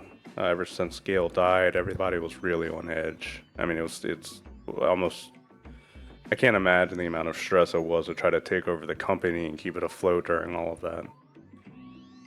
But they were getting mad at each other in the lobby, and that's when Fraser quit. Hmm. So, you said keeping the company afloat. Did Gale have problems keeping the company afloat? Did he have to juggle really, really hard to keep things going? That's just the norm here. Gale wasn't born into a noble family. He didn't have much of the clan backing that a lot of the nobles do when he got hired. It was hard for him, and especially when his wife and daughter vanished, he had a very hard time. Victor was always there for him, so Victor should know he's a family man himself. Oh. Does he have a wife and daughter as well? Yes. What do they look like? Can I see a picture? Oh God, do I have pictures? I don't remember if I have pictures or not, but his wife has sandy blonde hair, pretty long, down to his shoulders. The daughter has slightly longer hair, a little bit darker. Very, very beautiful.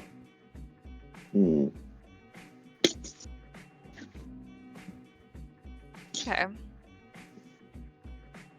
That was Victor's? Yes. Yeah. Interesting. Is there anything I can do to help you?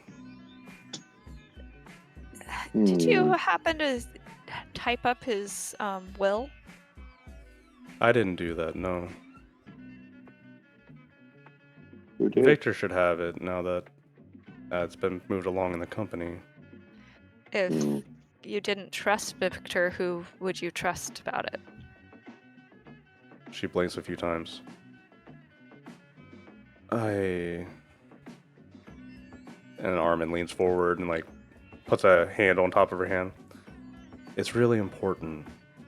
If you can think of anything else at all. And she grimaces. You know, if it was anybody else, I wouldn't say this. In Victor's, or your father's office, you know that he kept that portrait of your family.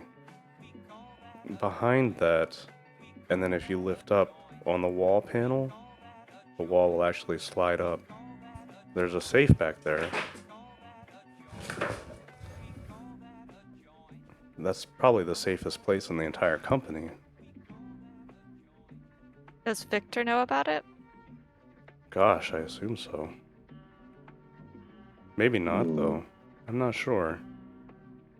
It's not like Gale ever told many people about it.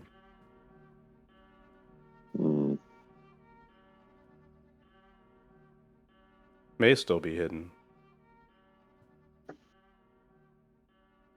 Yeah.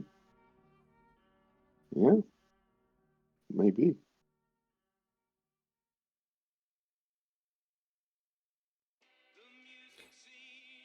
Other things that did end. Then one last question as I finish off the tea. Excellent tea, by the way. Oh, thank you. Seems like the person that actually enjoyed it isn't here. Birch has not sipped her tea at all. Was there any dealings with Marlheim? She blinks a few times. You know, definitely not with Gale. Of course not, and I would never suspect Victor of anything like that either. But that is what Mr. Fraser was yelling about, last I heard. He was calling Victor a traitor, saying that he was taking over the company for Marlheim. He got laughed out of the building for that. Obviously no Caledonian would ever side with Marlheim. Really, for no reason? That would be one of the worst things. Moralheim are a bunch of sneaky backstabbers. If anybody found out about something like that, wow, their whole family would be ostracized, to say the least. When was the last time you saw his family? Oh, I don't know. I haven't worked for Keop Shipping in months. I've cut ties. Hmm.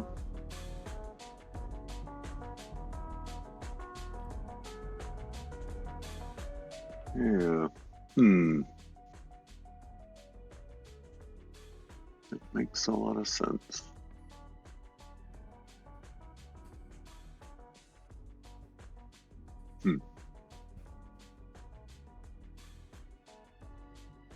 Is there anything else I can help you with? I'll look over at Armin. Armin is like, he's got his head down, and then when you look at him, he just looks over and shrugs.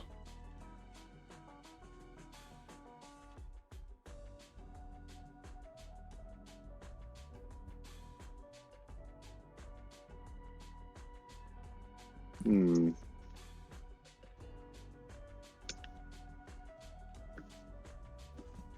Well, thank you for your time, especially this late at night. Of If you course. think of anything else, please give her my number. Please feel free to call anytime, day, night. Of course. Oh, Thank you for bringing Armin back. Hmm. Birch is gonna be like, is Cindy gonna appreciate you flirting with someone? Oh, gosh. Oh, with that, and Armin stands up and brushes his pants off. Shall we go? Yeah. Thank you very much, Allison. Hmm. And you can all leave the apartment if you'd like. Sure. Okay. Standing around outside. We need to dig for that data. What a mess. Well, we got a bunch of lines pointing. Marlheim, huh? Hmm. It always seems to tie back to them, doesn't it? When did the Marlheim embassy close?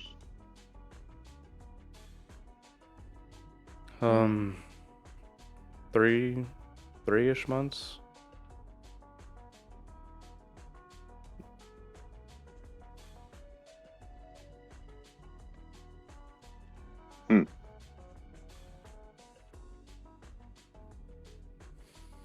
They closed because there were a lot of protests after the Tonto.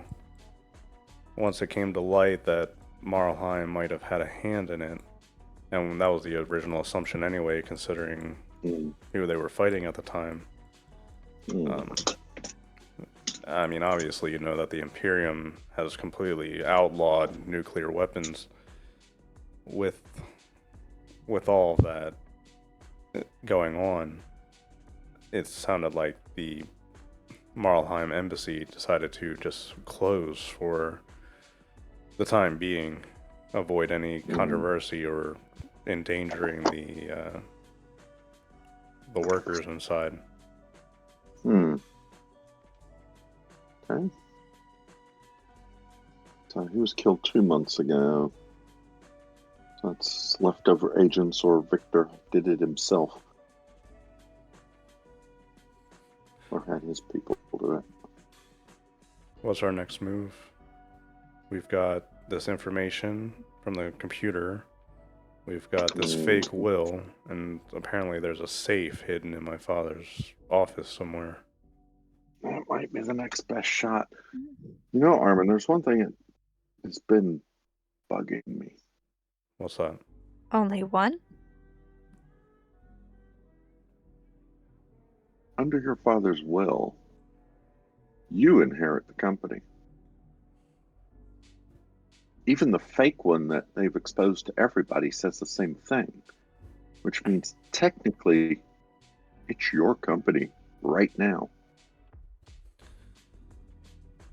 That might be true, but Victor has been the interim CEO for so long, and I've been technically dead for so long, and besides, my assets are pretty much non-existent here anymore. He could probably draw it out into a legal battle. He could probably make a good case that if I were to take over the company, I would run it into the ground. Caledonian laws is curious in that way. I'm not thinking about running the company. I'm thinking about us getting inside tonight. No, I'm saying, no, I could do that. I could get us in. Do you want to do that? We could go right now. Well, it sounds like that whatever's in the safe might be the last smoking gun that you would need to make this not a prolonged case, but that involves also breaking into your company. Okay, we just broke into. I have the access, and truthfully, I know this isn't a good option, but if we get stuck somewhere, we could maybe reach out to Talia. She knows that I'm technically supposed to inherit the company. If we get stuck, she has as much access to the building as most people. All right. That's always an option. Is this something we want to do tonight, though? I think we have to. Yeah, it seems We like got a deadline. We got Victor tomorrow, so Moira, why don't you crunch the data off the computer while we're heading over there? Yeah, no, I won't be able to do both. I'll go to a good nearby spot in case you need me, but I just won't be able to be actually in there.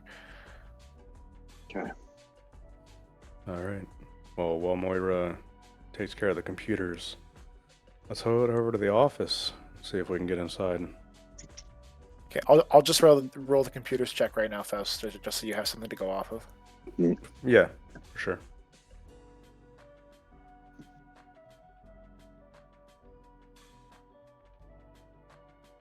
Hi.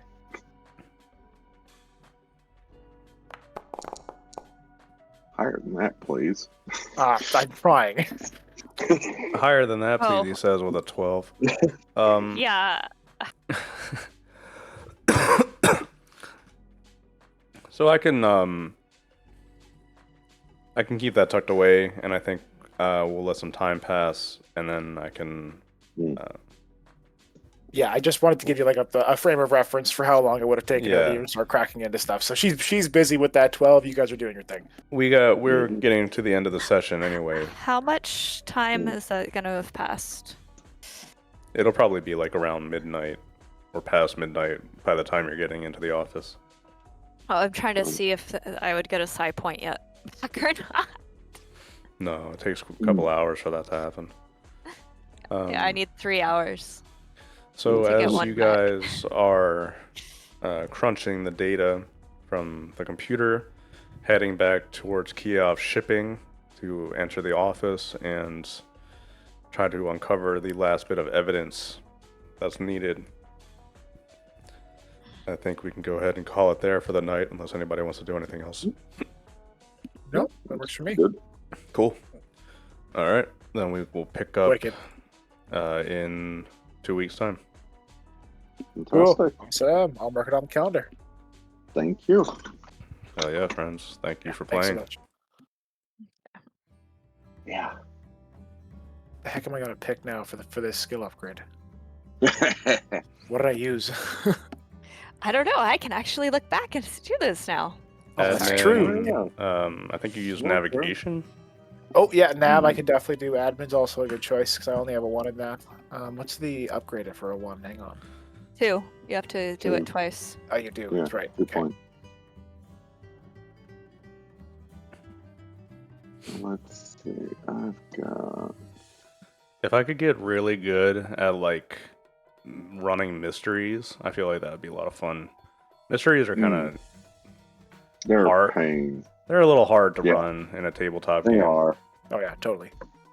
No, I mean, whenever I've done it for other groups, I always map it all out so I know what's going on, and then where the clues should be, and then nobody ever, the last one I did, they actually accused the guy and he lied to them and they believed him. Based. Damn. Hell yeah. And See, they were like- like, "Oh, well, it can't be him." And I was just flabbergasted. And they never talked to the two people they had to, which pointed it right back to him. So it was, Yeah. oh God. And it then always it's a ends up person. it always ends up taking a little longer than I expected. Mm. thought- Totally. I thought we would have this wrapped up by the end of the session, but then again, it's like when you take into account like personal RP stuff and like setting Yeah, things up and giving people time to think about stuff, then yeah, it ends up pouring over. But hey, fuck it, 2 sessions it's cool with me. It's fun. Hell yeah. I think I'm gonna take an electronics. I'm trying to remember the electronics roll that I've rolled. Was that for computers or comms? Ooh. Because I didn't remember to write down which one, and they were all the same ranking at this point, which is Do a you zero. remember the context of the role? Like, what were you doing? It was related to the robotic science, so probably computers, right? Oh, I remember. No, didn't you just do robotic science to determine weak points? Yeah, I did. So, okay, never mind. That was a different one. That was science. Robotics, which I already have a 1 in. I don't know what I have a electronics roll then. Interesting. I don't remember. I don't remember. I won't take it in that because I don't remember what I used it for. Nice. Okay. I can't wait for Pearl to get back and I can make all sorts of jokes like, man, you're such a pain in my neck. I just hope he's okay. I mean, like, I now assume I'm he's gonna fine. worry every time that he's not talking. I'm gonna be like nervous. Oh, He's spontaneously like just. he's Like- fine. Pearl, are you alright? No, Lad, you do not understand. This is a thing. This is actually a thing. lad is bigger than a tree trunk. The flat is bigger than a tree trunk. Okay, I think I'm gonna take my point and investigate.